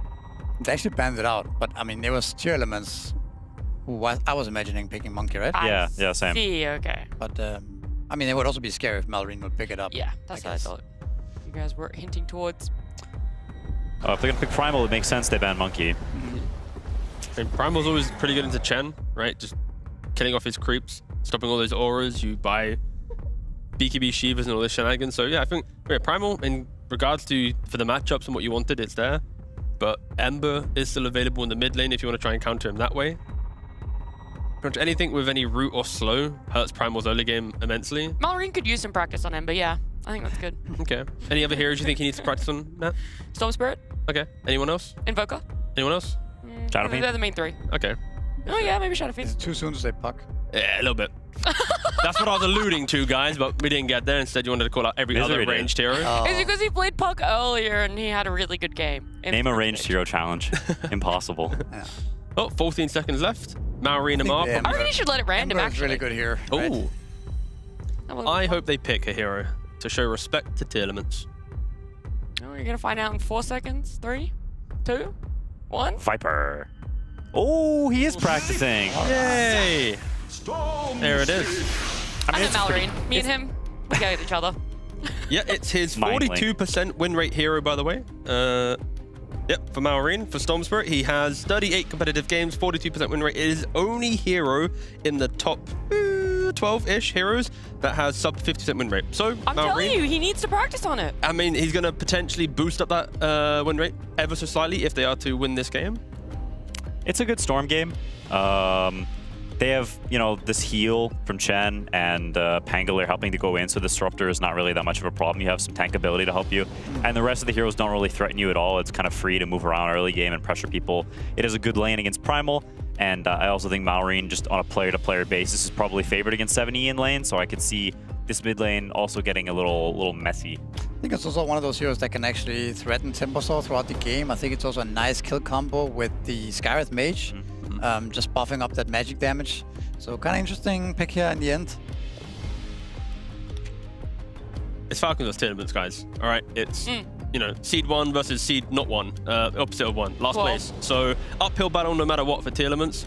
And I just hope for their sake that, like we've already mentioned multiple times, if they can get through the lanes and get the Dessel and the TA, play for the objectives, there's a BKB on the Primal and the Timber, then we're looking more towards the map play and how they take the fights. But of course, it would be naive of me to say that, you know, there is a more than a, 5% chance Tearlaments should win this game. I see. But if they do win it, whew, that would be magical. But yeah, it is all from the start of the game. They have to make sure they are so disciplined, playing at like 110% against Falcons. I think if we just disregarded both teams, I would, in terms of drafting, I would probably say that it's more than 5%, right? I think the drafts are a lot more even than than that.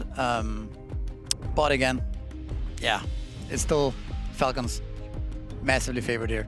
Yeah, I mean, if you're Tearlaments, lock in. Don't waste the opportunity to play against one of the best teams in the world, arguably the best team in the world. Use the practice, and I want to see them get through that laning phase so we can at least see a mid-game on even footing. Let them show us what they got. Yeah, I mean, it's going to be Malrine Storm Spirit mid with a sub 50% win rate up against what feels like one of the most broken heroes in the game on the side of Tearlaments with Timbersaw in their offlane. So we'll see what's going to come out on top, if he's going to be able to up that win streak, or if we're just going to have to really keep banning Timbersaw. It's Tearlaments and Falcons.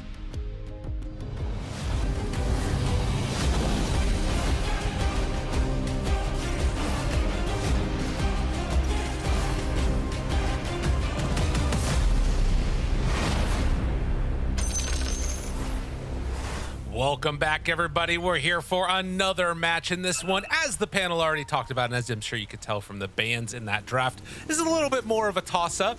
So for the rest of this cast, Trent and I, we're Tearlaments fans. Get the heck out of here, Falcons. You guys suck. Get out of this game. Nobody wants to see you anymore. Something sometime. Unbelievable. Yeah, we're rooting against them, okay? We're praying on their downfall. Boo!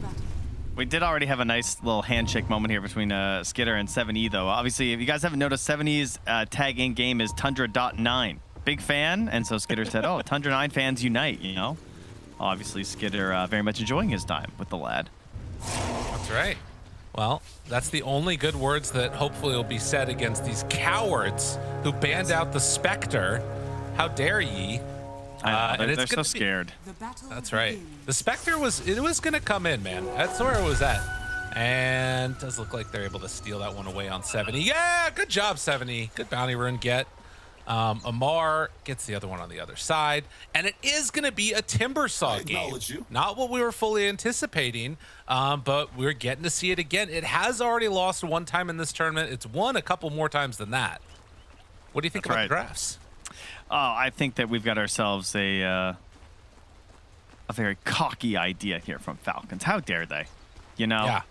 Just allowing someone else to have the Timbersaw. It is disrespectful to give up the Timbersaw in this day and age. You know, but yeah, obviously Falcons, they think that, you know, we got solutions. We gotta find a way to play against this. They didn't go for the ones I anticipated, though. I was thinking more like Pugna, I thought. It was still in, but they went for the Chen instead, which gives them this snaking in the off lane to bully with the creep. And Disruptor TA is not a lane that you're really gonna write home about. No, it's pretty bad, and well, they're gonna do some good damage up top. It looked like for a second on K-Class, pressuring back crit a little bit there, but you can see keeping his distance pretty effectively, and of course has infinite stick charges, just like the cheater that he is. Of course, yes. As he gets backing away from them. Right there. Snake King on the Rat King cosmetic, beating down ZZQ. Not often that you see a Chen get that much right click damage in there that early. I mean, he just had nothing to fight back. He just keeps mana burning him over and over as K-Class goes down. Point in there, 70. Falling low to Malrine. Malrine, able to get out. We'll take a tower shot for his trouble. Does not quite have his bottle. 2 gold away. Oh, that's annoying. He's gonna bring it out now. And trying to play for the water for him. to be able to get there. Oh, but they sealed the other one. K-Class, nicely done.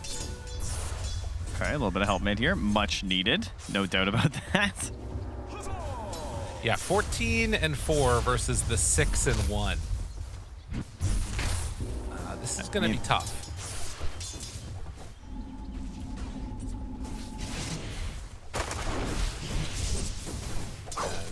Disruptor forced back a little bit, but does get at least a half pull off. Gonna try and kill off the Satyr Mind Stealer. Snake King takes over the other creep and is just gonna pull it right on back over and have the wave connected. So yeah, wave in a great spot down bottom. Cheaters. Foul villains. Yeah. Foul. They're foul, aren't they? Yeah. Listen, game 1, they lost it to Yakult, bros. No one thought Yakult was going to win that either. Yeah. So, you know, maybe first game and last game will have some similarities. Maybe this is Falcons' weakness, really. It's like bottom place Chinese teams. For some reason, they just can't handle the pressure. Yeah, that could be it. Maybe they're trying to grow their fan base in the region. Yeah. You know? Well, definitely be a way to do it, making them move on up the targets. But so far, looking pretty good across all the lanes. Timber saw the only one that seems to be having a pretty good time. I guess TA, you know, 18 last hits too. Some of those are in the small camp, though, it looks like. As Erica chases it down. Can't get over there in time. And will mount some pressure now onto ZZQ. Forces out the Glimpse. You know, how heavy would Primal Beast's tail need to be that he can stand like this? Because when you think about it, the physics is pretty wacky. Oh, going for a kill. Oh, no. K-Class, kill him. Get him. You can do it. You got a fairy fire. No! He's going down too. Malrine's still alive. Why doesn't he simply hit him with the tail if it's so large? That's what I'm saying. That's what needs to happen. They went for it all. They try and shut him down. Instead, he gets 2 water runes. And now your lane is even worse than before. Yeah, that makes it pretty tough. It's going to try and pull a Malrine right here, though. 7E. Oh, good pull. Will it buy enough time? Can he kill him? He needs another hit. It's not enough. Oh, he's going for it now. 7E, get out of there. Don't let him pull you under the tower. That's right where he wants you. Hoping the rest of the team didn't see that one, you know? He sends it back to base, though. All right. Claps out for 7E. Told you a storm was coming. Gives him the tip. What's going on with the stacks here? K-Class was trying something, then he just canceled or something, but hey, all right, whatever. Got a few stacks all set and ready to go here. We're gonna have to get the movement away from this bottom lane and get TA to a better place, because every single creep Snake King keeps throwing, burning through his refraction charges, as 7E needs to run away from the mid lane as Malrine keeps the pressure on, and they are bringing in crit on the Skywrath Mage. Also, Snake King's making the move over. 6-minute mark. Crit spots K-Class, forces him away. Likewise, ZZQ, 2 points up in Glimpse. He gets scouted by the creeps. And the bullying continues. There's the zip in, jumps away on 7E. The Glimpse out. And, oh, he's dying. It's gonna be Crit getting the kill. Primal Beast goes down again. Yeah, and Snake King just gonna tank the tower with the Wild Wing creep alongside his Satyr, purely to give this catapult enough time to stay alive. Beautiful. And now Crit scouts out that the stacks are here. Alpha's gonna come back this direction. They're moving in with Malrine. Can they get any type Arcane. of punish here? He's thinking about a jump. Oh, Timber chain forward. 70 runs in, finds himself a crit. All right, let's go. Yeah, Tearlaments. Finding Our number kills. 1 team. Oh, Malrine though. Malrine. No. Can they kill him control too? for Oh no. and he No, don't give him back. all this. No! Not like that. Maybe here with a glint. There's just no chance. They need level 6 on Primal to get the kill. And the tower's down. Oh no, and the wisdom. Oh god. Oh god. And all Skitter that. takes it away. and now K-Class is in he's trouble. What can they do? Malrine now hunting for Alpha. If they kill off this Timber Saw, it's all for naught. Oh, Skitter is very strong. He has a 19 stick. He's trying to pull him in closer and closer. And then he can maybe find a kill. No, he's gonna die. All right, ZZQ, let's go.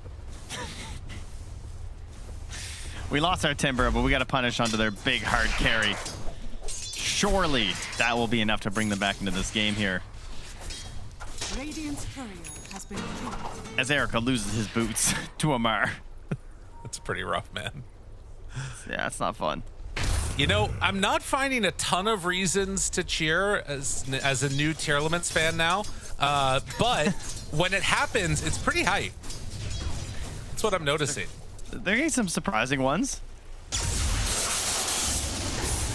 All right, Rune's bottom. It's a regen. And he's going to get it. Run there. Snaking's going to secure it. Imagine Snaking just denied this. That would be, you know, to try and teach Malrine how to, you know, play Storm in a bad game. You should get rid of the rune. Yeah. Right? I thought this is supposed to be a learning experience. We heard T say. It's win rate not so hot on the hero. So Learn how to win without runes on Storm. That's what we got to teach you how to do. Dude, think about that's like training with weights though. Think how It good he is. would be. Yeah. It'd be amazing. You got to steal all the runes from your mid, and then when they ask you why, say, I'm making you better. It's going to be TA low. Yeah, that's Not really good. dead yet.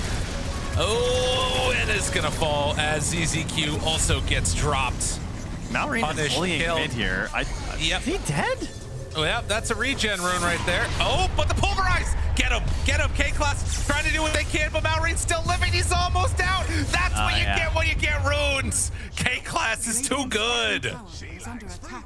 Now this is a guy who's practicing a Storm Spirit because you got to try that with a regen rune on Storm. Oh, yeah. All right, well that's gonna give a lot of gold right on back, huh? K-Class gets the final hit there, so he's got his Tranquils, he's got a wand, he can move in towards the Blink Dagger. And it's only a 2k lead, and also that's a Storm, so down to 3 galvanized now. Ouch. Yeah, not great. I think he's still in a pretty good position in terms of like getting supported by his team. He's playing around this Pango and everything else. But Gyrocopter is like the real one that it feels like is going to be the carry. And maybe this is more of like a Malrine just running and making space type of dynamic for them. Wait, why am I saying good things about Falcons? We're Tearlaments fans this game. Get over Sorry. here. That's right, yeah. Nice try. 70 stacks? anticipating the rune. Very good.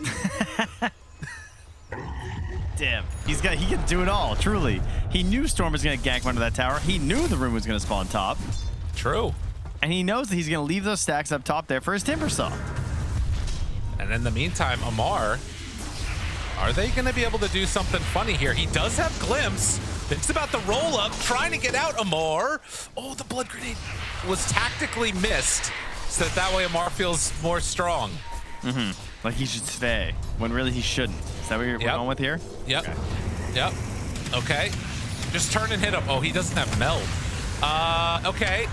Amar rolling in, doing some good damage there. Skinner trying to do what he can, but 70 makes the move. And now the trample with the haste rune. It's a lot of damage. Is it going to be enough? 70 takes him down.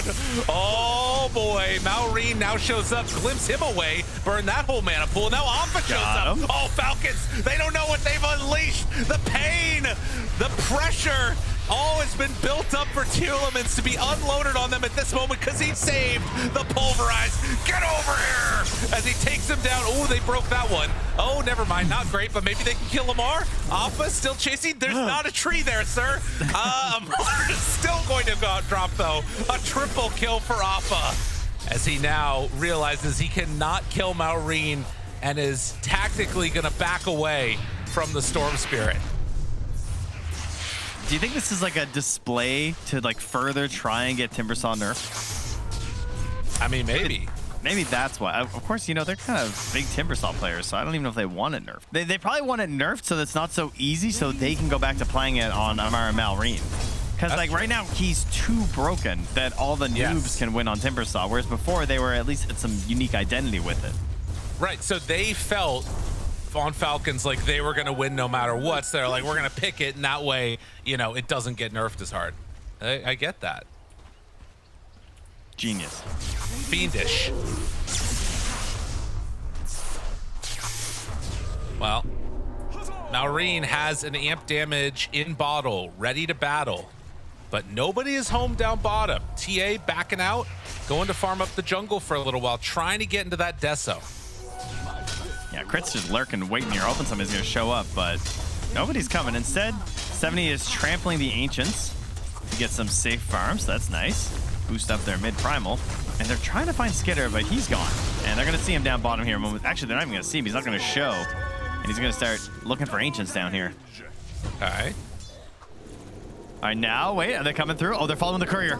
Follow that courier. Oh, nice, they got him. Oh, and the kills.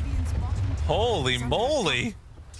Don't look now. Tearlaments. Tearlaments. I mean, you guys thought we were biased casters before. Look at us now. This is great. Oh, we love you so much. The problem is they get like those 3 kills. I still think they're in like massive trouble. We're going to be real about it. No, shut up, man. Shut up. Oh, sorry. My bad. So what have Falcons ever done for us, huh? That's true. You know? Oh, we've had nice conversations with their players in the green room. Yeah. But they've taken Mar up doesn't chairs. pick Darkseer. He doesn't pick Darkseer. That's true. That's not his hero. You know, whereas Tearlaments, you know, they've never once done anything to me. I have no interactions with them at all. That's true. I only have nice things to say about them. Yeah, we've only got things to say. That's right. 14-minute mark. Wisdom runes coming up. Only 1,000 gold separating these 2 squads. 70 deals with that wave through there and getting bigger and bigger. It's go time, on Erica. Yeah, we got Blink on a Primal Beast. We got a Deso on a Templar Assassin. It's 14 minutes in. Let's kill this gyrocopter. Can they do it?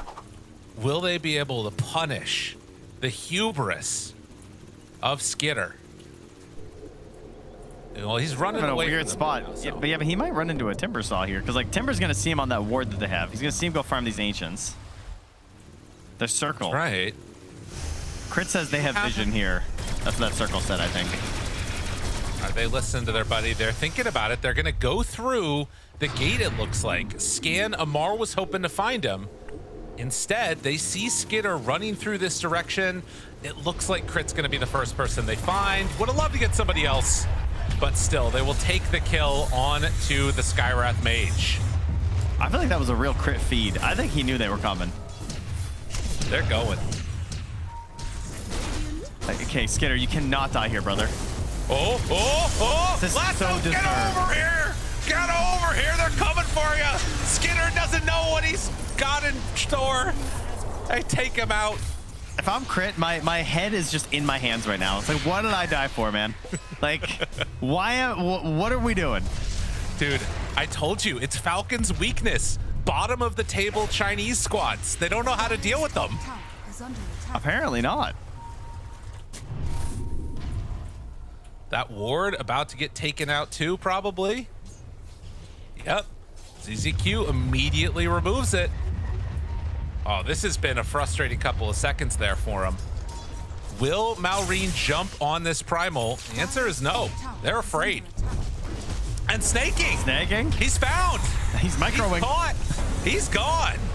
Get out of there, sir, as they find that kill. Static Storm, perfectly timed. Oh, Amar, he's in trouble now. Can they have enough damage out? Will Primal fall? It doesn't quite look like it as of yet. Timbersaw still surviving through this, and they throw out a random blood grenade. Gets to the high ground, 70 is dead. Oh, now Alpha's in trouble. Oh no, this is where it all goes bad. Get out of there, Tearlaments, run! He gets the Timber Shade away, but it's not gonna matter. No, not like this. Get out, you weren't meant to be. Falcons, it turns out, are actually good at Dota. No. Oh. It ain't so. Oh, it's one of those fights where you can see the value of the new hand of God, you know? Oh, yeah. Get a little bit of heal that lasts for after anyway. It's kind of nice, even though you just got blown up instantly. Your allies get a little bit of a boost as the fight breaks out shortly after. Man, if they could only have gotten Amar, that would have been something. He did so much damage in that fight, bouncing around with that diffusal blade. That was disgusting. Not enough in the end. Their best shot for sure. To take him out, yeah. That ward doing work, though, as they're going to try and chase down Skitter again. Does he realize what's going on? Skitter TP away. Oh, say, I got him. Let's jump in. Don't pull him to the high ground. No, don't push him up there. All right, it's fine. Skitter's still dead. It's fine. K-Class gets the finish. Oh, boy.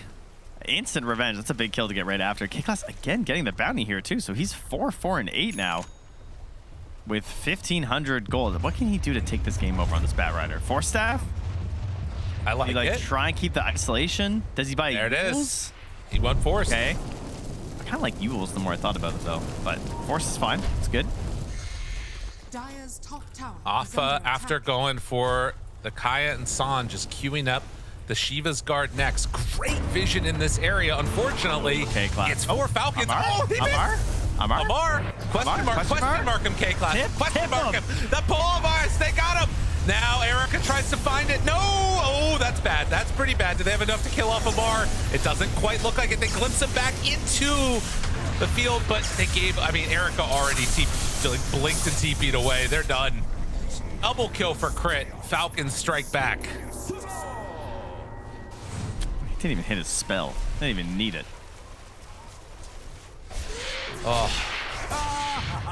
Erica, I'm disappointed. That could have been a kill on Amar. Radiant's bottom tower Could is it? under attack. No, probably not. It's probably the right play. What's Crit doing? He's just hanging out. They He's take standing some time. still a lot. He's got his Meteor Hammer. We love the Crit Meteor Hammer. Okay, Crit. Brother. He's on low. Just kill him. That was a very weird series of events, but they end up getting crit, and now the chase down. Oh, there's a little spell called Glimpse Snaking. How do you like that one? As they chase down Jen. Ever seen this before? Tearlaments back in this one, and it's at the perfect time of the game. It's 20 minutes in. They're taking a tier 1 mid. The Tormentor's coming up. And oh, my Pango's got a Lincoln Sphere. Wow. Yeah. What a sad, pathetic defensive item. Tower has Nerds. Wait, where's your Unbelievable. moxie, huh? Yeah, that's right. Where's a little bit of attitude? Uh-oh. They're moving back in. K-Class gets the blink away again. Now Maureen jumps onto. Ooh, good silence. I don't want to believe it, though. 7E damage kills crit. They got to run away because both supports are dead. Fortunately, Storm pretty good at running people down. Oh, good. Get out of there, buddy. Yep, that's the Batrider gone also. Falcons take an unfair advantage as they fought underneath a ward. Yeah, I think that might be a Tormentor now for them. So close. Team Icarus here, flying close to the sun in some of these maneuvers, but unfortunately, those wax wings, they do be burning. That's true. Scary stuff. Radiant Do you remember are when you heard scanning. that story of Icarus? He's like, Yeah. I remember reading it in a book. Same. There was just like a picture of a kid that had a big smile on his face with wings like really high up. And I was can, thinking like, it's bad. Yeah, False. yeah. I can picture like the exact book I was reading. The little image Yeah. of him like up in a tower making the wings. Yeah. I think it was the same book. It sounds like it. I mean, wait, dude, you guys, when we were kids, Greek mythology shit, it was like Greek mythology books and then Australia once they got the Olympics. Those were the two cultural identities of children our age, I feel like. I don't know about Australia. That was not me. You guys didn't go hard on Australia? You guys got Nah, Outback Pokemon. Steakhouse. What are you talking about? Pokemon. Yeah, but I mean it came- culturally. They were a monoculture. Australia was just decided to be cool when they got the Olympics in 2000. I think this is a Canada thing. I don't know what you're talking about. You think it's just Commonwealth? Yeah, you Commonwealth. think You guys we were were hyping just each down? other up. In Australia, ask Nat about Canada. She loves it. Just can't get over it. You think that's what they were doing down there? They were just like buying toques and wearing them to the beach? Exactly. Yeah. They at least knew what a toque was. Oh my god, he found him. Oh, Erica, you might be in trouble. TP out? No, okay. Just got it. Malrine wasting mana for no kill. Okay, field reporter Nat has messaged into the group. I do love Canada. Moose and snow. I mean, she nailed it. That's pretty much it. I mean, that's the what you bring to the table. And yet she still calls it ice hockey, I bet, instead of hockey. And you know what? That just fills me. Oh, Malrine. Oh, Malrine, you're in trouble. You're in trouble. They can see ya. They're seeing you take those lotuses. You're giving the game. Okay, it's TP now. Dire's top tower. It would have been cool. My 6K lead's nothing. I sneeze a 6K lead out of my nose every time I take a team fight. You never know which way it's going. Don't keep going with that. Let's stop that. What? It's all right. Spending too much time with my kids. It's just cleaning noses all day. That's how you know it's winter. As the tier 2 tower takes a beating from the meteor hammer of crit, and the right clicks amp damage wearing out on Skitter. And a smoke up Radiant's bottom tower has fallen. as Falcons, wanting to take a fight, don't get snaking in the Dire's middle smoke. tower is under attack. Can they do anything here? A thing would be good. All right, Link away, K-Class. He's too good. He's too good. They can't get this guy. Oh, that's cheating. Why can't he initiate twice? Look, they messed up. He's half his mana's gone. They don't know what they're doing. They're falling apart. They're crumbling on Falcons here. You can't get that back. I mean, I don't know of any way to get mana back either. So, like, might as well just get on out of there. Come back in 10 minutes. Try again. Radiant's middle tower. I've been so busy hyping up Tearlaments, I forgot that Skitter got an Aegis. It's kind of a problem. We were talking about Canada. Well, I mean, what's an Aegis even? He's got a BKB, you know? Yeah. Who cares? Now Honestly, the BKB is kind of useless because he's an Aegis. So, like, it's like he's down 4,000 gold. I mean, and that means that TA is now ahead. What is that? 7K almost? Easy, at least. Erica is the greatest. YSR, for anybody that doesn't know. He's trying to bait them by getting hit by that missile. Mm-hmm. Yep. Falcons, not baiting. They're afraid. Jump in. Lasso, force staff, trying to get out of there. You're in trouble, Skitter. That is a dead guy. Can your BKB save you now? We'll see. Well, it looks pretty good. Mallory jumped upon. They're trying to get the kill there. Crit goes down. Oh, yeah, Skitter's almost dead, actually. Oh, not quite there yet. Lincoln Sphere broken. Oh, go get him. Go pulverize him. The right click's coming from the TA. Can they chase him down? Will they be able to? The glimpse timing? No. Almost. He went for it, though. Yeah. It was nearing the end to maybe get glory. Yeah, that's a 2-for-1, obviously. You know, because of the Aegis. We count that. They see Malrine is in this area. They still have the Blink Pulverize. Maybe he's a little too slow on the way out. There's a chance. Oh, Malrine. Man, I would love it. I think they're actually trying to bait this. They're trying to collapse on him. Is that crazy? I mean, who's going to bait who? This is a crazy spot to sit. It's true. I mean, they actually don't have Rolling Thunder for a while, but also Batrider is not here. Are you going to try and take this fight? Wait, they spotted Malrine? He gets spotted by the catapults chasing him. And instead, they jump forward and kill Snake King. Look at this. All right. Believing. Glimpse back. Nice. And? Okay, not bad at all as they find him and kill him. What? Oh, no. Don't look now. Was it the trap again, spotting him? I think he thinks it was a ward, but it was just a trap. I thought he TP'd out. He canceled his TP and walked back over? It must get canceled with the glimpse. Listen, you got to practice Storm Spirit. This is what he's doing. Oh, you're right. He did just cancel it. Because he canceled it and then 6 seconds later got pulverized. So I guess he thought he could like clean someone up or something. Dire's bottom tower is under attack. Amar thinking about a rolling thunder jump. 7E backing away. They use the initiation crit there. BKB turn. Lincoln's broken. Now the jump, crit dead in 2 shots. TP's out. The timing is not going to work.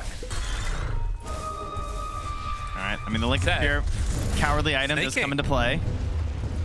And that is going to be a dead Snake King. You know, if they actually start winning this game, we're going to have to turn back to regular casters. I don't know. This is, I guess... we're powering them to victory. Okay. Yeah, that's right. We're giving them energy. Oh, look at that one shot on the wave. Oof. Easy. But please, can you get the shard, my dude? Let's see. Like, doesn't the shard go kind of crazy here? I think it would be very helpful. Like right now, like Swift Blink versus Shard. Like, I feel like if you just get the Shard, it'd be pretty good. Find kills all around the map. Yeah, I'm with you. Oh, Skitter. Lasso, got him. Oh, YSR Erica finding his target, getting the kill. Malrine going in for more. They're going to try and do anything here. It's not going to work. He's going down too, Amar. You're out of there, buddy. Few more punches and gone. Malrine, he was thinking about doing something, realizes it's not going to work. Malrine just looking at his Dota buff page right now, just like, oh man, not again. not another L. They're thinking. And a haste run up on 7E in a moment if he goes down to check it. Ooh, yeah, can't deny it. I was close. Aha. Dude, how are Tearlaments? Is it just? It's not just Timbersaw though. That's the thing, right? Like, it's kind of the Batrider. K-Class is owning this game. Yeah, the Batrider's been insane. Falcons are playing weird. Yeah, they're playing a little lazy. I would say their positioning's been odd this whole game. They're just like at the top of like Crit was just like lurking on their side of the map for a while, like trying to get little cheeky solo kills. They're not playing super clean, I would say. Yeah. And they're taking advantage of Tearlaments, which is, it's one of those things where you see a team like Tearlaments get absolutely dumpstered by a Falcons or by a Tundra, and you're just like, oh, this team is so bad. But in reality, it's just that like there's such a gap typically between this level of teams when they play at their peak that, you know, it's like when the guy who rides the pine the entire year in the NBA goes to play against like regular people, and you're just like, oh, this guy's a basketball god, right? Well, I mean, this is definitely a moment where Tearlaments are looking like gods as they take down Amar, kill off Snake King. I mean, they're owning. I came into this wanting to do like a fun thing because I was like, it's going to be an easy stomp, but it's actually turning into like a real game where Tearlaments are kind of owning Falcons, and I'm not seeing an easy way out of this for them. Like, TA is huge. Look at how big she is. The stomp has happened. The Eagle Song's out. The Swift Blink is there. And he is just full glass cannon right now. God, that's so much damage, actually. Oh, and K-Class, is he going to do it again? I think he's gonna, man. Poor staff. Skinner had to stay for that last creep. He had to stay for that last creep, but now he's dead. Oh, no, no, no, no, no. Oh, man, that was so beautiful. Erica force staffing K-Class. K-Class with a self-force staff into the jump, into barely getting him. Like, you're trying to abuse these little timings, but just that little bit of effort. It's giving him the kill. Man, that's nuts. You know, you know what's crazy? I heard that if Tearlaments wins this game, yeah, he's gonna shave his head. Wait, he's already done that. Holy shit, can you imagine? That would be crazy. T. What do you mean T? T already shaves his head. Yeah, that's the joke, bud. Oh, got it. My bad. Anything else I can explain to you while we're here? Yeah. What do you mean by All right, here, wait, let me try again. Let's try again. You know what I heard? What's that? I heard that if Tearlaments win this game, Misery's gonna shave his head. Oh, no way. That's crazy. That's nuts. Oh, thank God we had a backup panelist for that one. That's something we all want to see. If they win, I'll shave my head. How about that? Oh my God, 3? Crit. Oh, he missed. Ooh, a little off the mark, but then so did Crit. And now Appa chasing down. Oh, the Meteor Hammer. Oh, if it would have landed, though, imagine. Imagine. Oh, okay. K-Class hunting together with YSR, Erica, trying to find pick after pick, and Amar is the next one that they're going to jump on here. And they won't get it. Well, right? One pike, two, pop. Oh my god. They got him. There was a kill on the other side of the map at the same time, but yeah, Amar goes down again. 8, 1, and 10 on this TA. I don't even know what the panel's gonna say after this. It was like, damn, they were good. What is there to say? Yeah, really, jeez. Because it's They're not actually stopping. beasting. They hit their timing and they are just going sicko mode. And Falcons just have done nothing. Like they're just laying down and chilling out, looking at neutral camps. Like, yeah, I'm gonna go hit one. They have no they have no like direction. They have no ideas or plans that they desire to go for. It's rough, man. 6 deaths for Skitter on this gyrocopter. They have just been inside of his brain, ready to find kill after kill. As an Aghanim Scepter done on Disruptor with Blink at 32 minutes. What the hell? How is he so farmed? I mean, he's got nothing else. He's got greedy too. Okay, yeah. Yeah, that'll help. God damn. Pipe done for Chen. A lot of auras, but not enough. Amar. No! Oh, God, no. That's fine. No, don't look at it. Turn there away. It is. Get out of and Get out of here. There it is. Go away. There's the turning point. Okay, all right. We can drop the ruse. They smoked. Get it's out over. Of there. It's all right. Lyrical, let Just it go. run. Shh. Just run. Just accept it. Just accept it. Don't all right? fight. Oh, Alpha. Not just like accept this. it. It's over. Oh, God. All right, BKB. He's fine. Everything's fine. They use Rolling Thunder, right? Falcons can't fight now. It's over, buddy. Just let it go. All right? They've made a mistake now. Oh, wait. They're going back in without lasso. They want to prove themselves. 70's not finding anybody. He's popping BKB. He's going all the way. Everybody's blinking away. No, dude. No. The rock throw, they kill. Okay, they got one. Can they find more? Glimpse is ready. They have a target if they want it. Oh, no. Oh, Disruptor is low. Oh, drops the Static Storm. That's good. Catches onto Amar. But the stun connects, and now TA's dead. Oh, jeez. Oh, man. The meteor hammer. Hurricane Pike to get away. Fourth step. She's out of there. YSR not out of there. Confirmed not out of there. They're all dying bit by bit. Falcons, it turns out, are still very good at Dota. And Tearlaments, TP away. Can't break it. Oh, jeez. I've seen it before, Lyrical. I've been here. I've watched this happen. It's just one. It's one tiny mistake, and that's it. That's all you get. Honestly, Amar MVP for standing there and getting mislassoed. It's just too much to deal with because he has to pop the Lincolns every time. Yeah. Oh boy. So there goes their Aegis, and now your TA's like, okay, I'll buy the BKB. So if Erica gets the BKB, no. Look at the graph. No. It actually swung. Oh, no. That is not what you want to see. I mean, now this is practice. To put yourself in this position as Falcons and then find a fight like that. Like, that's what they're practicing for. One miss lasso. The question is, as Tearlaments, does it break your confidence? K-Class, are you willing to go for it again? We need to see. If he goes for another lasso on a Pango, they're fine. No, but he's a Lotus now. What if he gets Lotus? Oh, God. I mean, honestly, if he gets Lotus, I'm more okay with that than I am with, like, just losing out on him. Amar, rolling. Like Limp Bizkit, rolling. You know, I don't think I've ever seen a Pango Lotus cast a lasso and drag someone.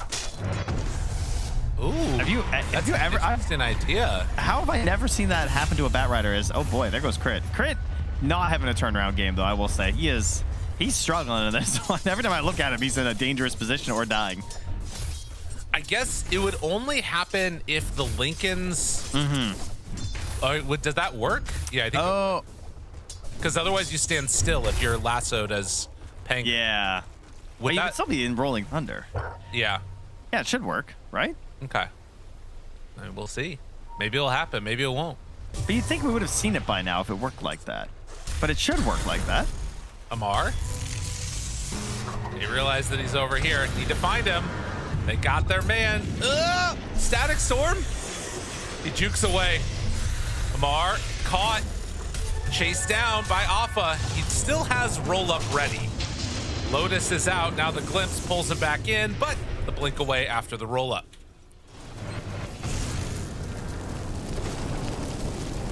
Oh, jeez. This is one of the most hype we've got today. Amar? Oh, they're on him. All right, he has his force staff, but yeah. While this game does not matter almost at all for either team, it is turned into one of the more hyped games that we've got to watch today. I feel like it does kind of matter for Falcons now. Yeah. Yeah, I feel like they feel like they have to win. BKB backs away. Damage, it's enough. They get that kill, but will it come at a cost? Looking like no. Looking like not at all. They've entered tryhard mode on Falcons. You can feel it. It's different. Yeah. The energy is way different right now. So they have to close it out now. They can't go and lose now. Before it was kind of like, oh, whatever. They're, you know, they've already through, blah, blah, blah. No. This is, we're tryhard mode now. Does that mean we have to become Falcons fans now instead? Or no, we stay Tearlaments. I wouldn't wish that upon anyone. Okay, got it. As Skinner pushing high ground. Cowardly. Oh, the lasso's there. Static Storm down. They don't have the TA for 60 seconds. And pulverizing a creep. Bro, it is over. Tearlaments. Oh, no.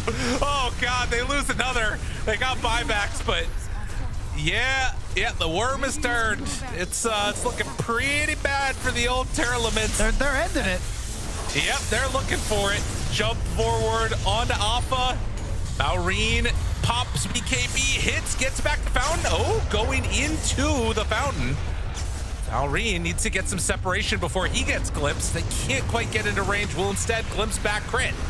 Doesn't do much there as Amar gonna pop the Rolling Thunder. Still 20 seconds away from TA. Hits onto Alpha. Does have a... Well, no, he's silenced and he's dead now. As Alpha brought down low and killed. Falcons backing away as TA is going to respond. They will not give them a chance to take that fight. Well, enough buybacks to at least save the game. So they force them off the tier 4s. And Crit gets a big pickup. He's been trying to save up for a long time now and getting that scythe. YSR out. Finds Getter. Goes back. It's huge. And they get him. Yes, indeedy duty. They got their man. And K-Class going for the potential Aghanims here. That would be a lovely choice. I actually like the Ags over the BKB here, I feel like. If you're going high ground trying to win this game. Don't you think? Like, trying to win this game? I guess that's true. If you just get, like, a random catch onto 2, you do just win off of that. And, like, the Lincolns gives you... Lincolns. Yeah, exactly. So, like, the Ags gives you a chance to at least dodge it if you can get the right target. You know, the other thing is, I'm pretty sure if I remember right, Ags ignores Lincolns if it's the secondary target. Yeah, on the secondary target, it ignores. So you can actually lasso the creep, and it's a good thing. Yes. That's pretty hype.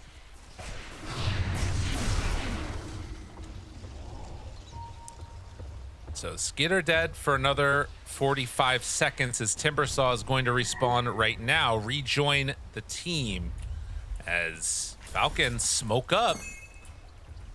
Sans Skidder. YSR thinking about going into the pit, starts to take it down. It's gonna roar. They now know what's happening. The jump onto 7E. Where's the save? They don't have it. He is gone. Does not have buyback.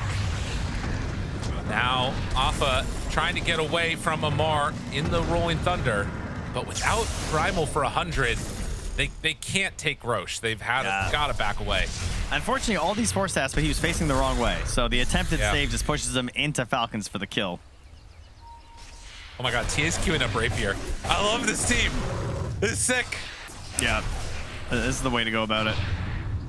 He's like, well, if Skitter's not going to buy me one, I'll just get one myself. It was more like Skitter was the one eyeing up earlier in this game. Felt like that was going to be who was going to be the first Rapier buyer, but Erica stuck here, has to get it. Farming like a madman.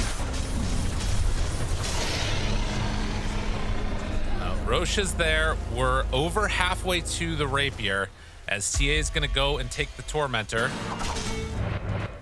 Okay, Shard for Disruptor. Not great. Actually, I think it's kind of okay this game to like maybe catch sight long range of like Storm or something. Yeah, it could. Or like Crit's positioning in the fog, trying to find a scythe just because he has the no blink or anything, maybe. Yeah.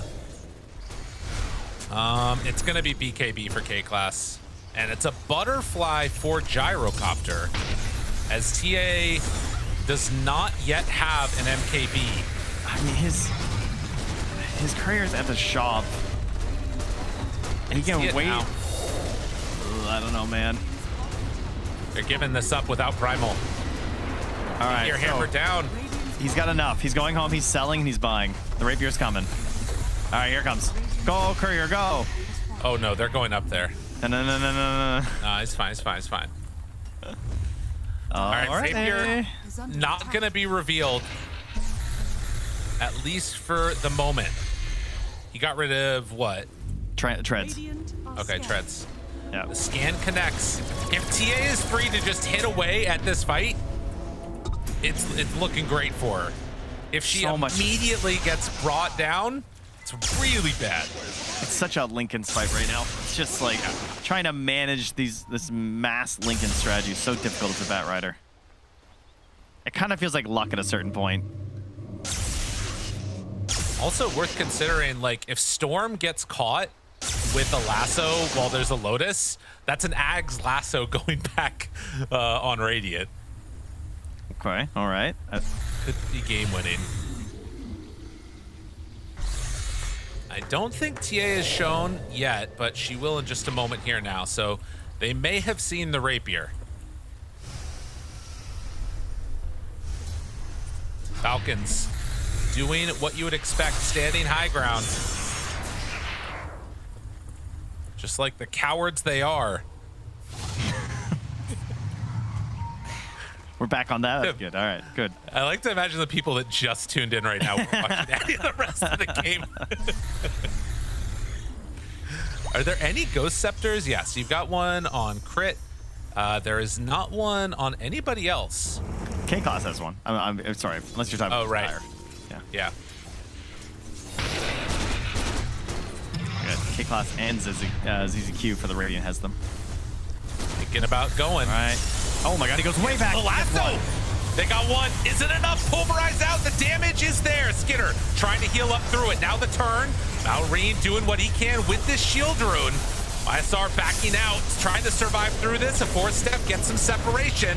Still the control is there. Static Storm down. Now swing. Do they have enough damage? He's stunned for so long. Get out of there now. He's dead. The Rapier stolen by Malrine. GG is called as Falcons are going to come away with the victory. Much to the chagrin of everybody. Now they don't have to shave their heads, man. What the hell? Tearlaments, they did their best. They tried hard, but Falcons, they bend but never break. And like the great leaders and generals before him, Snaking slowly lets the enemy think they're winning, then envelops them in a devastating counterattack for the win. I mean, Tearlaments showed some stuff there, and on the side of Falcons, it's what we were anticipating, if not maybe in the exact way that we thought it would go. It is going to be Falcons coming away with victories. We head back to the desk. If anything, this was a disappointing, miserable performance from Falcons. I have no idea what the fuck this team is doing. They should just disband right now, Misery. Yeah, for sure. What, like, you want to win that way? Yeah, what have we been watching, right? I can't even put a team fight together. Be lucky to win a TI with that type of performance. Am I That's right? what I'd say. Yeah, exactly.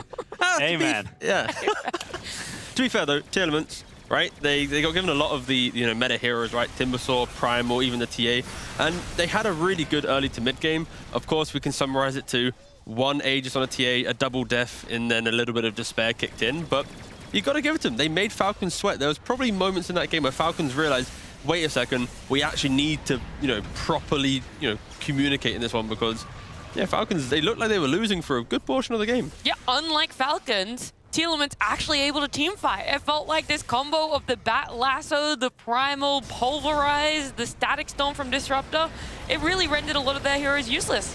Yeah, I mean, they got some kills, and then they just kind of kept the ball rolling. It felt like there was a Tearlaments steamroll for like 5 minutes straight where they would just kill. It was a straight-up massacre. And they got the gold lead up to about 10K off of, just a bunch of great pickoffs in a row, and then, then the classic overextension and defeated Pro. Yeah. It might have been maybe the miscalculation on the Bat Lasso that might have... Yeah, I mean, I think they delivered some of the best games in the group stage, honestly. Some of the closest games has been Tearlaments, and I feel like the 110 scoreline does not really reflect their performances in the games. I would agree. They are the only team to make don't do both them like this, Falcon man. Don't, come on. What are we doing? What are we doing? I was joking. Oh, that He's was wrangling It's actually them his headset. Yeah, Yeah. no, it's the mic's in the cord. To be fair, though, that was a pretty important moment because was. right after that, it kind of went south, and they started kind of losing after that. Look, This was good. He had a lot more of these. Okay, that's good. At least production, they show the Balance good it out. and the This bad. one, wait, no, it wasn't this one. Yeah, no, it was this one. Doesn't he just get it as he's TPing? Yahoo! Yep. Yeah, this one And then was also great. there's another one by near the Twin Gate as well. Don't know if we have that, but there is going to be another lasso. I mean, to be fair, Clutch that last rider second. was kind of clutch. I want to agree with Misery that like Tearlaments 110 scoreline. This is it. This is the one. Yeah, that's the one. That's the That one. one was amazing. Yeah, he did good. 5 times. Or he was on this. I will back Misery's what he was saying with this. Tearlaments is the only team to make both Falcons and Tundra sweat in their games. Yep. Even though they didn't close it out, it genuinely the only team. Normally it is one or the other team that teams are able to, get the advantage on. But Tearlaments got the advantage on both Falcons and Tundra up until about, I want to say, the 25-30 minute mark. We can't shy away from the fact that Tearlaments, if there was more teams in the qualifier, probably wouldn't make it to LAN based on historic and what this team has done. So for this event, because we have all these Chinese teams in the event and they have like a qualifier, that shock value of being like a tier 3, tier 4 team has maybe taken Falcons and Tundra by surprise. But No, I think mechanically they are interesting. They're pretty good.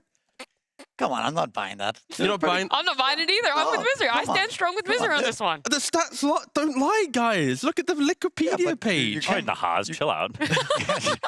You can't go back in time and say like, oh, if other teams would have played, they wouldn't be here. How could you even say that? I've literally watched 1 million qualifiers. They've never made it but until they made today. it this time, and they played really well actually, and they almost beat Falcons. And I like mark that. my words, we're gonna see them in Chengdu. Yeah, let's go. They're going to change it. Woo! They're going to Heard win it that here best of first. 3. 2 best of 3s, actually. 2 best of these because they're going through last chance Yeah. qualifiers. Are they going to go 2-0 in the best of 3s or 2-1? 4-0 in total games. Whoa. Okay, seriously though, I think that if they just So you don't believe it? I think there's a decent chance. Yes. Okay. I think if they fix their small issues in terms of kind of throwing their lead away with some questionable plays. We saw the missed lasso. It is what it is. Falcons smoked up, right? And then they immediately smoked again and took a really bad fight, right? A good team there would probably just take a breath, wait for lasso to be up, and get map control again. But they do make these mistakes. We also saw they made Na'Vi sweat yesterday. Ooh. I think they have the potential to make it. Okay. Sure. There's just a lot of things to fix. I But don't think so. That was only 2. But that's and a the thing. They're playing you right now. They're playing you. They're making you think that they're not that good. 110 score. They're hustlers. But they understand the format. that's true. Okay? They understand that it doesn't matter. Yeah. They can still make it. I will say to my boy 7E, tonight, before you go to bed and play your best of 3s tomorrow, practice last hitting for like 2 hours because this man's laning needs to improve. Because I actually think that once they get past the actual laning phase, they start cooking. They make some move. I think they're actually one of the more aggressive teams. I kind of agree with Misery on this that they are not. They're not 1-11. It's fake. It's fake. They're not 1-11. Oh, You're right. They're not 1-11. What are they? they're 1-10. They're 1-10 because you only play 11 best of 1s Oh, here. see, I knew it. The 11th was the panel loss. I knew it. Yep. Look, we're going to have a look at the standings because, like Quinn said, they're not 1-11. They are 1-10, though. So whilst we are hyping them up, and they almost won this game, it could have been 2-9 for themselves. They are going to be in last chance qualifiers. They're going to be having to play that first best of 3 against one of the other 3 of the 4. That's a lot of numbers.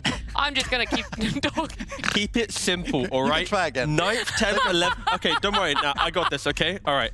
Bottom 4, they play against each other. Yes, thank you. Then they play up In a against... best of 3. Yeah, in a best of 3. And then they will play up against 3rd or 4th, okay? If you're 5th, 6th, 7th, 8th, you play against each other. 1 best of 3, you go through. So, yeah, it is still spooky. For the 1-10 in Misery's eyes, potentially even 10-1 Tearlaments.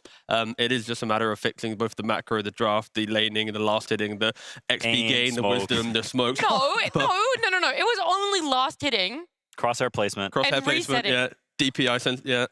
So, can you honestly say that if Na'Vi plays against Tearlaments, that you're favoring Na'Vi? Not at all. You just chose another team that was also struggling so far in Slam 5. Yeah, but Well, look, I'm that's going to the give first... 2 more teams, right? Because I want to keep this conversation going. I Okay. want to keep the day rolling as well. Xtreme Gaming and Tidebound. It's just too much. There it is, jump in, but the Nightmare save and the Grave keeping him alive for now. Watson backs away. The Raptor dance out and the damage is out. Chira Jr., the grip is there, but immediately broken away. And now trying to save Ame. Bring him down, but just who they have. There it is, the damage out, refresher, second salvo, nothing to say, goes in Ame! He's too big! They have buyback on Watson. And Static Storm for him with a Wheel of Wonder, and Terrorblade from the high ground can start raining the damage with his Skadi. Can they break through her mana pool and kill her off? Flyfly's trying his best, but Echoes over the top will save the day. An ultra kill for Echo. 4 and 6. Yeah, I like those numbers. Maybe not so much for Xtreme Gaming or Tidebound, because this series, whoever wins is going to be avoiding that last chance qualifiers. Whoever loses, though, you can pretty much book your ticket into that best of 3 down there. It's going to be a tough one, whatever happens. The reason why they're down in this bottom half of the group standings is because they're not converting these to wins either, Misery. It seems to be a bit of a struggle right now for some of our Chinese teams. I mean, kind of the part of the reason why I'm saying Tearlaments, the 110 score doesn't reflect their performance is I feel like looking at all these games, Xtreme Gaming and Tidebound has looked so incredibly bad in some of their games. Like, they have looked completely off. They have won more games, sure, but I feel like they're so much more inconsistent. At least Tearlaments has played a They're lot of close consistently games. losing. They're consistently losing, but their games are close, and they're giving the enemy team a run for the money, right? But that's because the teams that have looked really bad have won against the teams that are in the bottom half of the bracket. They've looked bad because they've lost to the top half of the bracket, right? So Tearlaments, a team that... So why does Tearlaments look better against the big boys then? Well, that's a question for us to eventually find out. Because they're more aggressive, they have more freedoms, they have the ability to do what they want. They don't have expectations on their What are your shoulders, weighing them expectations down. for Xtreme Gaming then? Make it to Chengdu, make China happy, the whole region on your back. This is so depressing. What about Tidebound? same thing. Yeah, I was waiting for the close-up. Make it to Chengdu, the whole region's on your back, make the region happy. Well, one of them will be making the region happy at the end of this series. That's the tough thing about inter-regional matchups is the fact that, yeah, one Chinese team is unfortunately going to be losing, the other one going to be making it out of the last chance qualifiers. But is there going to be a lot of fun, similar sort of fun that we might have seen from the series just before with Falcons and Tearlaments of kooky bands or interesting pickups? I think a little less silly. I think both these teams want to win. I think they both really want to qualify to this tournament, like, a lot. I think they really care about that. It matters a lot. Playing in, your home region is very exciting. It's honestly super fun. Your family can come and all this stuff. It's a much different experience. And so I think they care a lot and they really want to be there. If I'm looking at XG, I feel like NTS's performance has been extremely inconsistent, to be honest. I think he has periods where he's a dominant player and other periods where he's very on and off. And I think right now he's super on and off. He's had some games where he's looked pretty solid, but a lot of his gameplay has been very shaky. And so I'm looking at him and thinking, you got to get it together somewhat and bring some consistency back to your gameplay, because that is a key element of tier 1 mid players is you got to be consistent. Yeah, you also have somebody like FY, right? Who's Same lad. suddenly back after 2 years of retirement, pretty much. And yeah, it's just a very different team than what we saw at TI. So I'm also curious if they can pull it off, because it's like flipping a coin. which Xtreme gaming do you get? Do you get the one that loses in 17 minutes and pick Lone Druid, or do you get the one that's actually competitive and goes late game and looks like the team that you would expect? Oh, well, hopefully the one that we're going to get is some interesting picks of Xtreme Gaming and potentially win as well with our draft ready.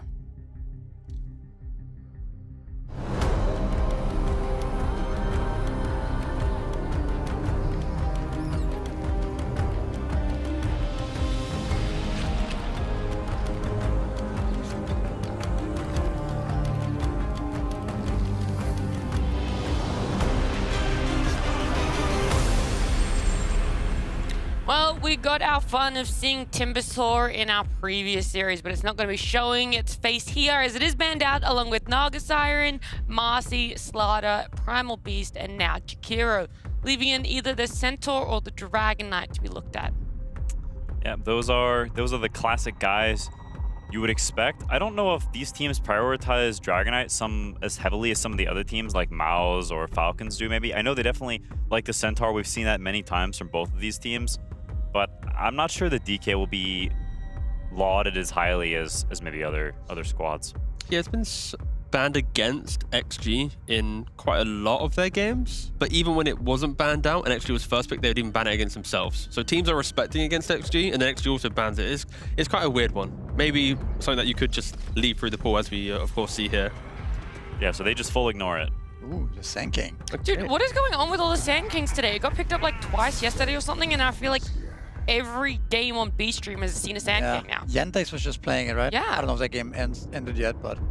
Heroic also beat Navi with Sand King. Yep. And Tidebound beat Yandex, or sorry, Xtreme beat Yandex with Sand King yesterday. So the hero has been winning a decent amount. I think for some reason it's been gaining in popularity in mid. I don't think anybody's been playing it in offlane from what I've seen, but it's been playing mid a decent amount. I'd rather see it mid because based on what we said about NTS, right? Having inconsistent, picking a hero like Sand King in the mid lane, you're going to have stacks to farm, you're going to have your Blink Dagger. Like, the motions of the early game are very scripted compared to, did I do the right seal build on Quap? Am I playing a bad Shaker matchup? Like, all these things. Like, you remove the variables and it's just now on the player to shine. On top of that, it's still the same strong hero that we've seen in the past, right? It's still a lot of AoE, a lot of damage. It's a point-blank stun, right? It's a strong mid laner, so I don't know exactly why this hero fell off in the first place, realistically, but it's still strong. I will say on the flip side, though, picking it into Centaur is maybe a little dicey. Centaur is sort of the current king of buying the auras, and the auras are the hardest counter to Sand King. And so I wonder, you know, if your game is not going well, if Sand King isn't getting this early blink and getting kills before Centaur gets the pipe online, if his startup is a little slower, Tidebound dodges that blink timing and they get to the pipe, then you can have some problemos. Yeah. My assumption for XG is their safe lane will be the jugs, the TAs, like a bit more pressure on the Centaur, because then it's like Centaur has to play catch up and the Sand King making the moves. If you have a farming safe lane, that's when I think I see the problem. If there's, let's say, a Terrorblade on Army, then you're going to have a big issue of the pipe coming online and XG's draft potentially falling apart. But I'd like to think XG has a slightly more aggressive mindset when your opening is Snap and Sand King. And there's also a world where you double down on the damage, right? Sand King does a lot, but if you have two supports that deal a lot of damage as well, and an offlaner that adds on top of that, then this pipe is there. It's gonna be good, but it's not quite enough to win the team fights at that point. If this was other teams, I think Ringmaster would be the pick here, just for the magic resistance in Escape Pact. Like, having a way to survive the initiation often kind of breaks a Sand King's game plan, right? Maybe that's the reason why we don't see it too often, because the rise of Shadow Demons and saving supports. There it is. They do go for the Ringmaster. Yeah, I mean, it's a good combo. Makes a lot of sense. Enchantress is a Y classic. I think it's not a hero that every team is prioritizing. Some people like it, some people don't, but Y historically likes this hero quite a bit. He liked it last year on Tidebound, so I think it suits him very well, and it's also a hero that is not threatened by Sand King in any way. She doesn't care about the slow damage in the least, and she's also one of the faster supports, so she can potentially threaten those ancient stacks and, you know, stop Sand King's economy. Even just taking one creep from the hard camp every now and again when they stacked it is really annoying. I believe, if memory serves me well, Y plays more utility aura style of Enchantress, where he just wants to be a bit more of like a vision enabler. He'll walk up the high grounds, and XG, they do go for the Juggernaut as mentioned. Yeah, apparently this is just becoming the counter to Centaur. Everyone saw Tundra doing it and winning it, but they're like, hey, this looks pretty good, let's do that too. And now, although I'm curious if that's just the Tundra effect and how good they are at laning in the early game, and then it's not actually that good of a counter, or if, you know, it looks as good as it has in some of those Tundra games for XG. I mean, thinking about it and from watching these games, it feels like the Juggernaut threatens the Centaur, but the Centaur doesn't really threaten the Juggernaut in laning phase. So I think that's one aspect, and then of course you can just chop him down with the Omni Slash later on as well. Oh, not the trees. But yeah, pretty kind of standard heroes. I mean, the Eng is a little bit new, but also a hero we've seen come back a bit. Some teams have experimented with it, like Heroic started picking it, I think. Maybe Na'Vi as well.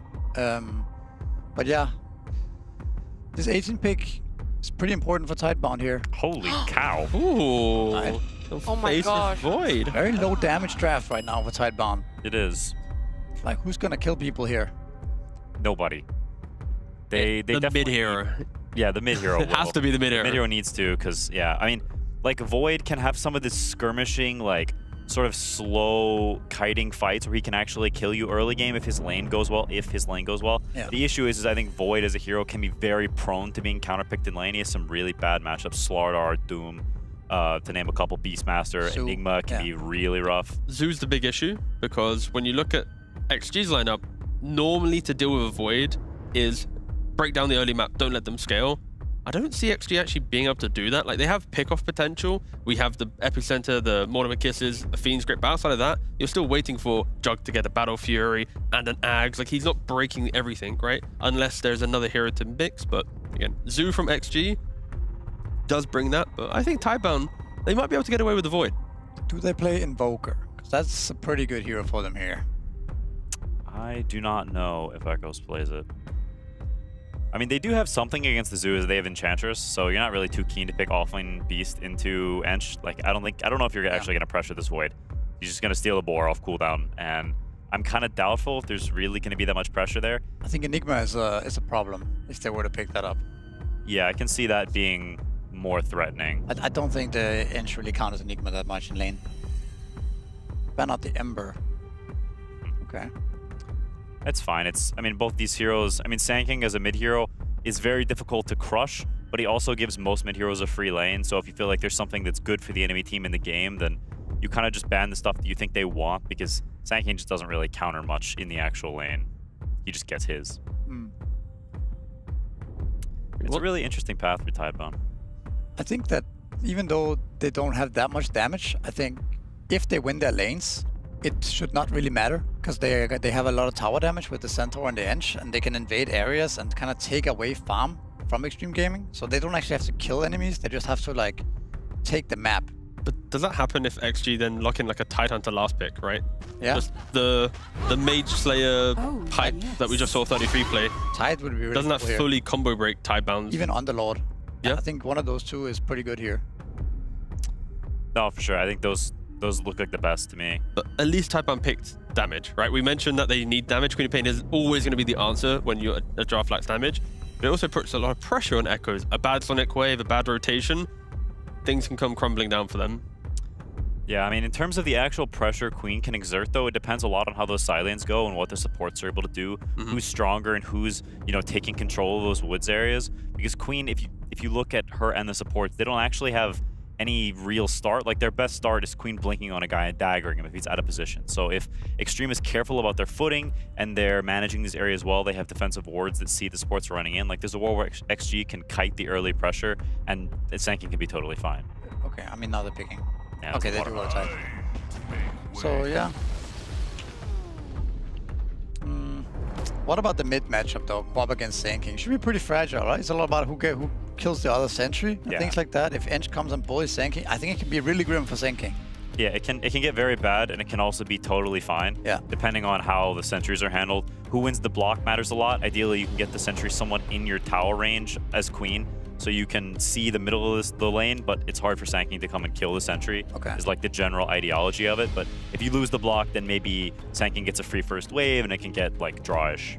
This entire game feels like it's on a knife edge for both teams, right? Because if Tidebound, if they get into the mid game and the Void and Centaur are uncontested, then you have Auras and Centaur, Void Chrono killing anyone he wants. And then for the flip side for XG, if Tide has complete freedom, he can then soak everything from Tidebound. Now they're lacking damage. It's like both teams have kind of the same style. It's a matter of like who breaks first to get a bit more of that lead. I mean, I do think this Tidehunter is pretty free here. Very, Inch Void, he does not care about it all. I think it should be, they should have to make big mistakes if Tide is not a free hero in this game. I would kind of coin this game as like, if Tidebound are to win, it's because XG have made a lot of mistakes to make Tidebound feel like they can win the game. Yeah, there's a reason people don't pick Void without seeing the lane matchup very often. It's because stuff like this just counters your whole gameplay. He's going to blob up there, and I don't envision a wall where this watermelon is dying anytime soon. So, you know, we'll see how that goes.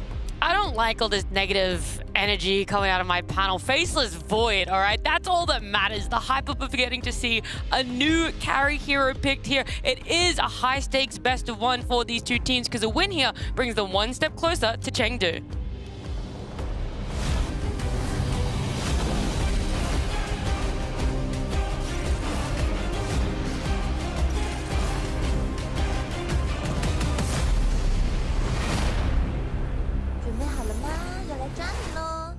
That is right, China versus China, and the tips already beginning as there is a short pause, hoping for the Tidehunter and the Snapfire to get back into this game. But of course, why would they be afraid? Tidebound, they can't be afraid because they can't see Xtreme because they don't have a face. It's Faceless Void. What do you think? I thought they should be afraid because, you know, they're Tidebound. Oh. So if they're bound by the Tide, like, I want to hype up the ultimate counter pick. I want to hype them up though. Well, maybe they shouldn't have given their opponents Tidehunter. Like, you're not wrong. He's gonna hunt them. They are the Tide.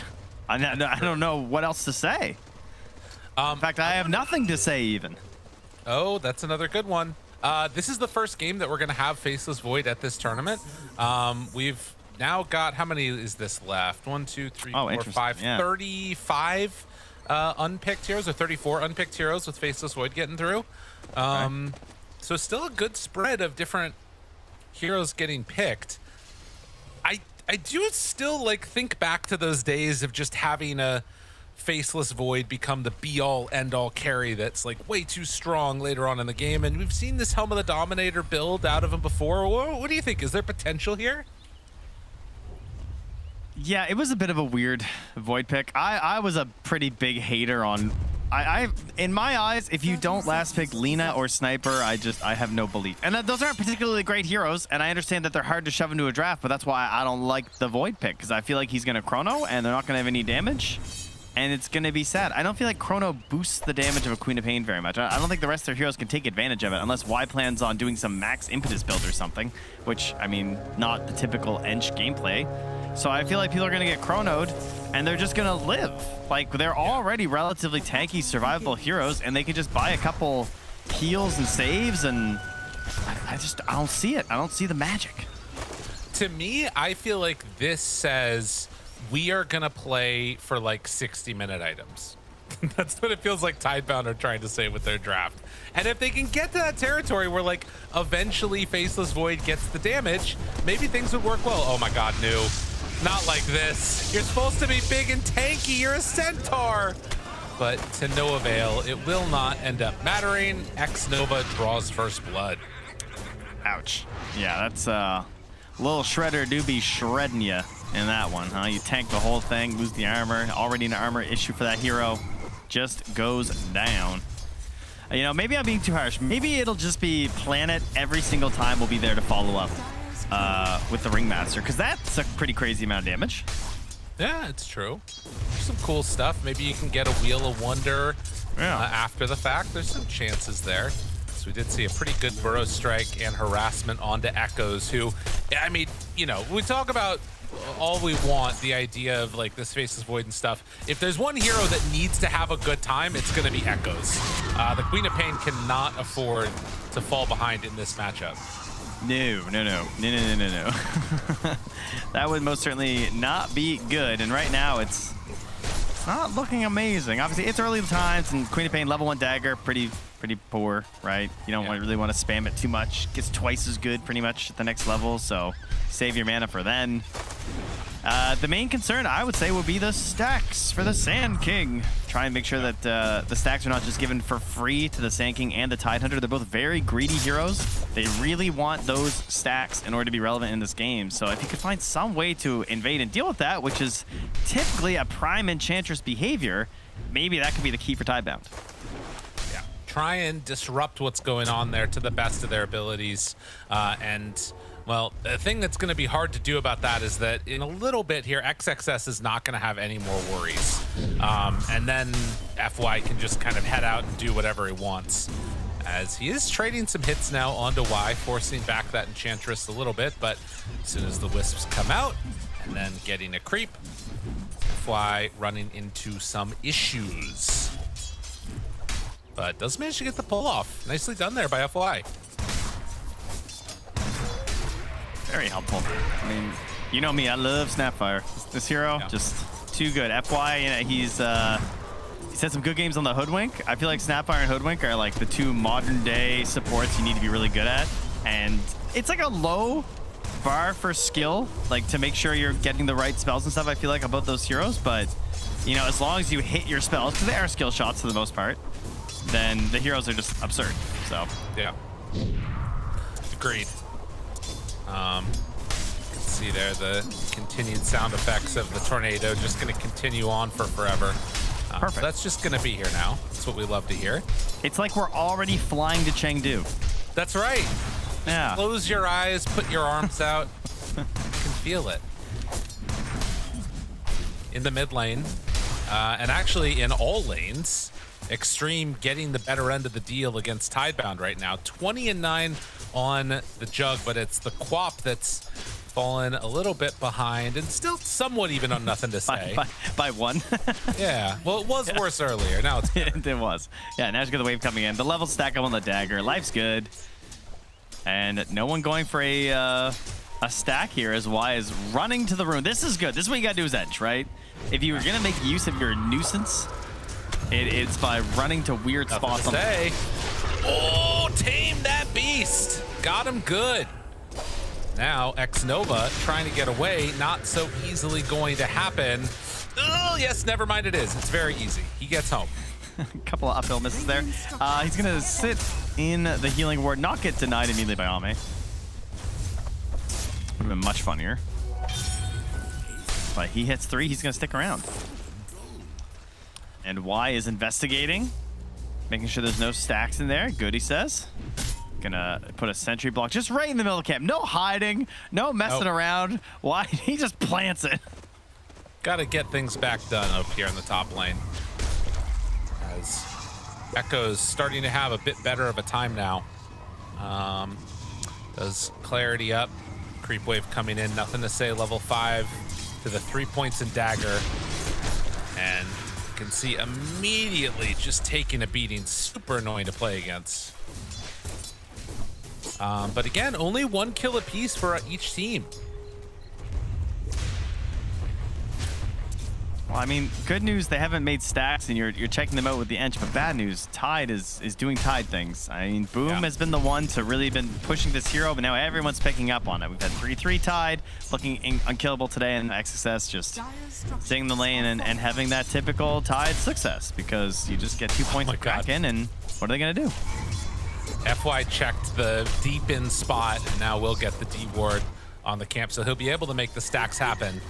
And that's the beginning, as now bottom Jug spins for creeps. Ame building towards that Battle Fury, seeming to do fine. But yeah, Y is going to come and try and stop this from happening. Forces back him and still gets the Ancients as the Burrow Strike to get away from the Enchantress. Epco's chasing this with the dagger on him, wanting some extra retribution, and yeah, the Warpine Raider is able to tank the tower. That was a great play. Good Sonic Wave in the Scream there. Threw a detection down just in case of the sentry. And it does manage to survive as well. He put it just outside the tower range. That's good. Thought it was a panicked in the tower sentry, but no. I was very cautious, and he's even going to drop a ward. My goodness, he's got some hater energy for the Sand King, doesn't he? Oh yeah, No, they are doing everything that they can to try and shut this guy down. Nothing to say will have access to his Ancients, and Y comes back in. Has not stopped the stack yet. They're going to block the other camp. And now try and stop it from FY. There you go. Just stay on in there. Yeah. Good stuff from Y. Perfect. Yeah, Tide's still big, but at least he won't get that much bigger. And of course, the Sand King that they're bullying now has to try and find a different revenue source. The tariffs hit him hard, so he's trying to find a different place to get his money. Run away, buddy. XXS. I was wondering if they're going to try and set something up onto Shiro here, because they have Ravage ready. But will not do anything there. Yeah, it's weird.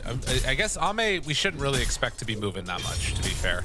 He's probably just going to stay pretty comfortable down bottom. Yeah, the heat map is going to be just a nice localized storm in the bottom lane for a long time.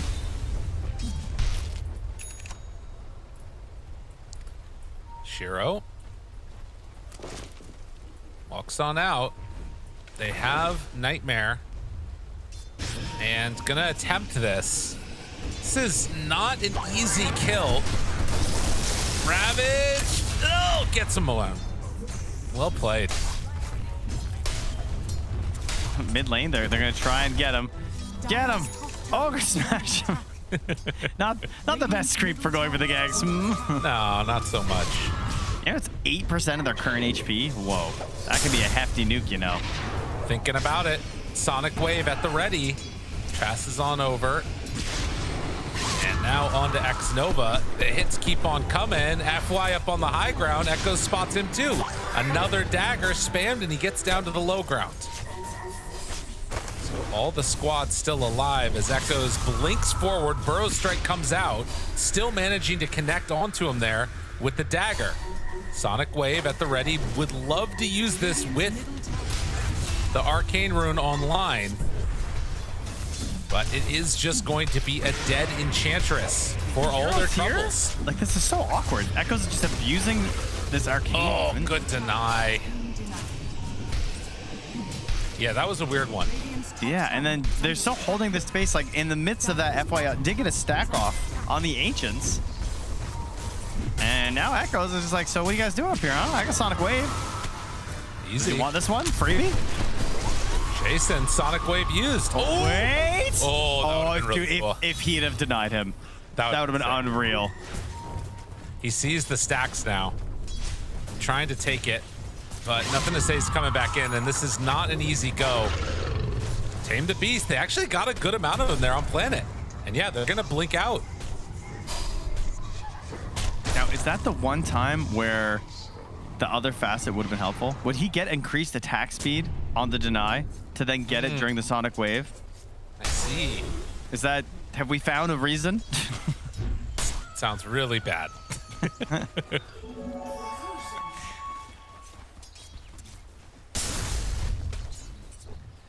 Well, nonetheless, 3-3, a very even game. The flip side of that being that Tidebound have managed to take the tower in the mid lane, and I imagine are going to start making their way down bottom with the Helm creep and playing together with Enchantress. Boy, I can't wait to see this damage in Chrono. Oh, yeah. Okay, there actually is a 6 on the Wheel of Wonder. I unironically am kind of hoping that there is this big explosion, because, like, we talk about Ringmaster, he has a crazy amount of damage with this Tame the Beast as you get the levels. So, in theory, he gets a free 480 damage nuke, which is kind of wild. That is cool. And if he gets the right angle on the Wheel of Wonder, he's also theoretically getting another 300. So, he can chonk. I am just worried about, like, when the pipe comes out for Tide, because that's always been the problem with Faceless Voids. He's just so magic damage focused because of the time lock, and then tends to be paired with a bunch of nukes that get chucked into the Chrono. Yeah. No, it's it definitely has that feeling of, like, you're not really going to be doing that much team fighting, particularly against... Is he... Okay. He's got the creep in there with... Dude, this is... Yikes. Ew, they get him. X-Nova hypnotized and run away. Oh, if he was thinking about Ravage, he's got to think twice now. Shiro gets the kill, gets out. It only took 2 ultis.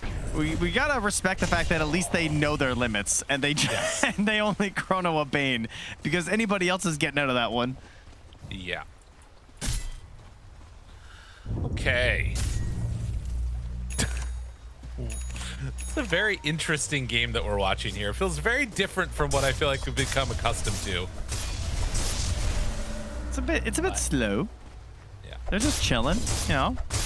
They've all played these heroes a lot lately, not other than this like faceless void, so everyone kind of knows what everyone's up to. They know what a Centaur game looks like. Everyone knows what Sand King wants to do, so we're just taking our own gold as we can get it. We're easy breezy, you know. They're relaxing. Don't they just look relaxed right now? They do, very, especially, you know, those little pictures down there in the bottom.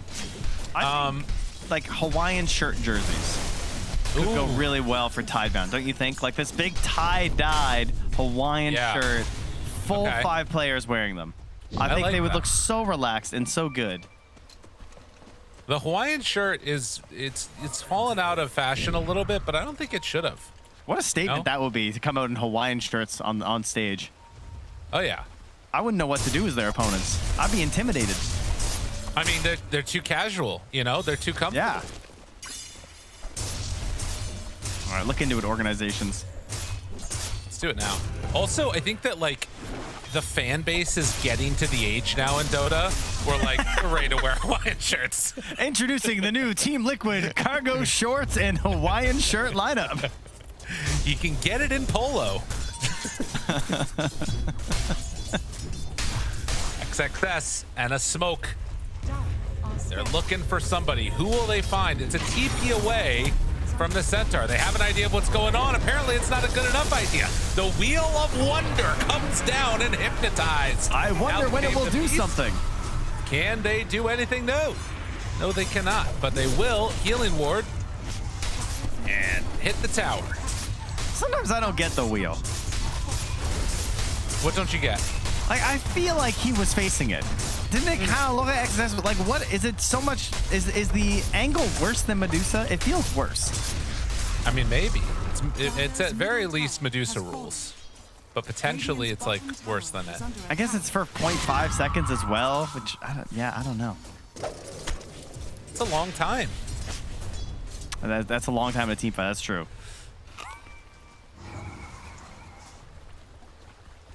Well, I will say, if there's one person that is happy about the pace of this game, it's got to be Ame. Man has a battle fury and a dream, and he is just going from camp to camp, from wave to wave. That sword following behind him. Nobody's messing with this guy. Spin TP is an option always, unless there's a Chronosphere used. Oh, please don't die right now, Ame. That'd be really disappointing. I think he's good. Yeah. And in fact, okay. Dude, New is, he has 2,400 HP, brother. Like, that is a big Centaur. Cloak Crimson. This is just 33 from last game, you know? Oh my God. Or not, from the day before last on the Tidehunter. Jeez. Yeah, they are hard to deal with. I don't know. Is Shiro going to become big enough to just be like the strongest hero in this game? Ask me in 35 minutes. Okay. That's 50 minutes. Okay, sounds good. Yeah, around that, but we can find out. It's just, there's nothing sadder to me than a Chrono with no friends. It's just... No, I mean, and this build that you're going for, like Maelstrom, it's not going to be much going on for a long time. As X Nova, oh my God, Echoes just did that to him. Get him. I mean, yeah, when those types of abilities are being used on a Bane, it tells you kind of like the team's philosophy for what's going to happen going forward. Like, they are big chilling. Yeah, and from both sides, because like it's not like there's some instant reaction either from XG to be like, we're gonna group up, we're gonna smoke, we're gonna go after them because they use these spells. They're like, we think we're fine. We're happy just waiting. I think part of that is the end result of the punishment onto Nothing to Say. He's finding some farm in the dire side of the map now, like stealing some of their ancients and stuff, but You know, he's poor. Yeah, you heard Quinn saying on the panel that Nothing to Say hasn't been very consistent throughout this tournament. I would agree. He's had some pretty rough games, even on his traditional heroes like that Puck. Particularly in that loss to Execration, he really struggled in the matchup versus the Faceless Void. Now, he's already recovered earlier today. Looks good, looks better. But it's another game where he was focused, and he really took the brunt of the aggression from the opponents.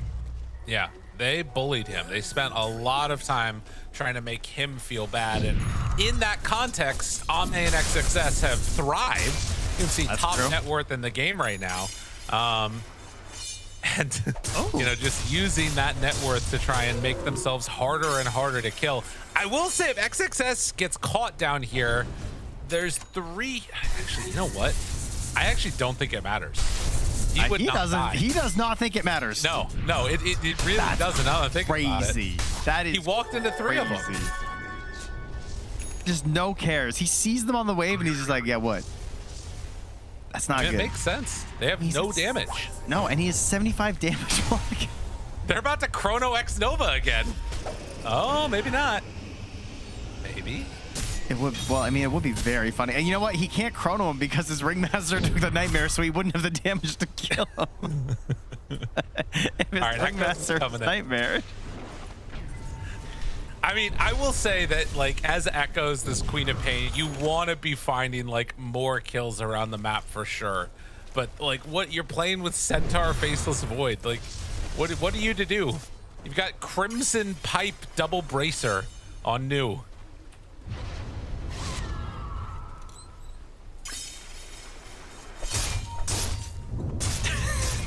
That's the thing, too, is that even if they catch Ame, I don't think it matters either. Because even if he gets chronoed, I don't think he's dying.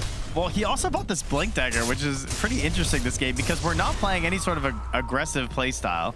And Ame, you know, he likes to go pretty greedy, but this Blink actually works as a pretty good defensive tool this game because of their initiations. A little Omni there, and then get out of harm's way with the Blink out. Now they try and punish X-Nova, who does have a TP, but no way to get out of that one. So they find a kill on each support. Omni Slash used, but they did not use Sonic Wave. I think that the Blink Dagger is just about allowing Ame to farm more. Yeah, sure. I'm fine with that logic. Nothing else to do. All right, well, there is this thing called Tormentor, which is supposed to drag us out of this stalemate in the land of Dota 2 and have the teams go, ooh, shiny blue thing that I want, and then we make bad decisions. It even works in your pubs. We've all seen it. So, will someone make a bold call here? Will they dare to fight into the Chronosphere around the Tormentor? I think so. Shiro almost has Mjolnir. Dude, XXS surrounded is going to back out there. There is wards in this area for both teams, so they saw Nuke coming over. And it looks like they're just going to give it up. Yeah. Easy. All right, that's Mjolnir. That's Shard. I mean, what's the best one? Ringmaster, I guess. The Spotlight's pretty cool. That's going to go to Y. Okay. Hey, a Sprink is pretty good. Maybe Sprink's better, actually. If Y ever gets to Impetus, you know, maybe they start to do some damage. He has not skilled it yet. Interesting. What does it look like? Yeah, I've never seen Sprink without Impetus before. I don't think he's gonna cast it, man. I guess it's just like when you do it. Except usually when I picture myself using it, there's targets, so I don't know. I mean, it can hit creeps too. FY. Running into Y. There's a Nightmare on a creep mid, and Y looking for a chase here. There's not gonna be anything, man. They're just running away. Back to the farm. The thrilling excitement of Dota 2. And sometimes these teams, when both squads believe that their late game is better, it's like, wait, oh, the Hellbear's in. Oh, they got FY. Or XXS is just going to Ravage. They're hypnotized, pulls him in, has Ravage ready, not using it yet. He walks away from them because they can do nothing. Echoes, he gets gripped. Jump in Chrono. Stomp. Wait, maybe now. Oh, the Chrono and Echoes is there. They're going to tie the kill on XXS. Finally, they have their moment. Ravage, never mind. No. Oh, no. Now they jump away. They do manage to find the kill. Echoes run. Well, the damage back up in a second. The damage is good, but is it enough? No. Everybody on Tidebound lives. That's why you don't fight. I mean, the damage was almost even. It was 11,000 to 11,000 in terms of damage done, and yet no one dies on the Dire. That was... it was long and drawn out. Sure, with the initial jump back, I got worried because the team kept on going. They kept trying to go for this fight. But they felt like, you know, XO was like, we get this grip. We can do it on the Queen of Pain. And then the Ravage comes in. You're a little concerned, but he barely manages to survive through on this Omni Slash from Ame. That fight, Centaur. Pipe Crimson on the side. Oh, 100%. Just Pipe. Pipe Sacred Relic. That's not what you want to see. That is not what you want to see. That's true. Well, I mean, they want the Nullifier so they can actually kill someone, which makes sense versus the Ringmaster. Got to give it to him on that one. Well, in the meantime, Ame is not dissuaded. He's just going to keep on farming to his heart's content. Every little bit that he can. Echoes finds an amp damage. You know, XG, they are maybe in a little bit of a scary situation because you're actually getting towards some damage on Shiro. That level 20 talent is always a big turning point. Oh yeah, that's the 100 attack speed during Chronosphere is massive for your Faceless Voids. It's when people actually die when you put the big purple globe on them. Do you think this is gonna get XG to like try and do things in the game? Or do they think that they just have to keep farming? You know, we just hit 10 kills actually. I just realized that one. That's bad. It's pretty bad. 4 to 10. Well, why would you do things in this game? I mean, is he going? He goes Scotty over the Butterfly. That's kind of interesting.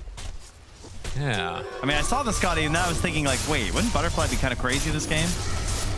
I guess it's more HP plus the damage that you get, so like you help deal with the like Queen of Pain stuff. Yeah, that's true. It's nice versus Queen. It is a weird one though. Yeah, I don't know what makes them do stuff this game. I don't think they ever do stuff. I think they believe that eventually the Dire will push too far or something maybe.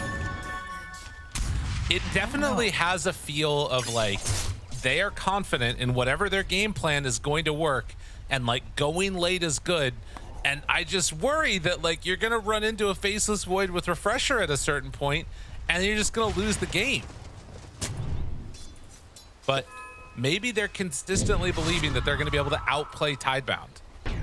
Yeah, I think in their mind that bottom fight is a win because like Ravage into Omni Slash was just gonna kill them all, and it was really close. Like I can see the merit to it. It just didn't pan out that time, and so maybe, you know, Ame gets more levels, gets more items. It's still gonna look pretty similar because of how the damage scaling gets on Omni Slash. It is just, I mean, we've all seen it with Juggernauts lately. He is a extremely strong hero right now because of that. He's a spooky guy. Maybe that's their belief. Okay. Well, who am I to challenge that? I don't know. No. You? The big boys? He blinks away. They're sending in the weird Ringmaster guy. They are Roshin right now for Tidebound. Jump in, Burrow Strike, damage, not really all that much. Echoes backs away. They jump in, jump out on Shiro. Still have Chrono at the ready. Sonic Wave connection, nothing to say. In trouble, trying to TP out, he's dead. Why skilled impetus? Just in time. Now level 12 as well to go back in, and now the struggling Sand King tries to set something up there, trying to make some sort of a play where they get a Ravage into Omni Slash, but it doesn't pan out. The Roche is freed up here. Can't force a Chrono, which was probably the hope that he had. They're going to get the Aegis onto Shiro. Well, there has been one more kill in the game. Put it on the board. Since we I mean, last checked in. It's like you're at the like intramural volleyball and they got that little score sign. Oh, yeah, where they you flip it flip over. the little numbers. That's all us right now. It's just one at a time, nice and slow. That's what you want to see. All right, they're level 20 on Juggernaut, so he's got the healing ward hits. As he is going to try and take down this tier 2 tower because life depends on it. Meanwhile, topside, they're doing the same thing. Building up a very slight lead. Very small incremental gaining of the gold. That's what we're here for today, folks. Oh, some TPs. They're coming in hot. Burrow. New. Underneath vision. They know about this. How tanky can he be? Ame. Omni slash. Oh, no. Oh, no.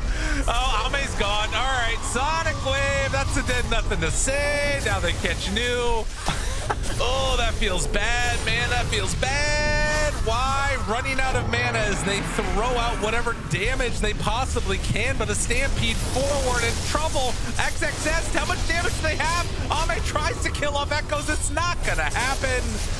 As he backs away, Tidebound retaining dominance. So what happened? Why did they lose vision of him? Is it just well, purely going around that tree and then like he got to the furthest right creep and didn't have the jump distance to get back? I don't know. Is that what it was? Because the It was Lotus came out too late. It was after, obviously. Yeah, it went to the creep and then he walked to the left and, and he creep never died. came back. Oh, that is an unlucky jug bounce if I ever saw one. I mean, Or an outplay. This is why the hero is like this, right? This is why he's allowed to have this good ulti at moments, because then there's that.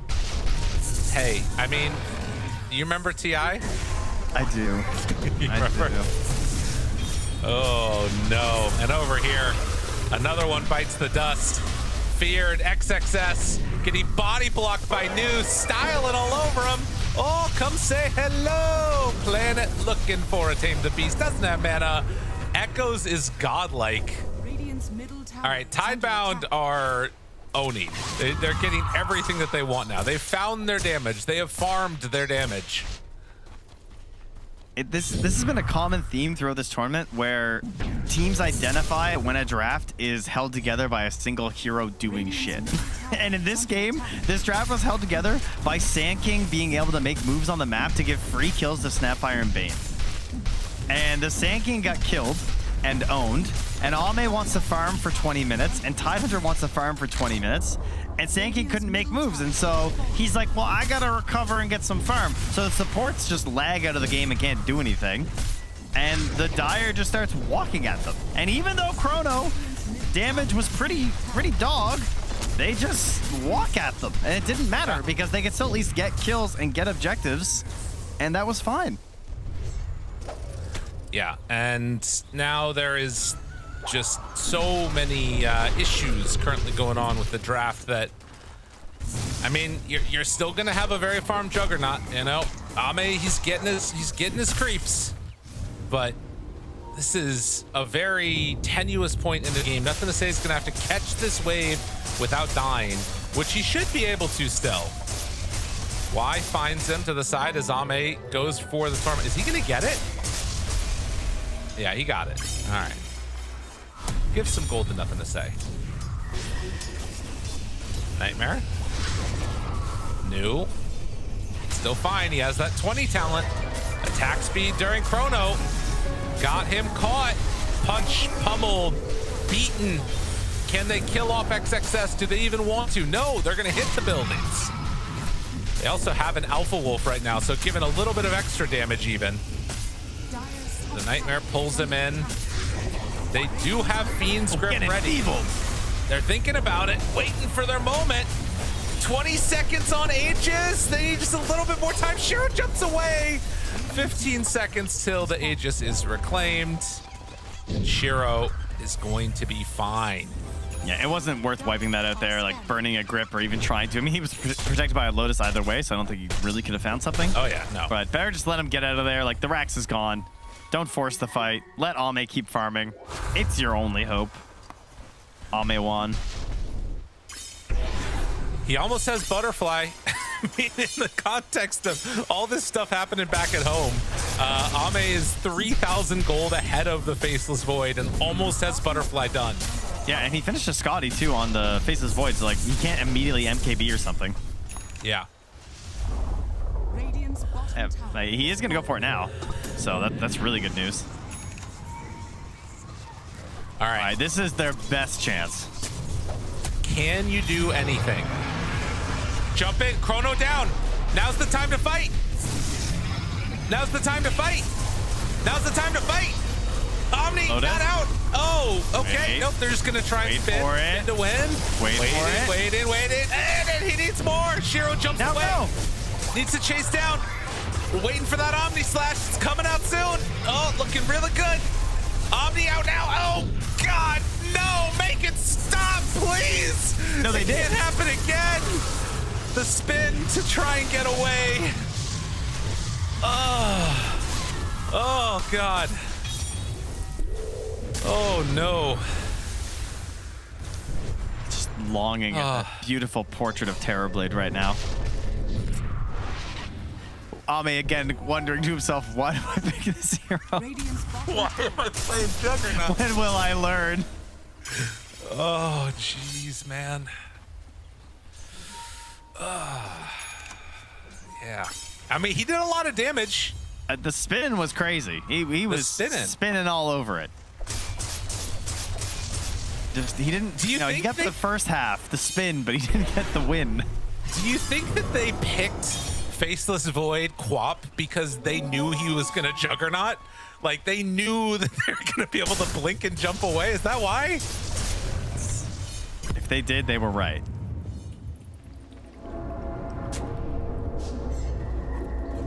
Wow.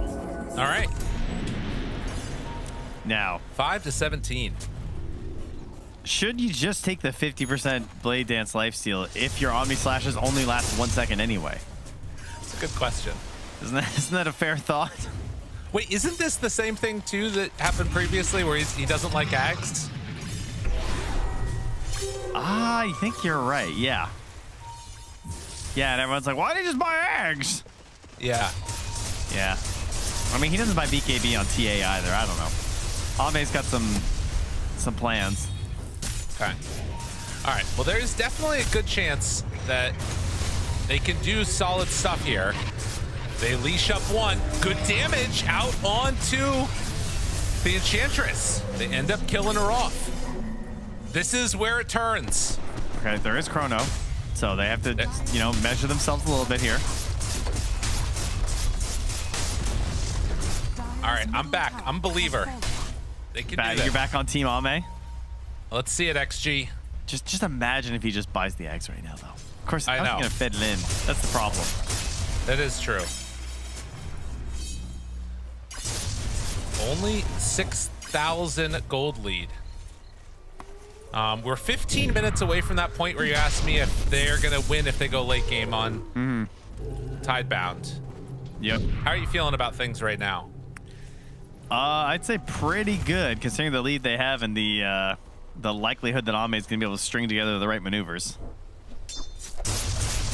I mean, all it takes is like one clutch burrow strike and then, an Omni Slash on top of that. But he's also getting Hex on Sand King. Like, we're going mass, items to find control for this lineup. Well, one more to go and nothing to say can be Agent 007. So that's good. Okay. Maybe that'll empower him, If I recall correctly, doesn't Agent 6 die in the first Goldeneye, and that's why Goldeneye goes on a mission? Spoilers. Sorry, I think my so. bad. Sean Bean. That's classic Sean Bean. He do be dying and stuff. He does it a lot. All right, smoke up. Well, 9 heroes in the smoke. Maybe nothing to say can be the Sean Bean to Ame's Pierce Brosnan. Dare to dream. Ame, smoke break. Comes forward, finds one. He is Crimson Guard. Oh, dead in the water. That's a pretty good way to start this one. Still hanging on to the Omni Slash. Oh, man, where is it? Oh, no! Not like this. Oh, but the Nightmare. Nightmare, will it be enough? Will it be enough? Ame trying to survive. No, he's dead. They get the grip a little bit too late on Faceless Void, and X-Nova going to fall. The attack calls come out. Control is there. Done. 3 out.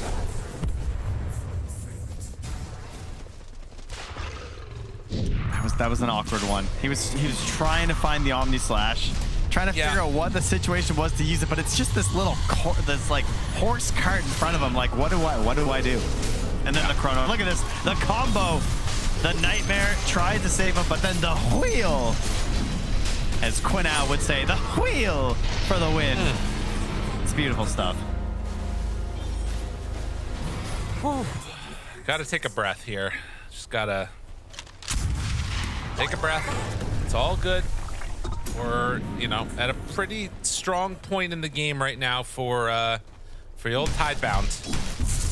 They do appear to have many of the answers that they need, and right now there is no buyback on Ame. Yeah, but he's got Omni Slash, so you know. That's true. He also took the life steal. Makes sense, right? You know, pretty good. X-Nova, very dead. All right, another one bites the dust.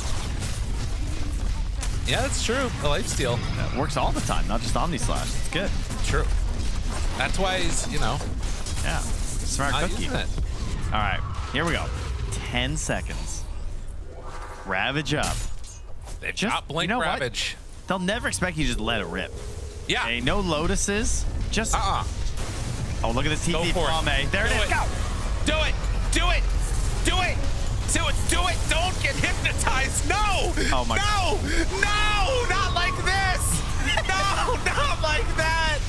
Oh, nothing to say is gone. GG is cold. I would have bet my entire house life savings that Ame was about to type GG there.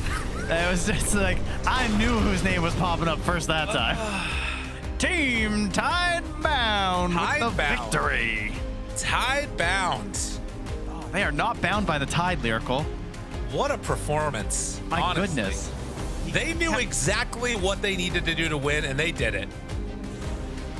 Oh, my head. They sure did, man. That's I'm kind of scared to look at the breakdowns.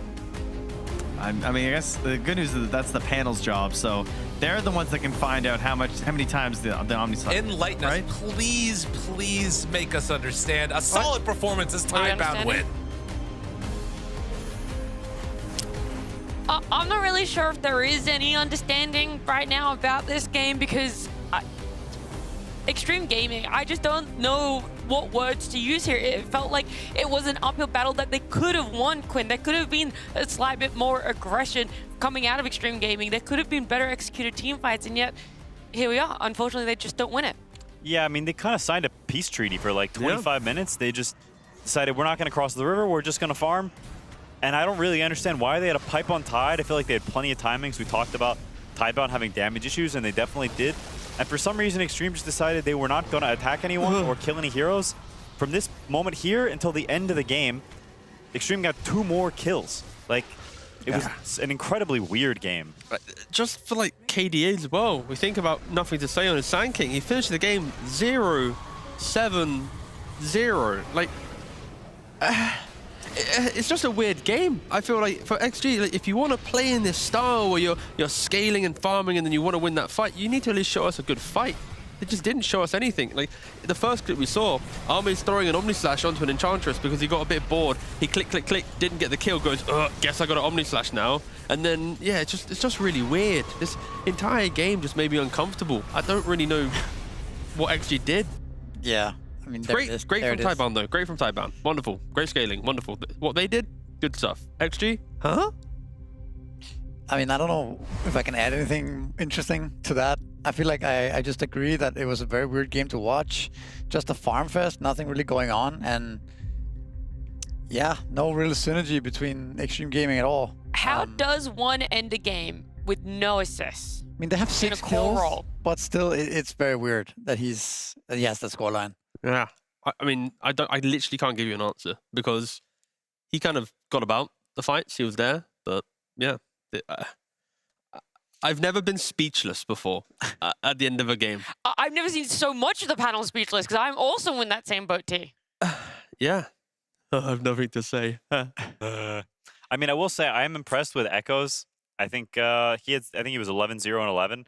He had a pretty clean performance. I like the way he was skirmishing around mid. You could see there was a period where he was spamming daggers on them and darting in and out. I think just in general, he was very geared towards aggression. It felt like he was, I think, the one trying to be aggressive and sort of play the game the most. I think a lot of people were going the pacifist build, but he, felt like he still wanted to combat some enemy heroes. So I respect that. Okay, I guess if we have to rationale what happened, I feel like maybe it's also not that easy to get kills for Xtreme Gaming, right? You are playing as the Queen of Pain. You don't have the most disables. You're playing as a Faceless Void. He can always jump away as well. Ench is hard to kill. There's a Ringmaster save. You actually don't have that much damage on Xtreme Gaming. We talked about Tidebound not having damage, but between Side, Sanking, Snapfire, you need to lock these heroes down for long enough for this damage to come in. And there's a lot of mobile heroes here. So maybe it was also harder than it looked to find kills this game. And that's where we then start talking about Arme, right? Because he went for quite an early Blink Dagger in his build, right? Where I think other core players would have respected the fact that I have a Sanking, I have a Bane, I have a Tidehunter, the lockdown's available, I need to do the damage. So going for the Blink Dagger, which is good against Void to dodge the chrono, be, the main character. I don't think in this game it was that warranted because how many times did we see an Omnislash where the Void time walks away and doesn't die? If you had that one damage item instead of one mobility item, it could have been another story, right? But yeah, it was just, everything just kind of went wrong for XG. Yeah. But Faceless Void won, am I right, guys? New carry hero, getting the big old dub. I hate playing against Void, but I like watching Void. He's a purple guy. He jumps around. Chrono's kind of fun to watch. It's really miserable to get Chronoed. It makes me want to leave the game, but watching Chrono, watching other people endure that misery, that's kind of funny. That's what Dota's about. Am I right, guys? Not Other really. people's misery. That kind of feels really bad that you worded it that way. Really? Yeah. I mean, it's a competitive game. Sorry. What, for you to win, someone must lose, right? I'm just joking. Can we take away anything from this Faceless Void being picked up? Is it going to happen again? Is it opening the door? Or do you watch this? Yes, it got to win, and I see all the weaknesses about this. I don't mind it in this game based on the fact that there wasn't really structural pressure from XG. So if there are games where you see that you might lose a tier 1 to a catapult wave, but you're not going to lose tier 2s, and you're going to get online, I can see players like Shira, maybe even Satanic in other tournaments playing Void. But yeah, should be considered slightly more. Not picked every game, but it should be respected. I think Tidebound has shown that they are willing to pick these super late game heroes, right? They played 2 games of Medusa and now Void as well. So they're definitely looking at these ultra late game carries and perhaps putting the enemy on some sort of mental timer. But yeah, we'll see. We'll see. Yeah, with this one, Xtreme Gaming, they're putting themselves in that position for last chance qualifiers, and now it's that uphill battle to qualify for Chengdu on the side of Tidebound. It feels like a reinvigorating win for themselves, puts them nicely in that position of, hey, you know what? We're actually just one step closer to Chengdu. It feels way more within reach for us. Yeah, I also feel like Tidebound are in a position as a team where it still feels like they sort of have an identity, they're building, they're moving in a direction, whereas Xtreme feels very lost. And so I think for Tidebound, you're moving in, you just have one best of 3 to play. You feel like a team, like you're forming an identity. They're a new roster. They had, pretty big roster changes, to be honest. Their coach and 2 players, that's a big deal, especially players that were so instrumental, I think, to the identity of the team. So I think giving them time to continue to figure out what exactly, they're doing and what they're working on is very fair. Whereas Xtreme, they also changed players, but it feels so weird for them. It doesn't feel like they've actually progressed, to be honest. Well, I'm going to keep this show progressing, moving forward onto our very last best of 1 for the group stage. It's Heroic and OG. Jump in, Burrow. Double stall. Oh, yeah. That's a tough one. And the Hex. And the Refresher. And the Dead Shiro. Yuma. Oh, guess what? Clockwork found another. KJ, GG is called. They catch him. They kill him. Pain, 4 versus 5. TP forward from Yopad, looking for the back lines. They make a jump onto Natsumi's Wind Ranger, but the pulverize into arrows, too much to handle. Morphling dead, 73 seconds. GG called.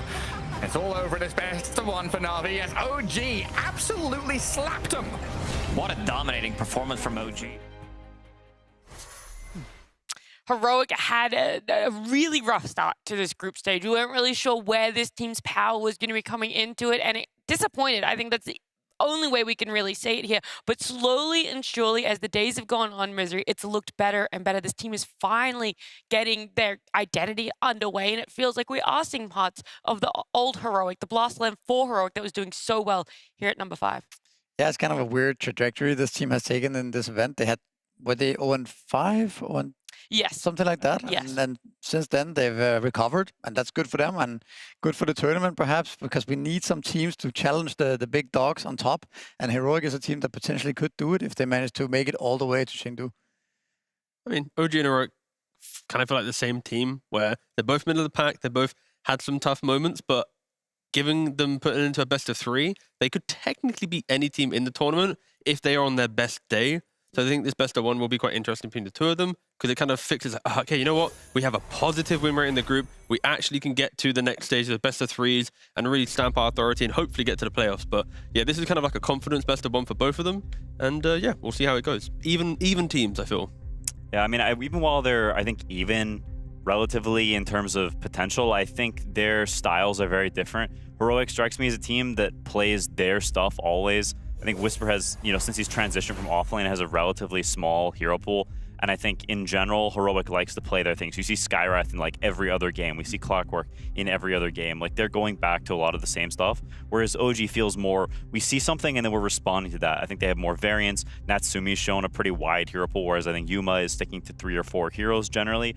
And so I view this as sort of a clash of styles, even if I think their potential or maybe their current state is kind of similar. Heroic has also kind of struggled, I think, even in today, right? Against Na'Vi, a team that also hasn't done very well in the groups. It's like a 54-minute game. It's like back and forth. And you'd think that if Heroic's truly kind of returning to some form through beating some of the lower seed teams, they would actually get a couple more of those like 35-minute wins, right? So yeah, I think I'm favoring OG slightly based on the general trajectory of both teams. But yeah, we'll have to see. I think it's a hard one to call. I think there's a little bit of style clashing for sure, but there's also some similarities in the sense that they're both prone to being very aggressive early on, and they're both prone to kind of punish the enemy's greed and the enemy's mistakes.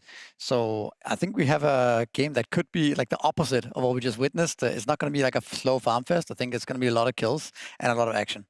I hope so. It feels like we say that sometimes for two teams where it's like they're both extremely aggressive early, they love the chaos, and then they know that about each other, and they're like, we're not going to do that. We're not going to feed into it because it's also positive for them. And then we're like, oh, 7 kills in 40 minutes, cool. But we have some of the most memorable Divine Rapier purchases buyers on both sides, right? You've got Yuma with previous Slam pickups. We've got Natsumi with Valahia pickups, right? So hopefully, if I'm being a little bit selfish or a little bit needy, I want a long game to get a Rapier into the mix. Where have the Rapiers gone? I mean, we went from seeing it like every second game in Slam 4 to like, oh, here's one in 5 days. Teams are winning without it. They're showing they're too good. They don't need this, this cheat, this hack, which is don't want other people to know about it. But yeah, this Rapier thing is pretty good. We did see one Rapier today. They lost, but we did see a Rapier. So. It was like the clutch Rapier right at the end where you sell other items to pick it up and you hope that it's enough. And then you immediately lose the Rapier and lose the game. They call it the Natsumi Rapier, even though that wasn't his fault. That wasn't his fault, just to be clear. Wasn't his fault. For legal reasons, it was not his fault. Yeah, and I mean, in terms of the potential pacifism, because both teams are aggressive, maybe they know about each other and they chill. If I know anything about Schofield, it's this man has no chill anywhere in his body. We see him contemplating all the devious things he's going to do right now. He is going to run in and cause mayhem regardless of what hero he's playing. I've chased this man, and I've learned the lesson that we all know now, which is don't chase Schofield. All right, that's one lesson most teams, if not all teams, know. Don't chase Schofield, but they're going to have to do it, right? If OG stand a chance, but it all starts with a draft.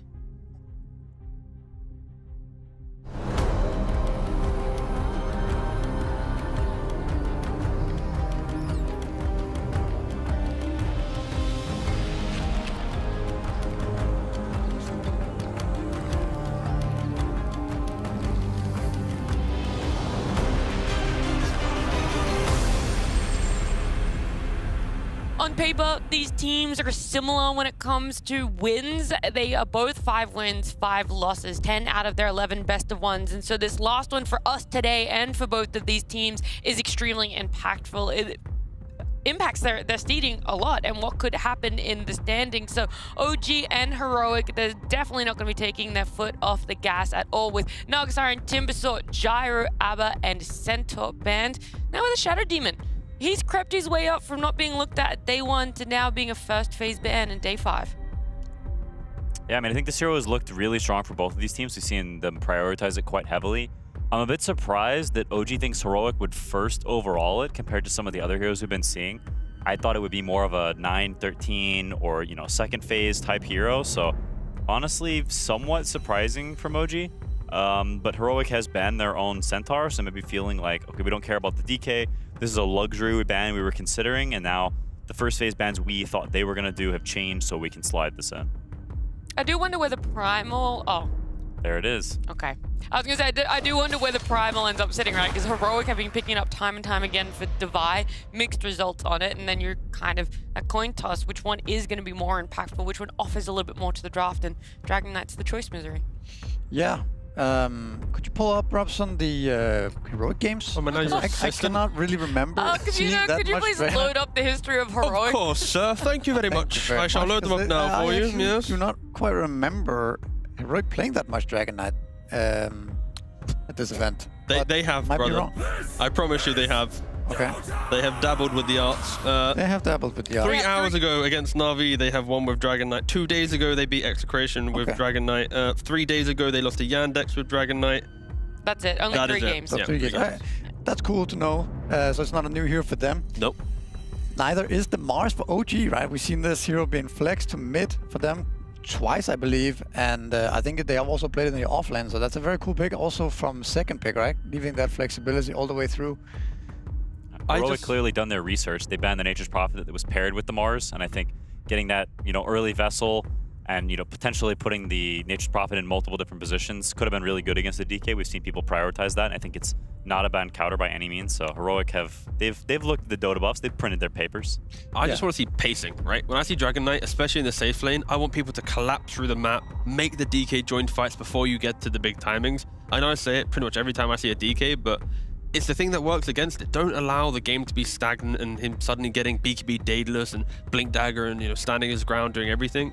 You need to have conviction against this hero. I wonder if we're going to see some more Enchantress. I feel like this hero looks better and better the more I see it. I mean, the hero does the same thing it's always been doing, right? But it's just such a hard hero to kill. He secures lanes. He kind of front lines. I don't know. He just offers a lot in the game that that's sort of valuable right now with these tanky heroes that don't really deal that much damage. Is Chen still in the pool? It is, isn't it? It is. It is in the pool. Pretty odd that it's being ignored.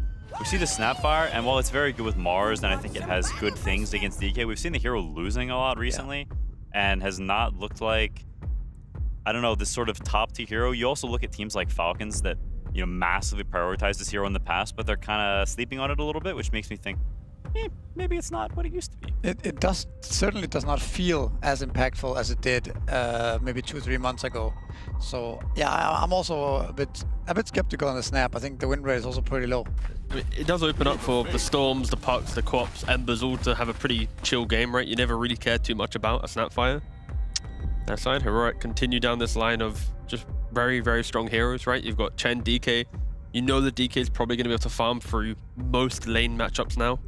So the times I mentioned are just going to be earlier. Yeah, super tanky heroes, great scaling, very good at standing your ground. And from OG, you've got a lot of jumping. So if I'm looking at OG, I want to tempo, I want to abuse this Chen and DK. Like T said, you know, use this gate, gank this DK. Don't let them get to the point where they can stand their ground and become this sort of impenetrable brick wall. I think can eventually become a problem for OG as of now. Heroic had the fun 50-50, the Clock or the Tusk. Of course, Schofield very good on both of them. They do go for the Tusk, and yeah, I mean, the lineup looks extremely clean. This is sometimes where OG pull out something from the hat that sort of counters what they see.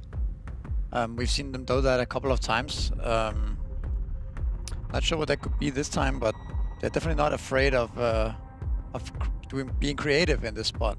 Hear me out. Phoenix. Phoenix? What Pretty good. What about AA? It's a counter proposal. I think it's cute. I like Oh, cute. Oh, I okay. like It's cute the way that you politely say it's nice, but I can see it losing very quickly. No, I Whereas- like it. I Okay, think it's cute. Okay. Has its charm. That's its charm, yeah. You need to pair things well with it. And I think Phoenix also are heroes Yeah. that Yep. they need their lineup to help them. They're not lineup helpers. They are, I'm a selfish hero. I'm going to fulfill a very specific purpose. And you need to help me do that because I don't have tools like catch or the ability to start fights or things like You need to this. stun for me. Yes. So I can do something. And I will carry the game. Yeah. But you need to be careful because Heroic have got the setup where Devi can shine on pick 18, right? When OG pick their next 2 heroes, the fact you have Tusk in the 4 position, you can lean into the annoying, toxic Devi heroes, right? You've got the Enigma off lanes, the Viper off lanes. If he sees a pipe buying hero that can break the pacing like a Darkseid, he'll go for it, right? So you need to be mindful that Devi is good in this pick position. What about the Mirana? It's also a possibility here, right? You have the Chen and you have the Tusk. Pretty good hero against these two. It's also something we saw the other day. We saw them pick Windrunner as well. Maybe they can run some of that back here. Yeah, it's possible. I worry about with the Mirana if they have damage. Yeah. Because the hero, whenever you get to that period of game where Chen start getting, oh, it's the Veno, it's the Oh, the Banana Veno. Boy. Okay. I think the problem also here is that this doesn't really synergize well with Snap Mm-hmm.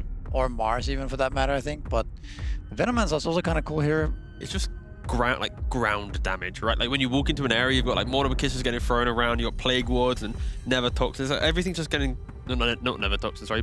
What's the... Oh, Venom? Poisons. Oh, What's the Venom? Noxious Plague. Yeah, Noxious Plague, Yeah. that's it. All this just getting thrown around, so yeah, it's just really icky to get close to an objective that OG is trying to defend. I miss Poison Nova.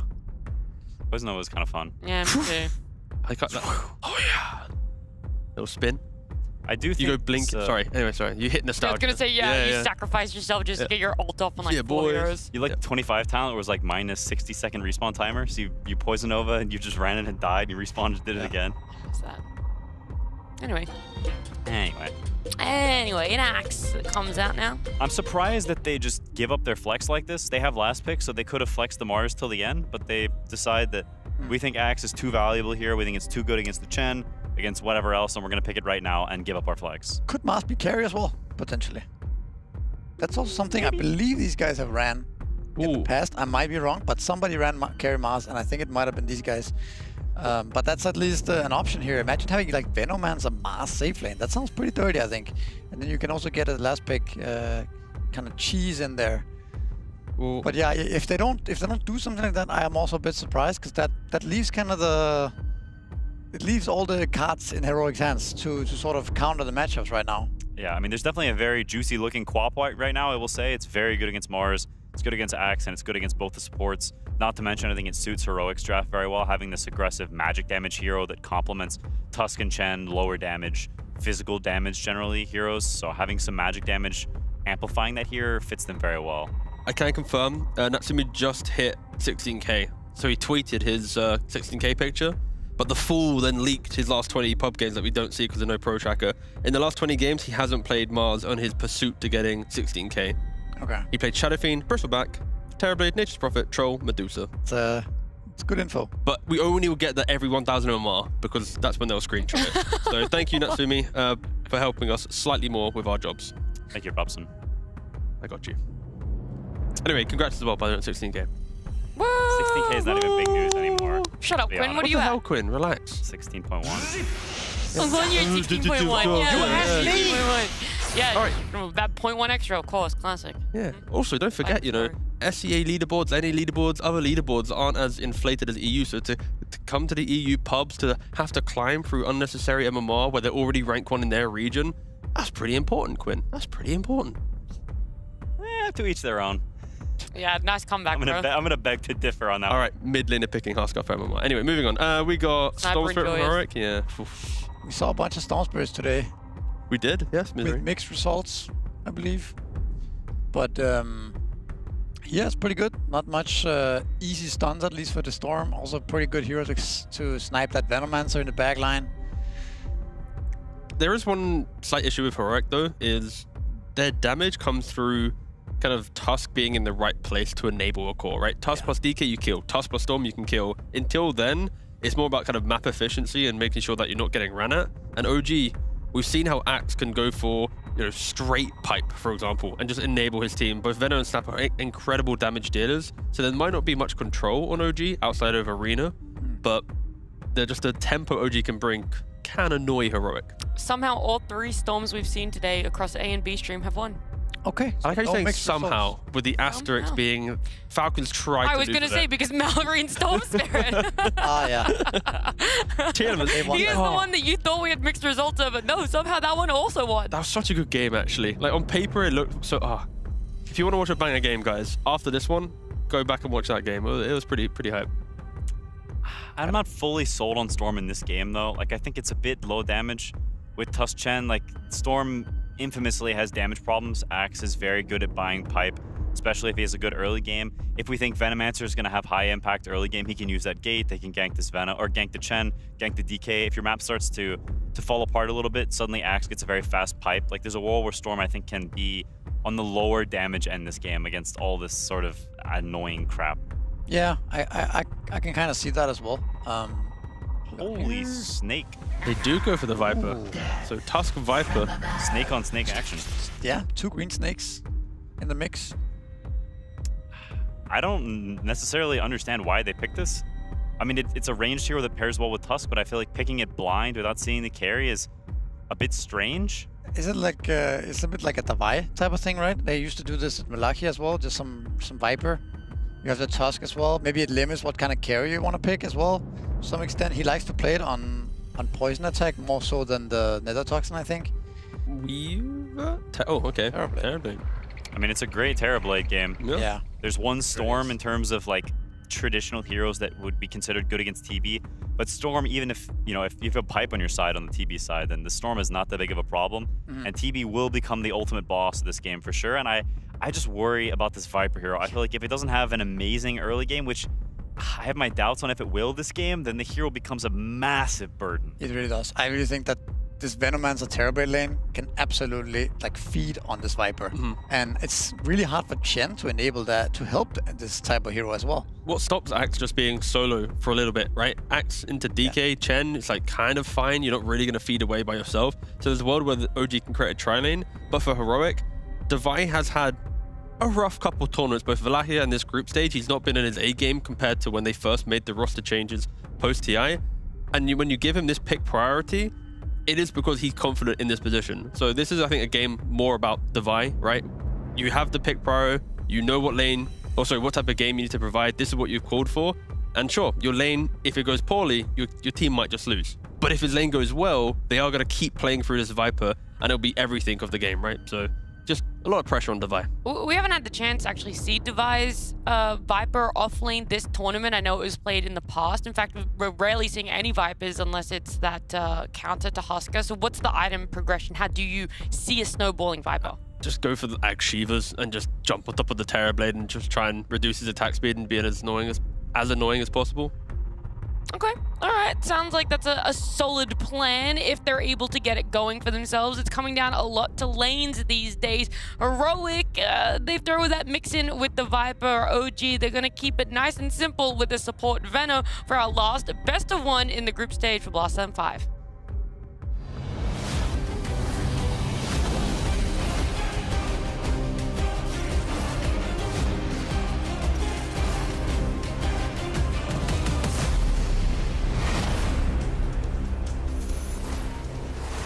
That is right. The simple support Veno that we all love to see, that gets farmed as all heck. Skem, will he be able to beat the other green disgusting hero, Trent? Can they do it? I mean, I was just informed by the panel that he won a game on Mirana. I had not heard the word on that, so I think he can do anything. That's true. This guy, I mean, all new bounds are being done. He did it kind of fake way, though. You know, Shadow Demon Mirana. That is true, actually. That's the old school fakeness. Yeah, it's going to be an interesting one, though. I think that the Viper last pick is definitely raising a lot of question marks on Heroic. This is a hero that, you know, has some trouble dealing with physical damage and, you know, getting controlled and pulled out of position. We'll see how he does, though. Schofield is just bravely running up to this bounty rune here. Drops a ward, sees Natsumi. it on. Is he gonna be able to get there? And do you know Schofield's gonna snowball this, right? Is it? Is he that? All right, he's not that crazy. Yeah, Schofield's kind of washed, man. Like no snowball to steal that bounty rune. Nah, he's trying to mess with the lane. He needs to make sure he has it. Natsumi just out of range of him. Oh, buddy. Oh, this is not good. Immediately broken.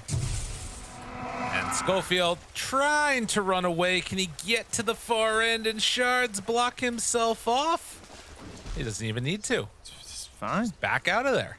All right, well, lane and wave secured, though, so still a good maneuver. Yeah, you don't get a kill, but you stop the free push into the tower to try and give Devi a good level 1, which is presumably what they were hoping to do, as he angles to get a Helm of the Dominator on Viper, finding a way to make this gross hero even more disgusting. Love it. That's what you want to see. As up in the top lane, there is some early pressure on there to KJ. A courier snipe happening. Tim's trying to do what he can to mess with Heroic's lane. This is the lane that should be safe. DK Chen, we can look at it once, then we won't have to look at it again for a while.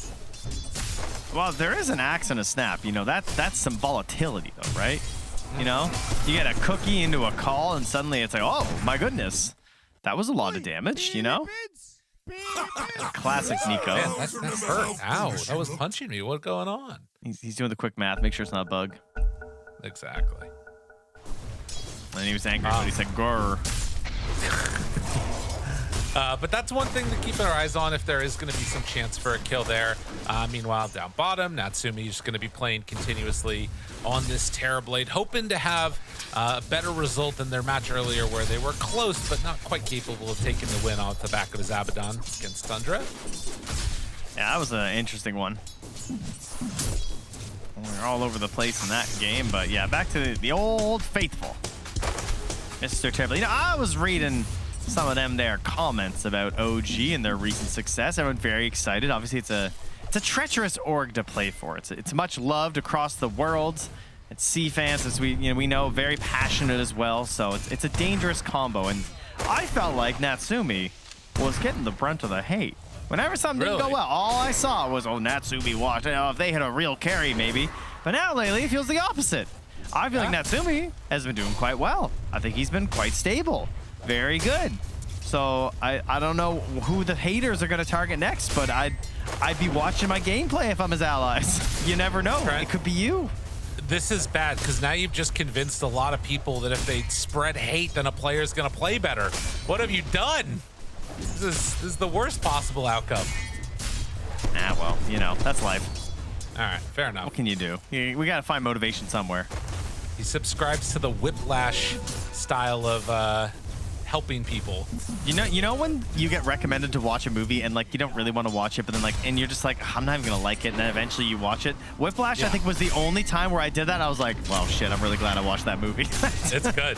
That movie's crazy good. It's very solid. Actually, not overhyped. Oh, any cookie? No cookies, but some punches and forcing Yuma back. Yeah, if you guys haven't seen it, Whiplash, check it out. Yeah, it's true. It is really hard to overrate it. It's pretty solid. Yopaj. Oh, bottom. Never mind. That's where the action's going on. They take down Skem. Devi also managing to find a kill in. Well, do it. A deny afterwards, because why not? Yeah, I mean, get full resources, go home. It's fine. That's an A-OK deny there. They're not going to get any XP. Well, the Veto still does. The little change thingy, right? It still happens even if he's dead, right? No, not if you're... Oh, you're right. He did get XP. Oh. I wasn't sure if it still worked if you died or not, if you can get XP while dead. I didn't think you could. But I guess you can. There you go. So, Veno will get a little bit of help there for Skem. 3.25 roughly. And a snowball onto Natsumi with the Shards block off. Devi waddling his way through the air over there. And then they throw out a little gale damage onto Devi, onto Schofield, and forces them back. God, it feels so bad to freaking lane against Venomancer. Yeah, I mean, really, even at position 5, still, especially when he hits this point, the level 3. This is where he is peak nuisance, I feel like. You've got the stupid level 1 Gale that believe it or not, has been nerfed a lot, but still very obnoxious. And then, of course, that passing on the wards with your facet, and you're just stinging them. Oh, yeah. Now, don't feel bad. It's a Tusk, guys. It's a broken hero, too, okay? So you can't feel bad for the Tusk getting run down. Just more and more wards spawned and pushing back Schofield. Very frustrating to play against. In towards mid, while this is all going on, you can see that there's a rotation coming in from Tim's. And he's trying to hunt him in the jungle, it looks like. Radiant does not connect with the scan. Yeah, he's just a little away. If he would have hit him there, that would have actually been a moment where he maybe could have killed Whisper. Nico. What's happening, Nico? It's taken down. So they get some extra kills up there.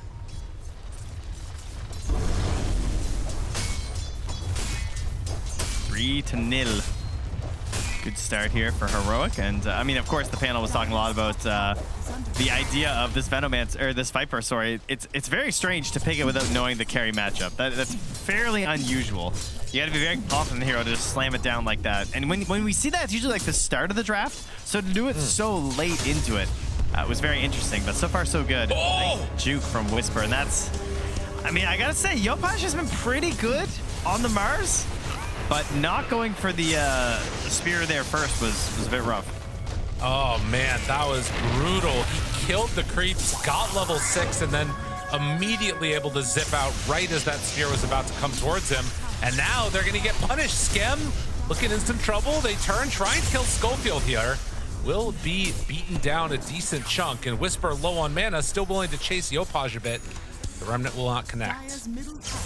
But that's one of those moments where, like, if you would have glyphed the wave, if they had glyph up on Radiant, Whisper is probably just dead. Ooh. It's true. Perhaps not available in that moment, maybe. Oh, Devi has finished the Helm now. It's 7 minutes, so not too bad.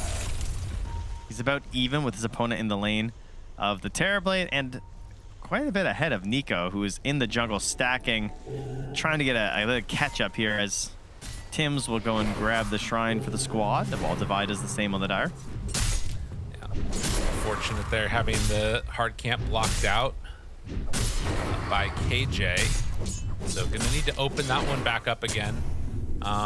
Obviously, Axe, a hero that loves to go and eat up the piggy banks of the stacked up camps, who's trying to get into the Helm right now.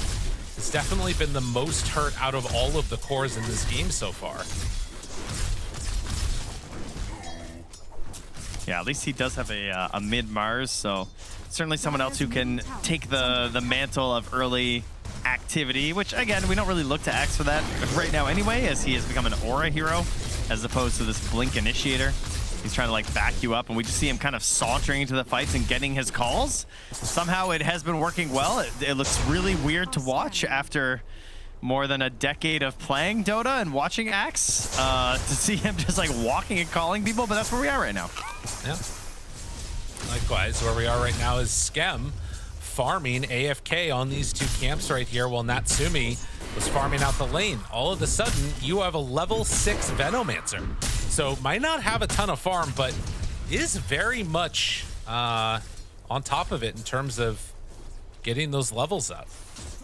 Yeah, it's pretty crazy. Honestly, that deny while dead was, I mean, it's 200 XP. Yeah. So that shouldn't be real, I don't think. Maybe he had respawned. Is that what happened? I don't know. Well, nonetheless, Skem runs into Schofield. Schofield realizes, wait, this guy is bigger than I thought. They're still going to do some good damage as the snowball will wear off in a moment. Noxious Plague. Oh, no. That's not what you wanted to have happen. And Viper is dead. Natsumi, the beneficiary. Jeez, just stuck in the bog, man. You are not getting anywhere. That is not good. To have picked up your helm and then just try and make an aggressive move in there and die is pretty painful. Like, we're trying to use this helm to grab waves and farm safely. It's Whisper now going to find Nico. Trying to get some vengeance. He has that bonus armor trying to stay alive. Not going to happen. As they now turn their sights onto KJ. Yopaj in the area, dodge back away from the spear. Not bad at all, as Yuma is also here. These heroes hard to chase down and kill. A good hit with the Scatter Blast level 3. But Heroic, they come for the tower. They get it tonight. Oh, Tims. That was crazy. Chen and DK, and he managed to get the deny there as they try to walk it back. But he gets his kill. He's at 5 galvanized, so big win there. Schofield's nearby in the mid. Not level 6, though, so even with a zip, pretty unlikely they're going to have the damage for something here. In fact, there's a lot of Radiant heroes. And they steal that rune away from Whisper. Got him caught. Schofield going to end up being brought down. And he sees KJ start to run. Yeah. He's like, oh, you're scared? Oh, okay. Yeah, Well, I guess okay. you're alone then, huh? Spear connects. The thunderclap, not going to stop this. Nice play. Good aggressive move there to go for the and one. Yeah. Just recognizing immediately that nothing was there to back him up. In the meantime, Natsumi, level 9 on this Terrorblade, farming up creeps, trying to take down whatever he can here and start building up into that Manta. Well, the rest of his team can play pretty aggressively in a position here. Like Yopaj is killing off waves right next to Skem. They're having a great time farming away. Devi doing a big wave pull here. I think his creep's getting, oh my gosh, 12 HP. Is he giving these all to Whisper? Yeah. This is what Devi has been doing a little bit. Yeah, but now they're just going back. Okay. Yeah, that Okay. wasn't supposed to happen. That was A not triple part of the plan. wave coming in bottom. Can we just group on this team? Matt, everyone just TP. We're fighting Dude, with he's this picking wave. it. Natsumi's saying, yeah. Like, come on, let's go. Bring Tim, bring the kisses, bring the Veno. Nah, they're not. Oh, he's gonna get They're so letting it- fat off of this. So they're just gonna give this triple wave to the Storm? Like it. Wow, Devi is so generous. Radiant's middle tower is under I mean, attack. he doesn't need to farm. He's a Viper. I mean, doesn't he need to farm though? Well, maybe. I'm not a believer in the poor Viper. You best start believing. You're in a Devi game now. Schofield Yeah, thanks. is going to get found. And they punish that one. Skem will hold down mid. Hard for them to make any move that direction. OG taking a tier 1 tower top. Whisper does have a shield rune.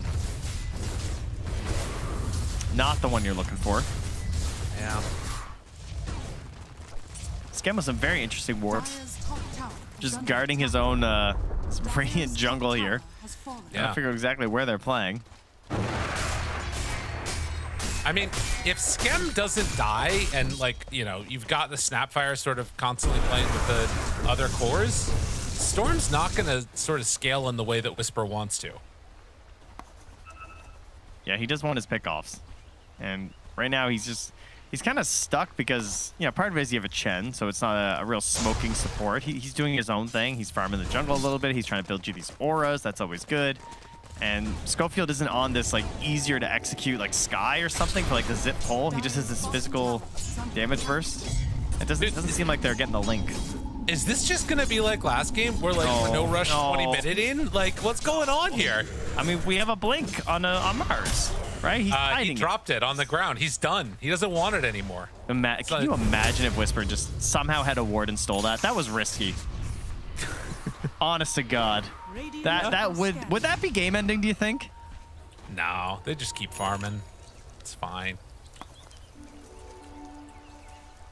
Yeah, Guys, with the Storm in the game, though, please, it's scary. don't do that against Storm. Yeah, but kind of AFK chill mode right now for Heroic. Likewise for OG. In spite of the blink on Mars, we're not really seeing all that much Dire's movement. middle tower is under attack.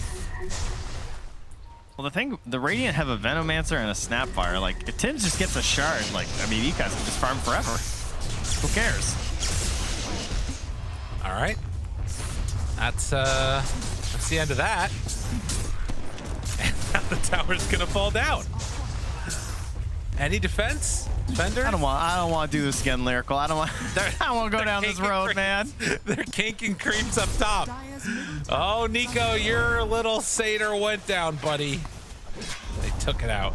Dire's middle tower has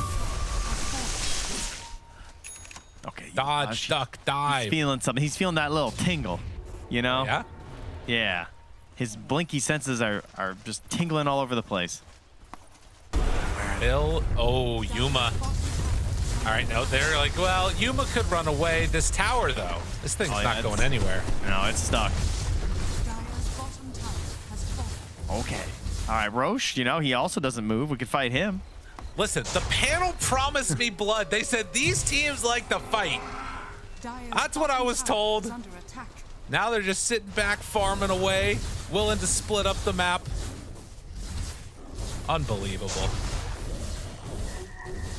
I think this favors the Radiant. I think so too. I'm not sure like what Heroic's game plan is right now. I mean, I'm a massive safe lane DK fan for sure. The hero farms like crazy. He's a beast. But there's the Terrorblade. Like I still respect the old gods. You know, the new stuff, pretty cool. Yeah, I like carry DK. Terrorblade. I mean, I don't like messing with that guy. I wonder if the reflection would make the DK form do damage to his teammates. That feels With like the something splash? illusions Yeah. don't do. But I think so, because it's just a buff on the thing. yeah, probably. Oh, I guess because DKs don't. Oh, wait, they you know what? They changed that at some point. You're right, because they used to, but then now they don't.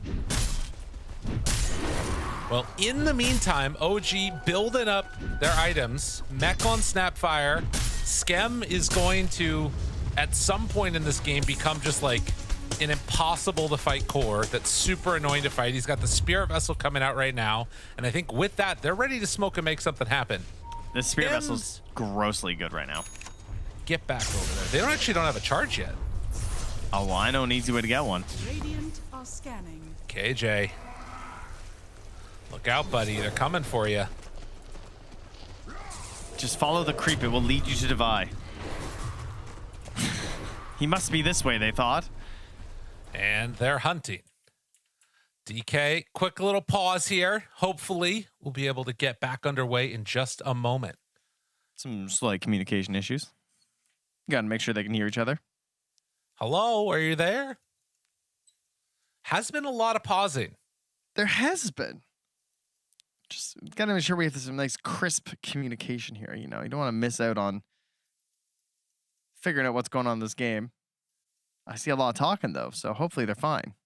Who do you think looks the most stressed right now?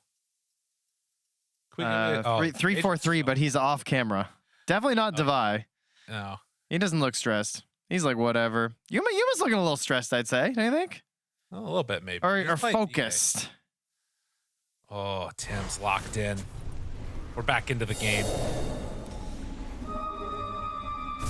All right. Reset, everybody. Pause is over. Use your brains again. Try to remember where the enemies were moving.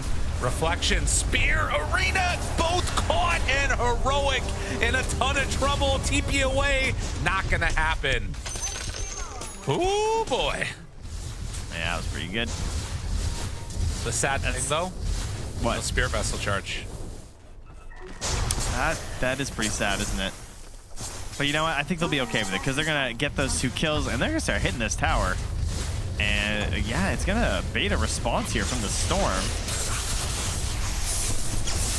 Who jumps in and jumps out. Also, up on the top side, Nico farming the stack that was just made by Heroic. Thank you kindly. Very frustrating to play against. Oh, gross. This makes me want to vomit. What's that? The Viper having to build the Crimson Guard. Oh, excuse me while I get my 2.2% of my max health value. It's just like, I mean, you know, you're not even a strength hero. It's kind of sad. You got 69 strength. He'll get bigger. Don't worry. He's doing it. Yeah, see the claps. It's just sad in Clapping. comparison. I mean, it's pretty damn good against the Terrorblade, though. You gotta admit. I know. Yo, Paj, waiting. The moment is nigh. Can they catch this guy? Devi, you're going down. The snowball is there. Oh, and now they're moving right onto Tim's. That was pretty damn good. And Whisper looking for the follow-up. I don't know if they have enough, though. Natsumi, even without Metamorphosis, might just beat them all to death. They're also caught in the bog that is Skem. Yuma trying to do what damage he can. Devi getting lower and lower. Natsumi eventually finds him. And now Natsumi onto Yuma. The slowdown is there. Trying to punch, trying to pummel. Backs away now, instead turning over onto the Storm. And that is a dunk as well. The chase Yuma down, the dunk still chase. can't get away. Yuma in trouble. Fast. Yuma gone. Oh, he ran out of mana for the last dunk. Nico couldn't get it. I think he got 2 in that fight. Oh, and boy. just with the buffs, just zooming through the engagement. The last call in the Storm and then followed up by the Cookie was beautiful to ensure the kill there. As he was already getting low on mana, but maybe would have a chance to jump out of there. And look at that balanced damage coming up from that Radiant team. Less damage, but a little bit more focused, I suppose. Or at least able to cut through some of the heals. I mean, how much better can this start kind of get for Heroic? In a way, you burn the kisses, you dodge the spear, but then it doesn't matter. Like, they've just got all these auras, all this damage. The Satyr bros. Yeah. Maybe we needed more Hadoukens. More Hadoukens.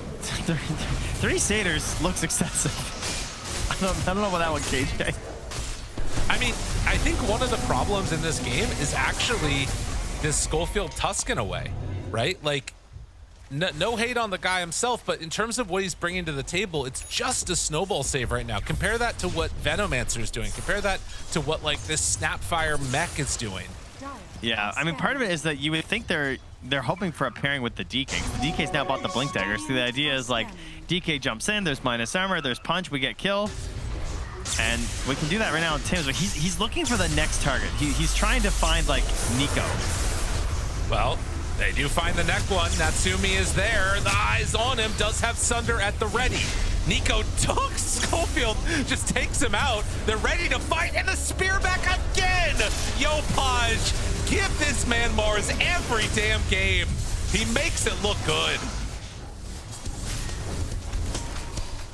Yeah, Schofield, I mean, you know, that was a pretty perfect example, man. He's struggling. He's like trying to create these moments because he knows, yeah, the first kill's gonna go well. We got the Snapfire, and he's chasing to the back, trying to set something up, but he just runs face tanks into an axe and a Terrorblade. Well, with the help of Yopaj setting things up, he's not even available to try and make that snowball save that you're pointing out. He's just dying too quickly. Oof. And all your little creeps, too. Yeah, summon some more. I'll kill them, too. Yeah, thank you. Thank you. Yopaj, 10K gold lead right now for OG. And Natsumi, the one that's leading the charge, having a great game in terms of farm. But it does feel like these other two, you know, Nico, Yopaj, they're making the solid catch to let Natsumi do the damage. Try and figure out what their game plan is here in these fights right now for Heroic. I mean, we have a Blink Dagger on a Viper now. We have a Blink Dagger on a Dragon Knight. They've yet to find a good chance to use them, though. So they need to try and get some sort of a vision game plan going where they can punish someone. They see Nico. Is he just allowed to do this? Apparently. I don't know if they can actually kill him. With this pipe going, he's kind of chilling. The call comes out, and just phase boost walk it off, man. You're doing good. Doing great. Come on, man. See you later, buds. Have a good one. It was a pleasure. Back to farming. I'm gonna go with that not being good. That's so disappointing. If that was any of the other 8 heroes in this game that was with Storm, like besides Tusk, it would have been a kill. Any of them. Even Chen? Yeah, man, bring in those little creeps, get that penitence out. Yeah, Axe famously doesn't hate that or anything. Yeah, nice Blink. It's good. Saving something. Yeah, you're actually right. Definitely Chen wouldn't have done anything either. Further to my point. Yes. All right, into the Roach Pit. We have Blink Daggers. We have Skem being attacked. Noxious Plague, got it off. Oh, try and run away from that one, why don't you? Oh, God, look at Maybe some good damage here, though. Broken, speared back. Oh, that's a meta. Oh, Devi. Devi's in some trouble right there, as they do manage to kill him off. Whisper running away, hoping to escape. I thought they were almost going to bail out Skem there, but man, do you see what happened to Yuma? Like, he just gets hit by that Veno, and his fight's over. Like, he was trying to walk away. He had to just punch a couple Ancients that were fighting him at the same time as well. Zero chance to help his allies. And I like the decision from OG not to just sack Skem, to just, like, run up there and fight them. You know, don't give them anything for free. Oh, Whisper. Oh, Whisper, he knows. Oh, Whisper. Oh, he got the kill. All right. That's something. Just when you think they're out, Whisper pulls them back a little bit. Now, they will find Schofield here.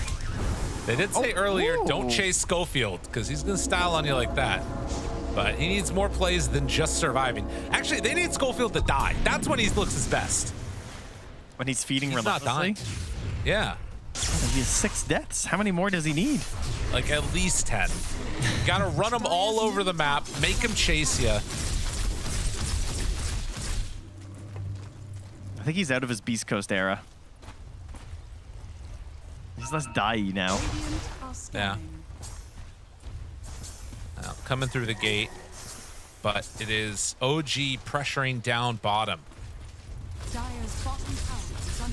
a tier 2 dead, now with Aegis in hand. And a Scotty done for Natsumi. How the hell do you kill this guy? Just it's not looking easy. They will get a glyph out and now ready to push in towards mid.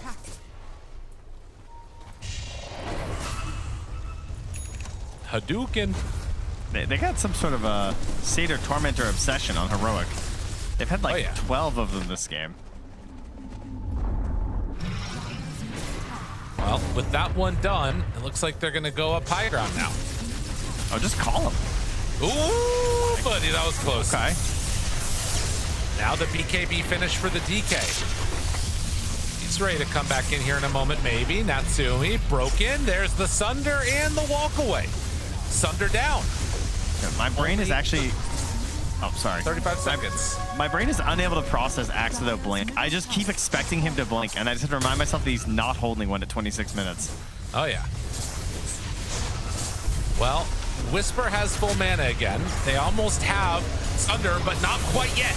Arena down. Snowball save onto several. Axe living through all of this. The Lotus Orb, but he's fine. It was an insane snowball, though. That was really good. Is it enough? Oh, it's not going to matter. Yuma is dead post-finishing BKB, and the pain train will continue. They have Sunder back up, do not have meta, but I don't know if Natsumi needs it. Nah, we got Demon Zeal these days. Who cares? Ready to hit. Right on top of him. A Viper strike there. Sunder back up. Can throw it out in a moment if he needs it, but also he doesn't really need it. Oh my god, they clipped the wave. Spear off to the side. Snowball. Oh. Schofield already uses it, blinks away. Now Devi losing armor. Has yet to pop Crimson, but they do have that Sunder ready. The spear back into Sunder, and now Devi gets caught. Was he pinned to the shards right there? Yeah.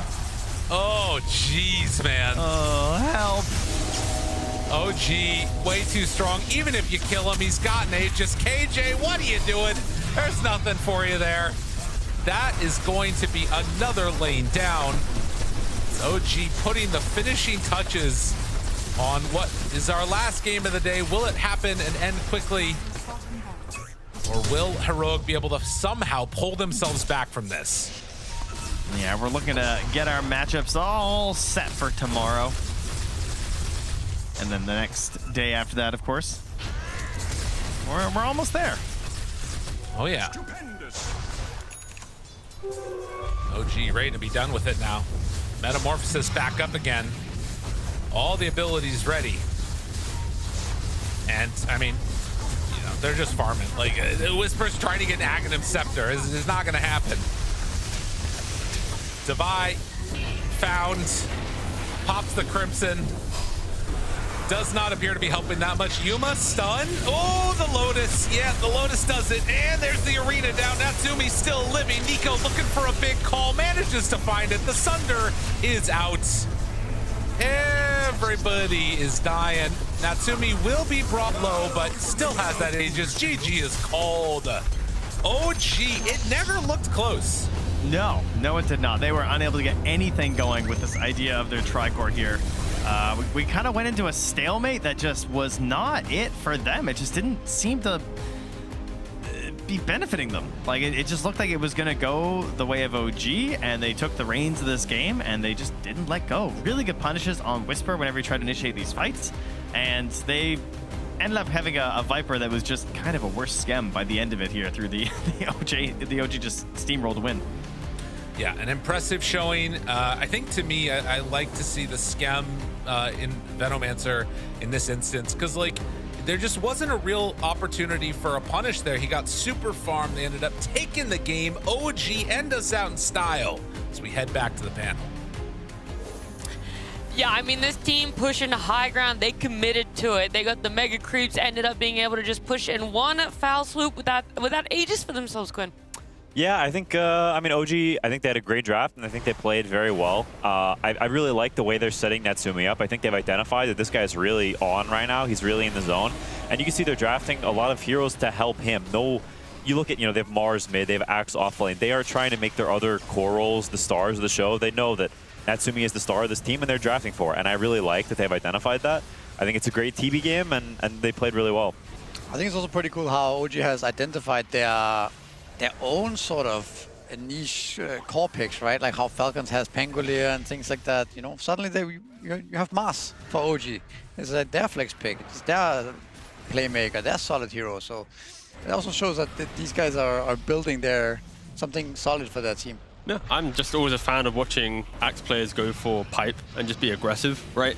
It just feels like there's no issues of the wrong initiation. I know we've had it for multiple tournaments now, but it's just refreshing when you have that layering of the team fight of a Mars, the auras of an Axe, which is, again, quite a rare thing to talk about, at least historically. And then, like you mentioned, Terrorblade. OG, really strong drafts. For Heroic, they did pick a Viper. They tried to do it. They had a couple kills in lane, and then death, it fell apart quite quickly. I think also you're speaking about the Axe buying the pipe and buying auras in general on these offlaners, and I feel like you pick the Viper and then you're buying Dominator into Crimson Guard. Why pick the Viper? I don't really see that logic there. Might as well pick the Underlord or Darkseer or something like that instead that actually fits that bill. But yeah, I don't know. Is there an idea about the Viper having a good lane matchup against the Terrorblade? Like hopes that they could have shut it down a little bit more? It was a blind pick, to be fair. Oh, it was, yeah, sorry. Yeah. I think the blind pick makes it even worse, to be honest. I mean, it would be pretty insane if they picked it into Terrorblade, but I think I agree with Misery. I feel like if you're picking a hero to buy auras, if that's your idea, you feel like it's a good auras game, it makes sense for the lineup, which I agree. I think it does make sense for the lineup to have auras. Then picking Viper doesn't make any sense. Viper is historically a hero that is like very selfish, and Viper is a hero that needs to be good against the enemy heroes. Some heroes can play against counters and they can itemize against that. Viper is not a hero that can do that generally. He needs to have good hero matchups, and then the hero can shine. He's not some hero that you can just pick willy-nilly and get counterpicked like this. I think Heroic shot themselves in the foot with a Gatling gun. It was the end of this draft is crazy. Yeah, I think also just that work? We can. You have to put your foot in front of it. You have to like literally put your foot out there and just go for it. It's so big, the gun. All right, anyway, sorry, back to you. I mean, you can isolate the Viper and call on that hero, but maybe it's also just synergy as a whole, right? Chen, Viper, Tusk, Storm.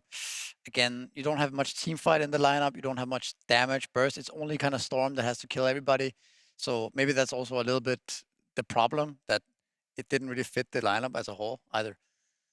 Yeah, well, look, we don't want to dwell on it too much because it was a tough one for Heroic. Really nothing to get going for themselves, especially with that last pick Viper. And massive props to OG. They get to end their group stage on a high of getting to win a game that quickly. And we can have a look at all the wins that took place today on Xtreme. It started off with Tundra getting their win over Tidebound. Yakult then followed up. Tundra, again, nice clean 2-0 day for themselves. Falcons against Tearlaments, which was an amazing game if you guys want to go back and have a look at some Dota. And then it was Tidebound winning over Xtreme with what we just saw, OG and Heroic right there. And then on the B stream, it was Falcons and Yandex with a win for themselves on Falcons, Mouse with a win, Heroic with a win against Na'Vi, Execration getting theirs over Yandex. So a massive upset, I would say, coming into today and seeing what is happening. Mouse with a win over Yakult, and then what is happening right now, Na'Vi against Execration. And I guess you would expect it to be Execration favored then, looking at it.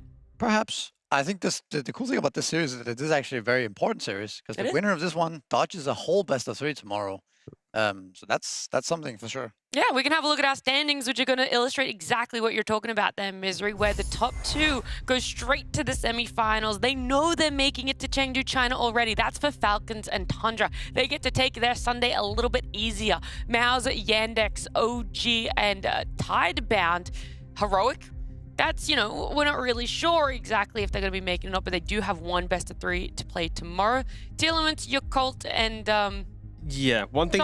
Xtreme is. Yeah, one thing to note with the graphic is, of course, XG, Yakult, and Tearlaments are all locked in the bottom 3. They are there, even though it puts XG. I think that's because production hopes and wishes XG was able to make it and save one best of 3. I think it's just because they've completed all of their games, and Na'Vi and Execration still have some to be left. Just bias, full bias. Don't try and save them. No, I'm pretty sure it's the system does it that if you've completed all your games, it puts you higher than those who haven't. Full bias. So it is actually Na'Vi and Execration. One of those guys won't be sitting in the bottom and will only be playing one best of 3, whereas the loser of that best of 1 will have to look at playing potentially 2 best of 3s to make it to Chengdu.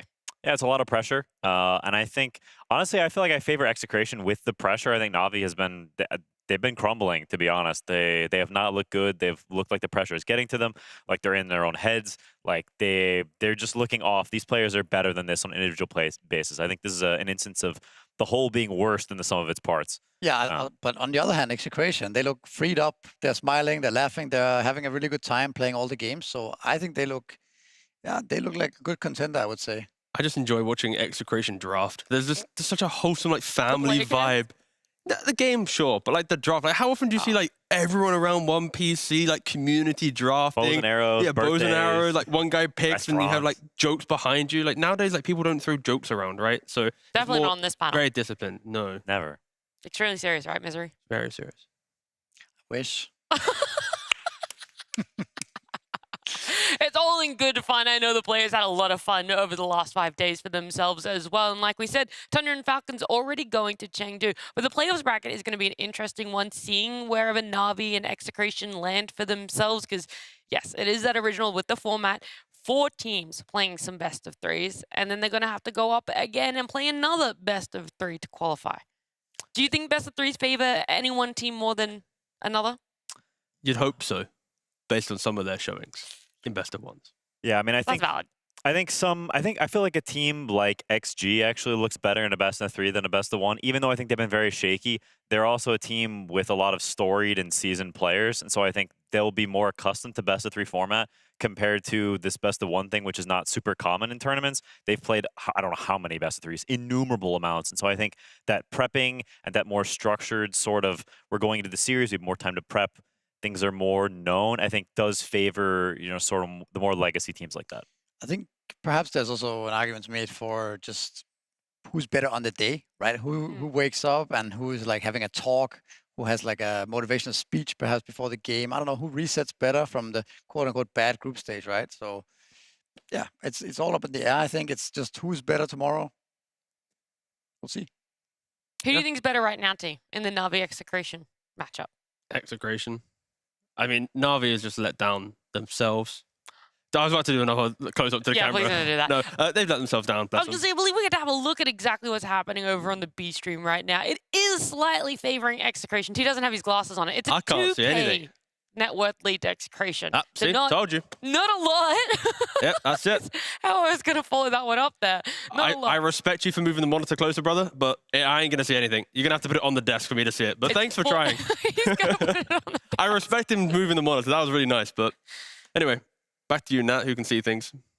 I don't have anything to say about the game. Do you have anything, Quinn? Let me look at those heroes. I think we're moving again. No, I can see. Bring it closer. You're wearing glasses. I was This thinking doesn't make any sense. You're actually wearing glasses. There we go. I All think right. Execration. Yeah, that's good. I can see I now. think the heroes are worse. I think they actually will lose this game pending gameplay. The issue is Na'Vi is just hard to predict right now because I honestly think they feel like a broken Also just team. died. Yeah. If you They can feel see like it. emotionally They feel really shattered. They kind of do, yeah. Not 3,000 gold, you guys. Even though I think on paper they are worse players, I think they are homies and Na'Vi they just look in shambles right now. They do. I also think this is one of the better Na'Vi drafts, but I don't know if you can trust that at all at this point. Yeah, it is hard to trust the drafts. You see it, and you just have to.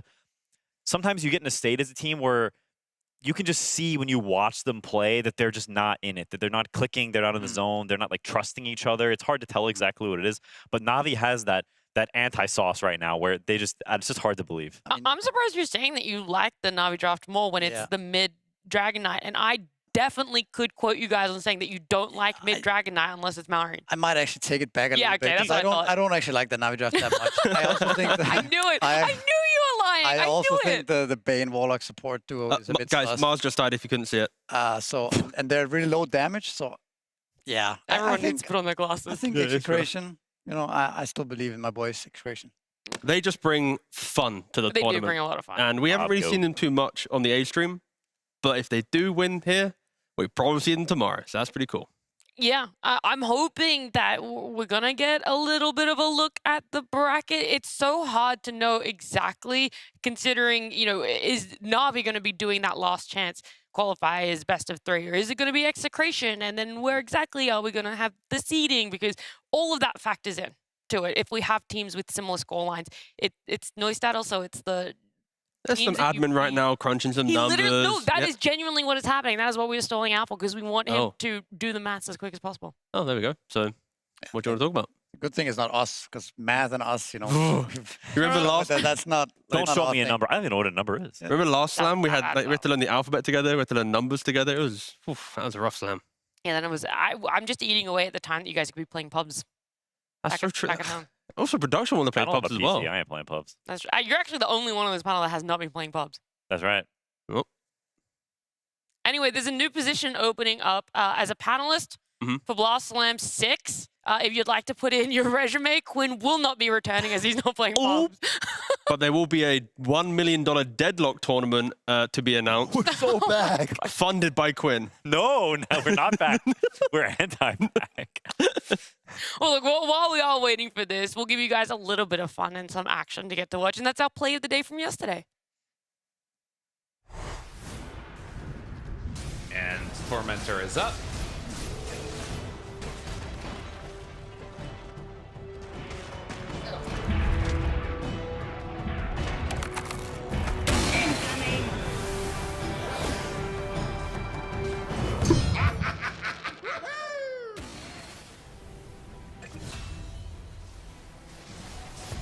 Oh my god, he sniped it. Oh my god, he sniped it with the freaking the rocket flare.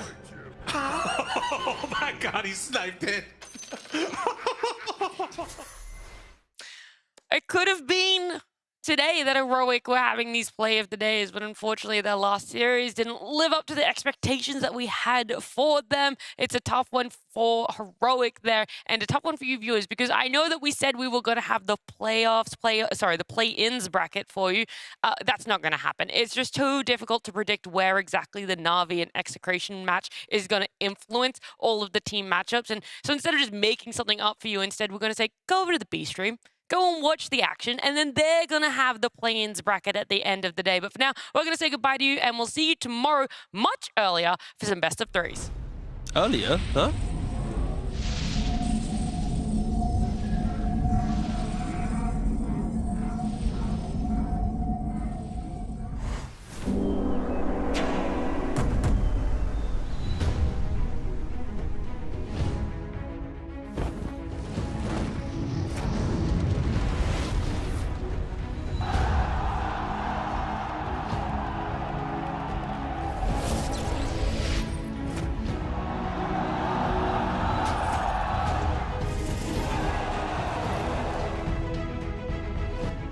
They're focusing it down here with the altars now, assuming they'll take out the Aegis as Chrysalis gone